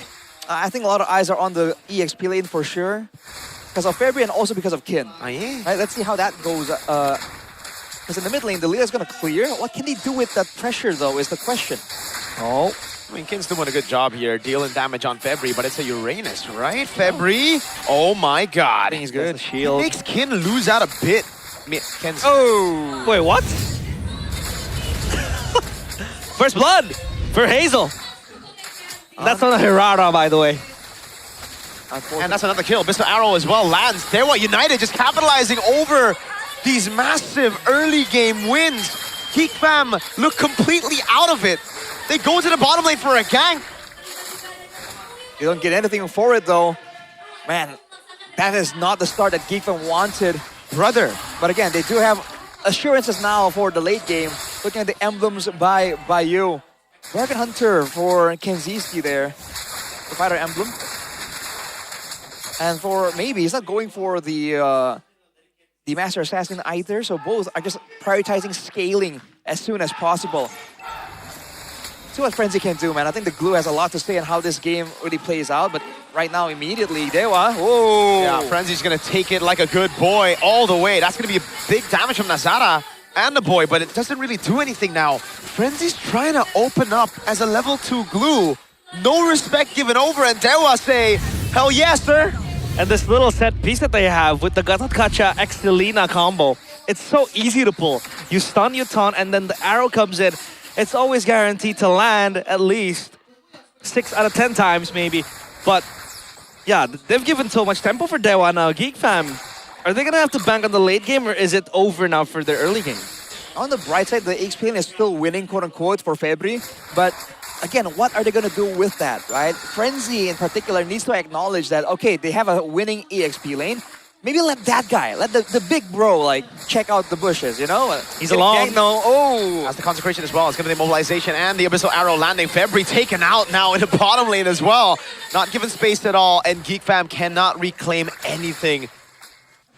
Well, he has the Purify available, but he didn't use it, so... I think it's just like amateurish mistakes here from Febri, right? The team's losing and he's still trying to cut that deep. But again, he did have the Purify, so I'm wondering if he's trying to save it for something. Because the next neutral objective is like 50, 60 seconds away. I figure going for it will be good. Oh, Frenzy! Yeah, he doesn't have to even have the ultimate here. Not yet, so Yikes. that could have... Oh, a boy actually gets thrown out the other way. Black Shoes saved for Christmas here. Kin just gets the pick. These are just weird moves by Geek Fam. AOG up top. Holy. Kenzie dashes forward. What? Oh, Cocktail with a dive now. That's a Spear of Misery. Hazel with a dive under turret. They don't care. Hazel's making a big play. And it don't even matter here. They're going to go for the dive again. Frenzy has to flicker out. Geek Fam are in shambles. Brother, that's my Melissa. What is going on? What is that front dash? Is that a miss? It has to be a misclick. I was my God. I was about to say that at least a boy is still playing pretty okay. There's damage coming in from the mid lane, the clear as well. But the fact that he didn't use the black shoes, no purify as well. Like, what are Geek them saving these battle spells for? It has to be Christmas. I mean, it's coming in a few months, but damn. No, it's for M8, Miracle. It's for M8. It's even further. They're gonna go through the MDL qualification. No, I'm kidding. All right, man. Turtles up right now. Both teams on the bottom side. 3K gold advantage, and this is exactly what they want, right? They have ways to really go for easy pickoffs, easy playmaking tools again. The spammable Abyssal Arrow. Geek Fam, they can't even walk into the area to get information. This is honestly quite ridiculous by Geek Fam. Running away with the game here. February pops into Consecration, won't die. At least I think he won't die. Frenzy with the walk-up now on Octa. And that's about it for the skirmishes. Hazel free-farming up top. Is this the most free game you have seen so far in MPL ID Season 18, Arashi? I mean, it's... Is it the freest? Yeah, if that is even a word. It's not even free, it's just confusing, right? Like, oh man, now Kin is no longer behind. Trying to catch Hazel, but no. They don't even have like catch tools anyhow. They're 4K behind and they're losing control. Fortunately, Nazara is finding gold in the jungle of Dewa, so they're making small moves here, but oh boy! What? Oh, the black shoes gets him out. Now the final slash comes around. Oh my God, the layering, and now the SOD lands. Kenzie in 1v1 against Maybe, pops into Purify, goes all in, onto Maybe, but gets caught by the AOG, now the taunt as well. Geek Fam, I have no words, brother. Kin mounted on, brought under turret, has the vengeance. He's just gonna outplay his way to surviving this one. Frenzy is gonna die all alone there, and Azara is getting away. That's Frenzy. Dove onto the turret, that's Kin with a jump in forward as the tank literally soaks up all the shots from that turret. Oh my God, Geek Fam. You need to promote your MDL team if this is what's happening. Oh God. What are they? I don't understand. They're just overwhelmed, bro. Like, Dewa is not letting up. Oh boy. At this point, it's just too far gone. Geek Fam super behind, 6.2k gold lead in 6 minutes. How has this happened? They are banking on a Dewa throw. That's all they have right now. 6k gold behind at 6 minutes, almost 7 minutes. If there's gonna be a big turnaround, it's gonna come from Dewa. I mean, you said it. The Lilia, the Melissa can weather the storms in the late game. But can they make it to the late game, Arashi? That's the question. That's the problem, right? You are trying to play safe and clear the waves. Hirara comes in, nukes you to half HP. You're trying to play safe. Abyssal Arrow forces out your ultimate, right? You're trying to play safe, but then maybe split pushes in the late game. They do have late game damage, but they need to be at least even if they want a fighting chance. Look at Toshikesu. He AOGs onto 2 players and doesn't even flinch. Oh, arrow doesn't land. Arashi. Oh, Frenzy gets caught in the final slash. He goes in all the way. Whoa, as well, but he gets caught by the Moskov skill too. Trying to go for the mount, now dies as well. Toshikesu now with a dive in the back line. The go away and the Purify used up. Now the chase from Hazel under the turret. Nazara is able to get the Queller, but that's about it. That's all he can find. It's a mega kill already. And Sheffin says in the chat, let me play if we're gonna lose anyway. Let me play. February all in. Purify, at least he didn't save that for Christmas. A boy has the black shoes and the Purify, gets out of the way here. And in this scenario, I can't even say it's geekable. All in, Kenzie! Oh! You gotta thank the Lord that Hazel didn't build Sky Piercer. That would have been an insta-kill. Dewa, please, I need this. My team's kind of pointless. Oh man, 0. Oh no! Oh boy, taken out again by Octa. Hazel dealing enough damage for that trap to kill him. Now it's Frenzy, who is on a feeding frenzy. 0, 4, and 0. February. Get out of there! Get out of there! No!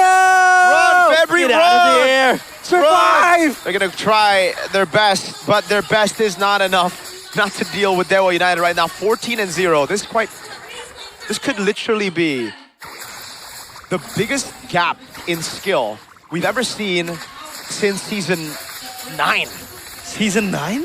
I remember Geek Fam being really bad that season. Or maybe Aura Fire. Oh God, that's the final slash landing on Kenzie. He doesn't pop the go away. Wait a minute. Doesn't have the Purify. But remember, for Geek, there's always a term that we know they can pull things off for. Miracle, but this feels more like cope. That's the fastest level 15 in Season 18. Hazel Holy. just joined, and he's making it look like Geek Fam are the ones who just joined. Bro, 9 minutes. Yeah. He takes the orange buff. He takes the orange buff away. Now he walks up against 5 members and no one. Dude, he's the distraction. The team's going for the Lord. The jungler. He does it on the Hanzo. He does it on the Hirata. Oh my The jungler God, is not bro. jungling. And The still black hits alien. level 15. The black alien. This is some extraterrestrial powers he's bringing. He is an alien. He is. But how alien is he? Because now, Geek Fam are completely killless. They don't have a way to kill the players of Dewa, not unless Dewa overextends. And let's see maybe 1v1 this glue. Are we serious right now? We're waiting for. Oh man, he. Flickers away.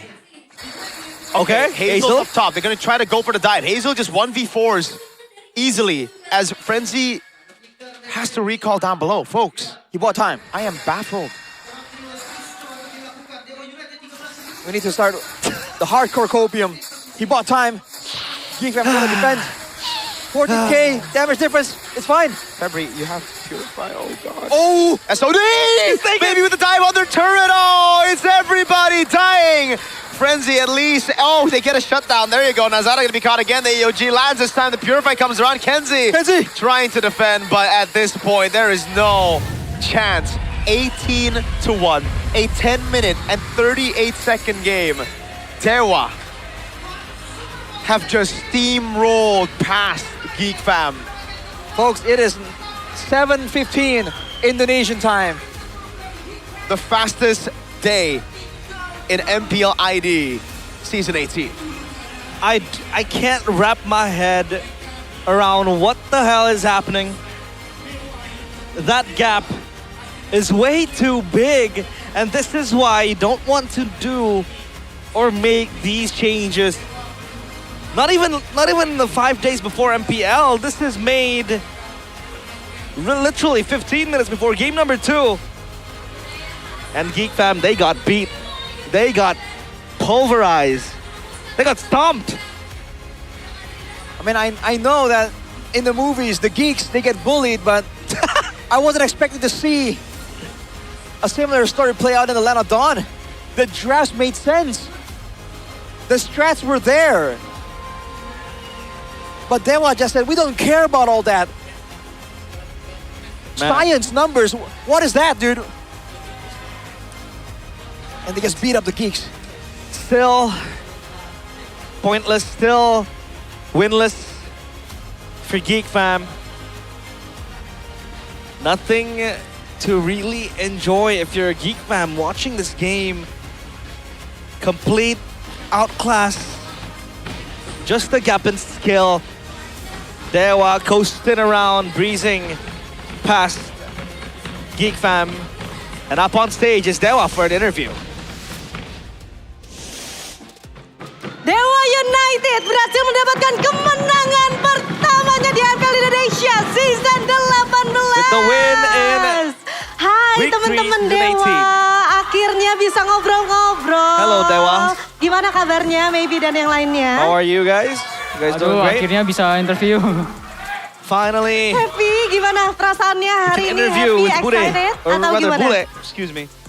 Ya, How do you feel? seneng banget sih. Terus sama lega Very juga happy. lah. Udah pecah loose streak. We're very relieved. Lega, akhirnya pecah telur ya we di can minggu break yang the loose streak ketiga that we ini. have. Tapi dari teman-teman Dewa, mungkin bisa dikasih tahu nggak sih ke kita, di sharing ada apa sih Can you tell me sebelumnya, kenapa what baru happened di minggu yang in that match? ketiga, apakah baru panas atau gimana, week 3? atau karena kehadiran seorang Hazel?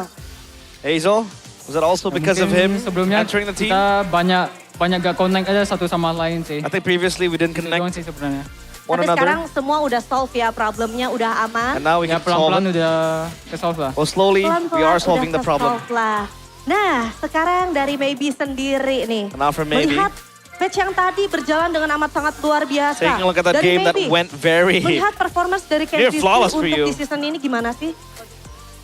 How do you, Ya, look at Kenjiski jago lah. boleh. Kenziski in the Tapi, season?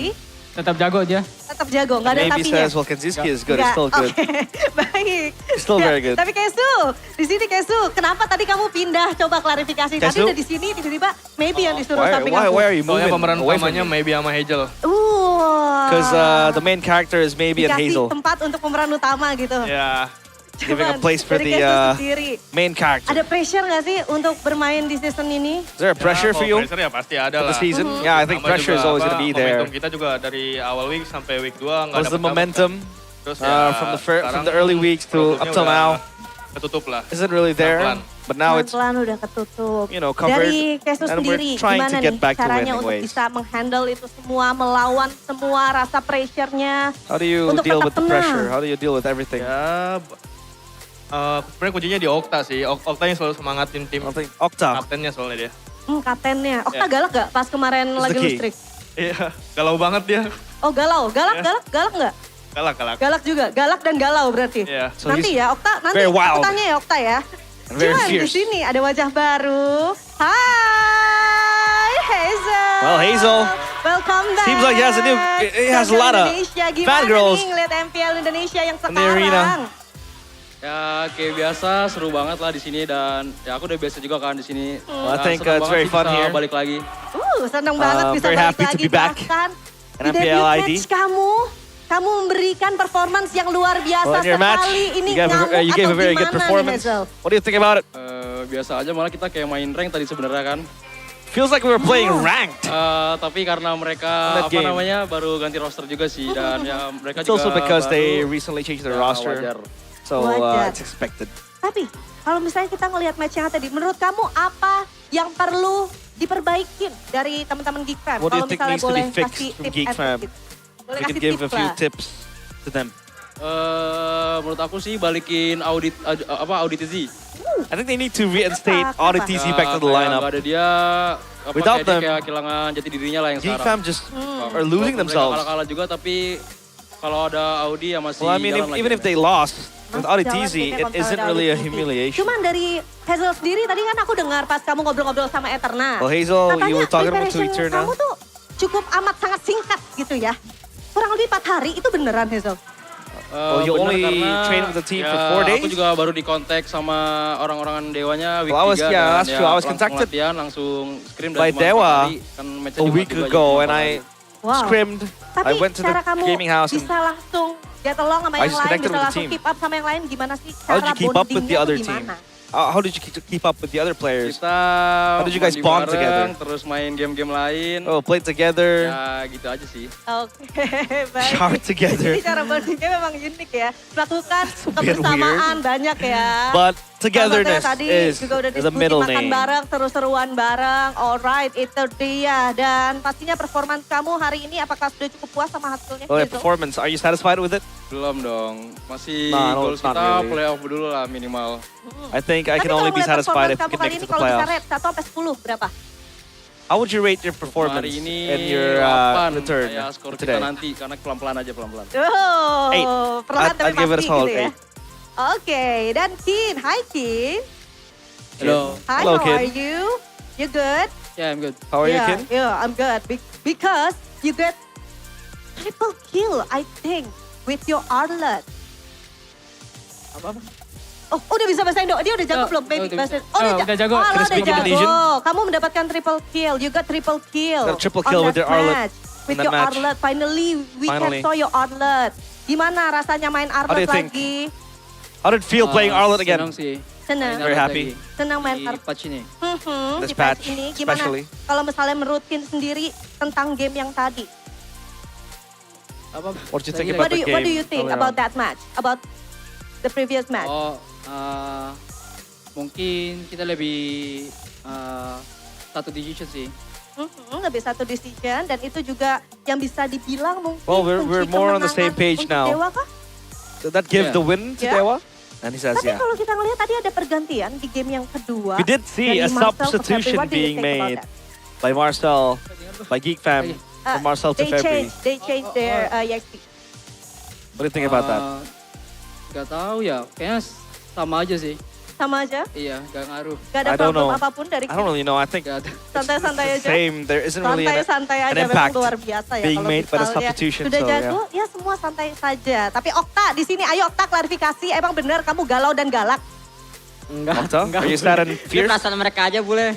Tapi yang kamu lakuin gimana sih kemarin pada saat lagi di posisi yang gak enak, lagi lose streak, apa yang Okta lakuin buat teman-teman? Well, the loose Ya, streaks, what did you guys do? Aja, kayak What did you do with your mikirin friends? apa-apa gitu loh. Kita main kayak di scrim I aja. just cheered them up. Nyemangatin dan We marahin play like nggak? in the scrims. Enggak marahin. Are you mad at Aku tuh them? baik dan tidak sombong boleh. Waduh, rajin I'm menabung not. juga. I'm not angry. I'm Tapi kan kind-hearted dari Okta ya. and I'm not Tapi arrogant as dari well. Okta sendiri nih. So I'm chill. Melihat permainan Geek Fam. Okta. Yang banyak banget yang bilang karena Geek Fam sekarang itu seperti hilang A lot arah. of Dari people Okta, say is that Geek Fam are losing their way. What do you Setuju think? sih. Soalnya kan I agree. dulu dari season sebelumnya kan From the previous Baleski seasons, yang komen gitu kan. There's always been Jadi Baleski kayak who kehilangan commanded kapten the gitulah, yang Geek Fam aku players. lihat.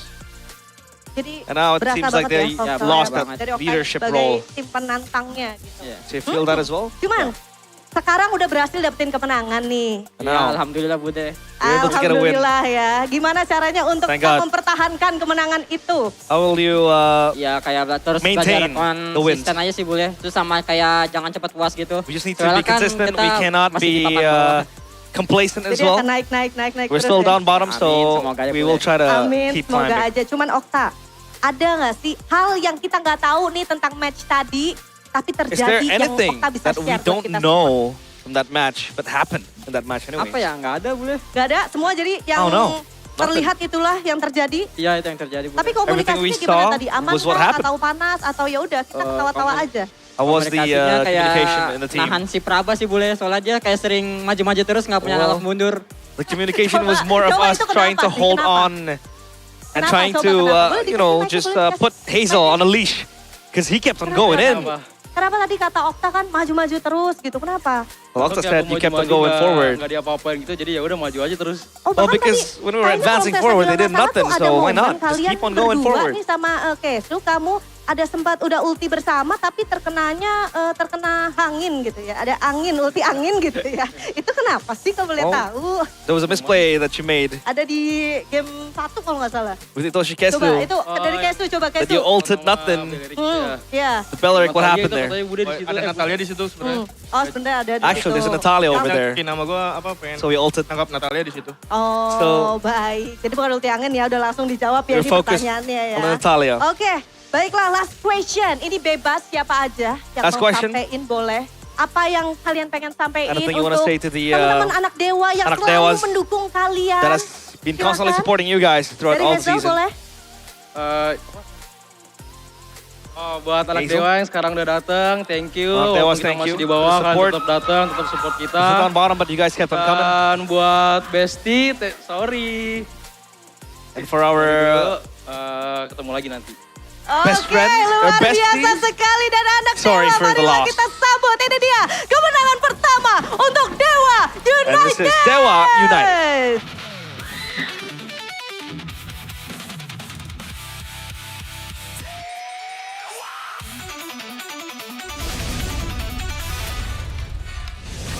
Solid win from Dewa, one of the fastest we have in MPL ID Season 18. But up on this desk is Coach Ride. How you doing, Coach Ride?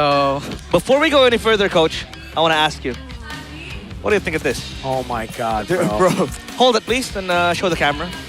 Cantik banget. Cantik banget. Very beautiful, he says. Would you date Mirara? Whoa, Yeah, whoa, what is it? No, hey, hey, hey, keep it PG. Keep it PG. All right. Realize, Hey, relax, brother. You picked the Hirara in game 2, right? That was a good pick. Let's move on from the Mirara and let's stay on the actual subject, all right? The actual Let's go. subject right now is Dewa's first win. Coach, congratulations on your first win. Congrats. What do you think was missing in the last 4 matches before you got the win here? I think the missing in the previous game is yang decision making kita gitu. Kayak apa? Kayak banyak decision di dalam game. Terus di in game juga kayak banyak pikiran.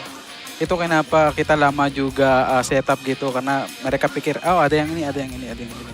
Tapi sekarang comms mereka clear banget gitu. I see. So the big problem for them was decision making. Like even when they're in the game, they have a lot of different thoughts. They have a lot of different like opinions on the game, and they can't really make that decision. So all right. Some overthinking as well. Yeah, overthinking. Yeah, overthinking. What did Hazel coming into the lineup fix all of those issues? Is he the main shot caller? Is he the guy making the decisions? Not so much he make a decision, but I already talked to Okta karena Hazel baru kan. Terus nggak cepat banget dia bisa bikin decision gitu. Itu kenapa gua bilang ke Okta support dia ke shot call. Kalau Hazelnya gak ada decision di objectives, Okta yang bikin decision di the objectives gitu. It's all right. He gave a task to Okta to be the man to make those decisions, to make the shot calls happen if Hazel doesn't call. Because obviously he's new to the team, he needs to adapt, he needs to still kind of synergize with the rest of the team. So when Hazel doesn't call, when he stays silent, it's Okta's job to provide info to the team. Well, I want to talk about the Hanzo pick, coach, because the Hanzo was picked up by Albert last week by EVOS. They were, rampaging with that pick. And that was up against Geek Fam as well. Geek Fam are the victims of this Hanzo pick. Why did you pick it up? Noting that, it got nerfed recently. So what happened there? After nerf, we check already in the rank game and the scrim. Then Hazel bilang masih aman. Meskipun yang damage-nya kurang dikit, tapi di dalam main game, as long as we have marksman, gak apa-apa. Okay, so Hazel said the damage is still there, even if it's a bit nullified, as long as there's a marksman over there, it's still all good. So the Hanzo pick did prove to be very annoying for Geek Fam to deal with. Arashi, you have any questions? I got a big one, man. So clearly, bonding and chemistry is a big conversation here. What was Hazel said that, when he was asked, how did you guys make the chemistry? He said, we take baths together. Shower together. Do you want to comment on that, Coach? What was that? Karena gue suka bilang juga untuk mereka kayak apa. Kalau chemistry cepat gitu, mandi bareng, makan bareng gitu. Itu kenapa dia bilang gitu.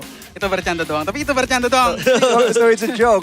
Coach tells them, you gotta do everything together. You gotta bathe together. You gotta eat together. And that's how you get that chemistry. But it's a joke. It's a joke. It's a joke, all right? Underline the it's a joke. Now, all right, one thing that's not a joke is Kin's Arlet, right? We know how good he is on Arlet, even all the way from last season, but we didn't expect Arlet to be picked up here today. We saw Arlet in, both games, right? Yeah, both games. So what was the idea? Was it just like, okay, we need to give Kin a comfort hero instead of meta? Because kelihatan banget di match kemarin kan, kalau dia pakai sustain gitu kayak game Kin kayak dia gak ngapa-ngapain juga di dalam main game. Itu kenapa gua bilang ke dia jangan adjust di meta, kita pakai yang low kuat gitu. Itu kenapa kita pakai Arlet sih. So he says that when Kin was on the sustain heroes, and we agree here on the panel as well, that he just doesn't have the impact that he has usually on the carries, and that's why he put him on a strong pick, a comfort pick, instead of the meta picks, and it so far has worked out. It got them their first win together with Hazel. What do you think about Hazel, player of the match? Do you agree with this? Yeah, agree. Level 9 15. minutes. Yeah, yang pas test level kan? Yeah. 9 minutes. How did that happen? Well, gak tahu juga. He doesn't know either. He doesn't know either. I guess maybe this is for the Clippers out there and for, maybe MPL, but Geek Fam recently had some crazy changes in their roster. And then there was even I think a bombastic change in Game 2. They subbed their player out. For you as a coach, what do you think about subbing players mid-game? And what do you think about Geek Fam now that they don't have, their main 5 at all playing? I think yang game kedua menurut gua kayak nggak bagus banget karena yang romer mereka kayak udah baru kan. Right. Terus ada baru lagi XP. Itu kenapa di game kedua kayak kelihatan mereka kayak yang chemistry mereka kayak kurang gitu. Itu kenapa fastest game juga di game kedua. Right. So according to Coach Wright, he thinks it's a weird move because obviously the roamers already knew, subbing in for Audi TZ. We have another new player coming in, so it really seems like the chemistry was nowhere to be found. It was everything miscoordinated a couple of times. So yeah, I agree. I think we all agreed there, but damn, I did not expect that thrashing, man. 9 minutes, 10 minutes, 9 minute level 15, 10 minute end. Yeah. Well, I do have a question after this because we did see the Arlet getting picked up twice. That shows that Dewa really wants to rely on the comfort.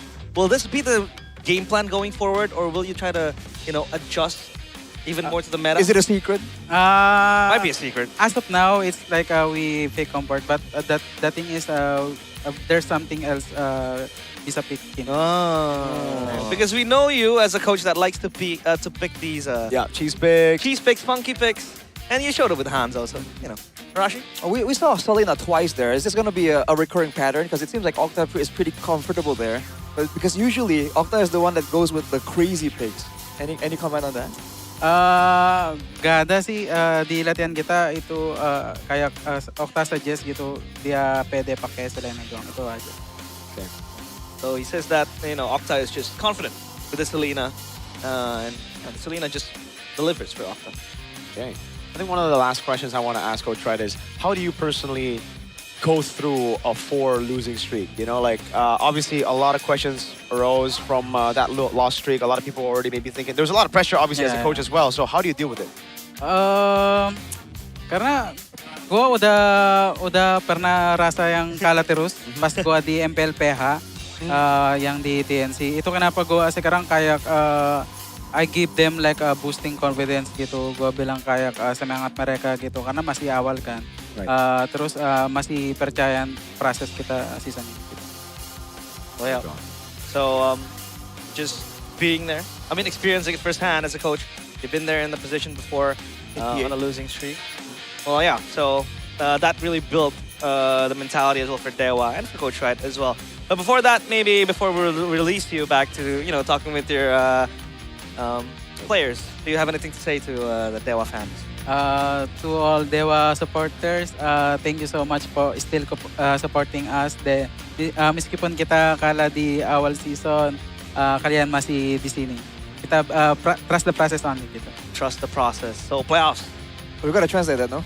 Oh yeah. So for all anak Dewas that support us, thank you very much for keep on supporting us. Even when we're losing. Especially when we're losing and down bottom. And we will trust the process and take it step by step. So next is going to be the playoffs, right? That's going to be your target? Apa? Your target is going to be playoffs, obviously, right? You want to go to the playoffs? Yeah.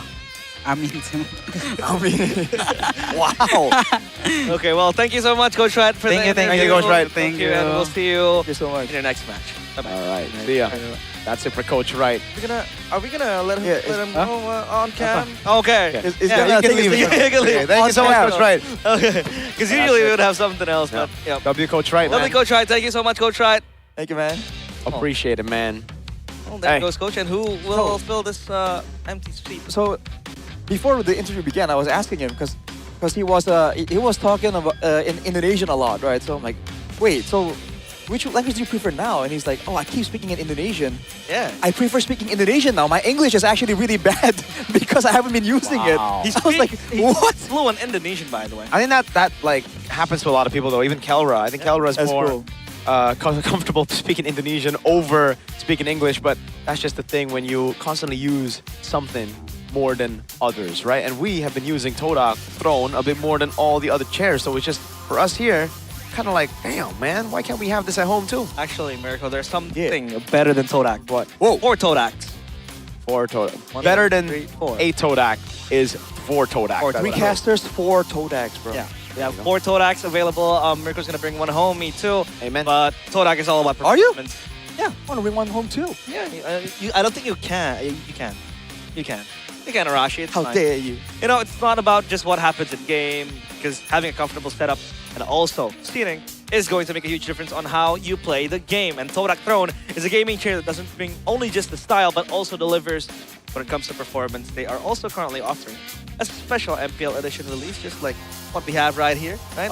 Everything is all available on the Todak booth here in MPL Arena, or if you want, you can just scan the QR code, because aside from Todak Throne, there is a plethora of catalogs that you can browse. Yes, sir. A lot of culture. Get cultured by Todak, yo. Are you cultured? I'm cultured by Todak. I love cultured milk. Cultured milk?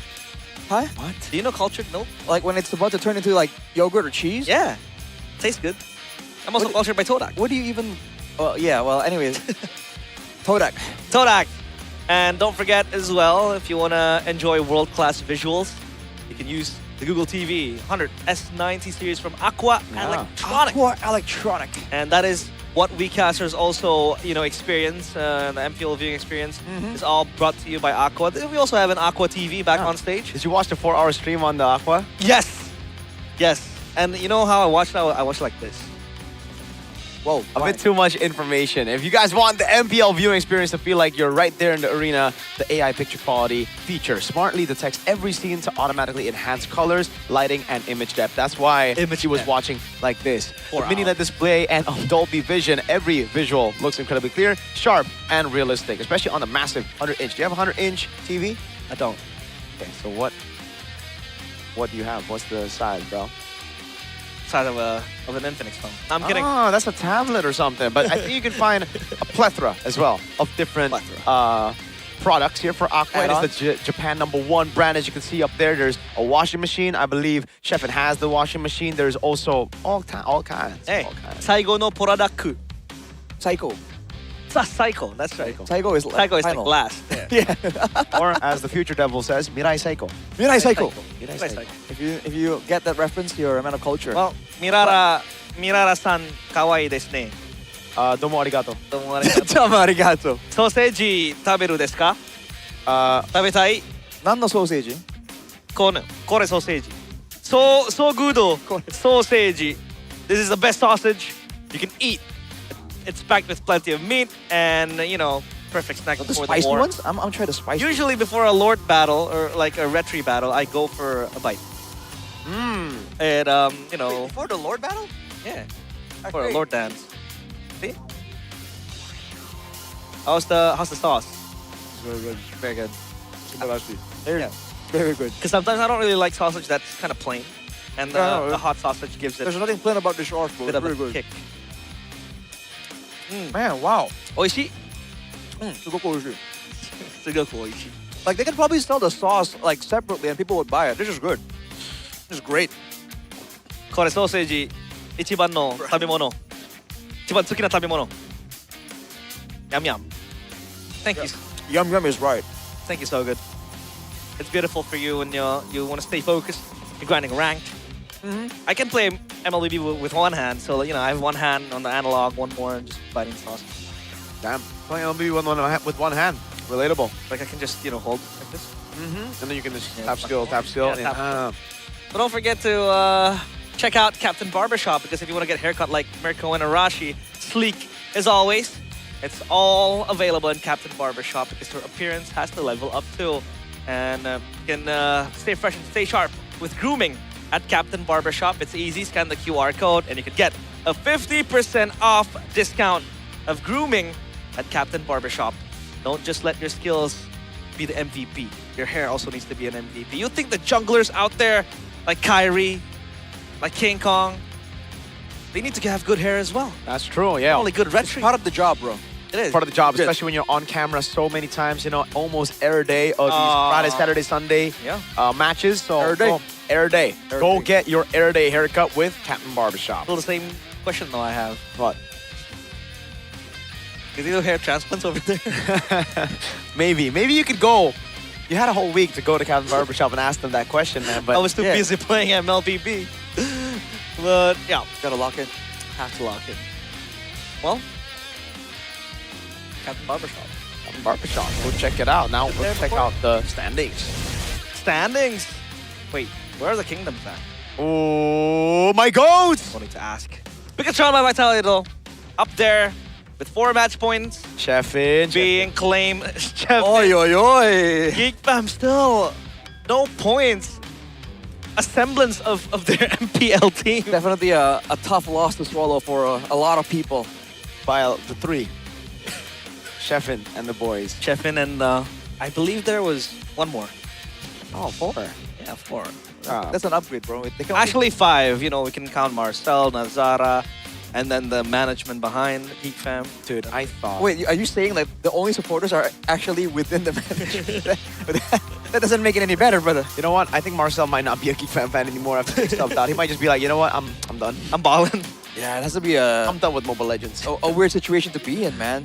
Yeah. Dang, like you play a Tarizla, get bullied, dude, and then get subbed out. Sheffin's so mad he isn't even chatting anymore. Yeah, he blew up. Whoa. He's like, Sheffin is unique. Champion's unique? Special. He is special. He's expressive. You I are like my that. special. I like the burning passion in him. Burning passion. Burning passion. Well, standings for the Super Fans Cup by Go Big Hey, Games, though. at least. Bro, wait.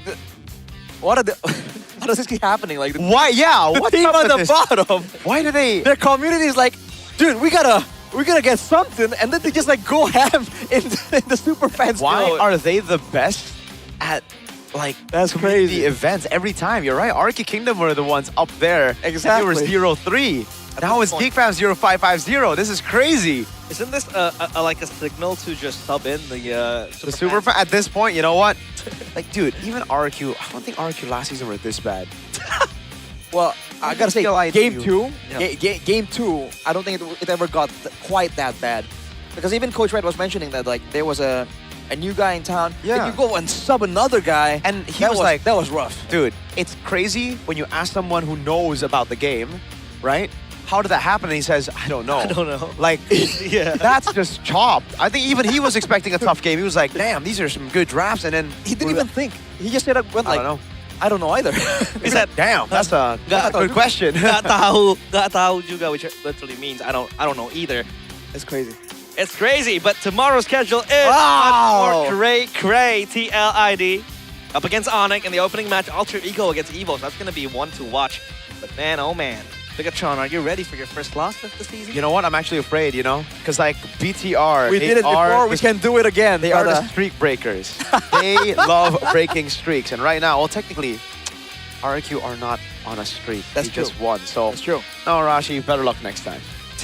We'll see. We'll see about Don't that. forget to get your tickets as well, because watching it live here is always better. You can also meet Mirara, I mean, Not an outfit, though. in person. Out of outfit, Mirara. Out of outfit, Mirara, yes, you can. Default skin. That's fine. Default skin. Default skin, Mirara. Default miracle. Yeah. Which one are you more excited for tomorrow? I mean, obviously, right? I am actually excited for Alter Ego Evos. Oh, I that. think Alter Ego Evos is going to be a very, very good matchup. Alter Ego Evos. Alter Ego Evos. Who do you have? Like, who do you got? I'm sorry, Aldo, but I think Alter Ego gets that win. 2-0, 2-1? No, 2-1, 2-1. Or you know what? 2-0. 2-0. Rashi? What? Alter Ego Evos? 2-1, but I think I favor Evo's a little bit more. Whoa. Yeah. But hey, you did see there. All the these- matches get being these played. tickets, man. Get these tickets because they are selling fast. Geek Fam Get these tickets out. against RRQ. Are they still the Kingslayers? That's the question. After what we saw, right? I mean, it's 7th against 9th, so it's not that far. RQ Yes. versus Geek Fam, day 7-9, number 9, 7-9. match number 2. Go check it out, guys. Check it out. Sunday, 30th of August, 2026. Might see some interesting drafts coming out for that game somehow. I get the feeling, right, with how things are going, they're gonna be like, gotta try something, and then something crazy might just come up. Dude, still RQ can't. will probably win that one, and it'll be like, yo, the breaker of curses, or the breaker of patterns, because finally, Geek Fam, you know? Usually they just do really bad at the start and then they get good, but like it really just seems like they do really bad and they'll do worse right now, so far. Well, I still can't wrap my head around that substitution. But We're hey, almost halfway there, bro. We're week 3. Yeah. You're right. Well, that's it for us. And what is a very fast day today. 2 O's for both series. Bigatron still securing that top spot alone. It's very cold out there, obviously. And it's crazy how it's not surprising. This is like the bar that sets for Bigatron right now. Yeah, very high. And Dewa with the 2-0. One word for today? Disappointing. One word? It's Swift. Swift. Taylor. Trinity. Oh, wait. Swift Trinity. I said Taylor. Taylor. Taylor. Oh. Taylor Swift. Bruh. Oh well. We hope that Geek Fam can bounce back stronger because we do want to have that competitiveness. That's true. Because if Stay they're just strong, gonna Airpang. if they're just gonna give points away, then yeah, it's just not as fun as Stay it strong, Sheffin as well, dude. Stay strong, chef. A lot of people has gotta that one stay strong fan. right now. Yeah, everyone has to stay strong. But it's Especially gonna be Chef. realized, Mirko and Arashi, we're gonna have more fun tomorrow. But until then, it is still MPL ID Season 18. We own this.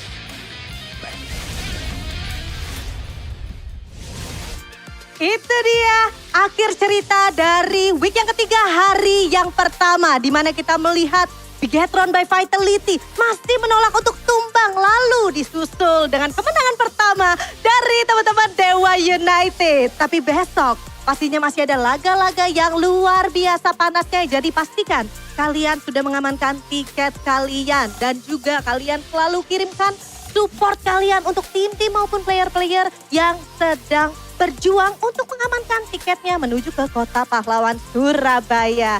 Dan pastinya saya juga peringetin bahwa MPL Indonesia itu adalah powered by Moonton, supported by PBSI, presented by Official Gaming Phone, INFINIX, Official e-wallet GoPay, Official Gaming Chair, Todak, serta untuk partner in esports kita. Ada Aqua, Bayu, Telkomsel, IndiHome, So Good, dan juga Good Time. Terima kasih banyak kepada para sponsor yang telah mendukung berjalannya rangkaian dari MPL Indonesia Season 18.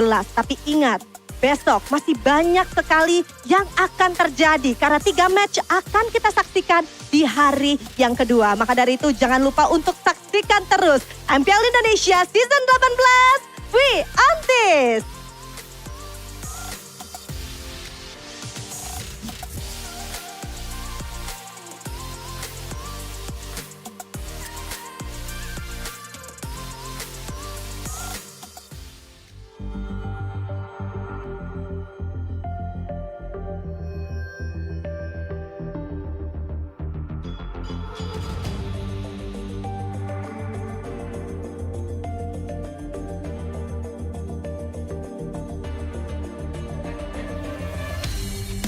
Aku kan berdiri dan terus berlari, terus ke arah puncak tertinggi. Ku takkan berhenti, hanya sampai di sini. Kemenangan abadi.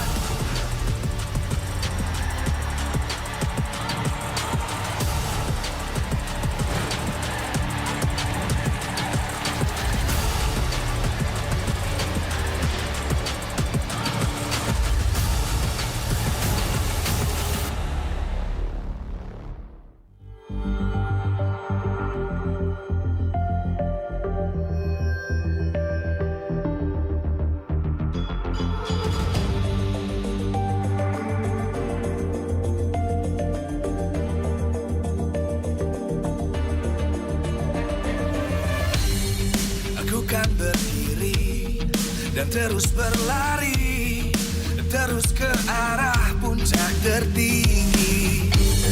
Ku takkan berhenti, hanya sampai di sini. Kemenangan abadi menanti. You know we won't miss if we unite our focus. And if you haven't noticed, we all live. Nyalakan apimu, hadapi semua tantangan, hadap semua serangan, jatuh bukan halangan. Bakar semangatmu, janganlah engkau menyerah. Kita akan buat sejarah. We all this, we won't miss. We all this, we won't miss. Saatnya beraksi, jalani ambisi. Aku kan menyawakan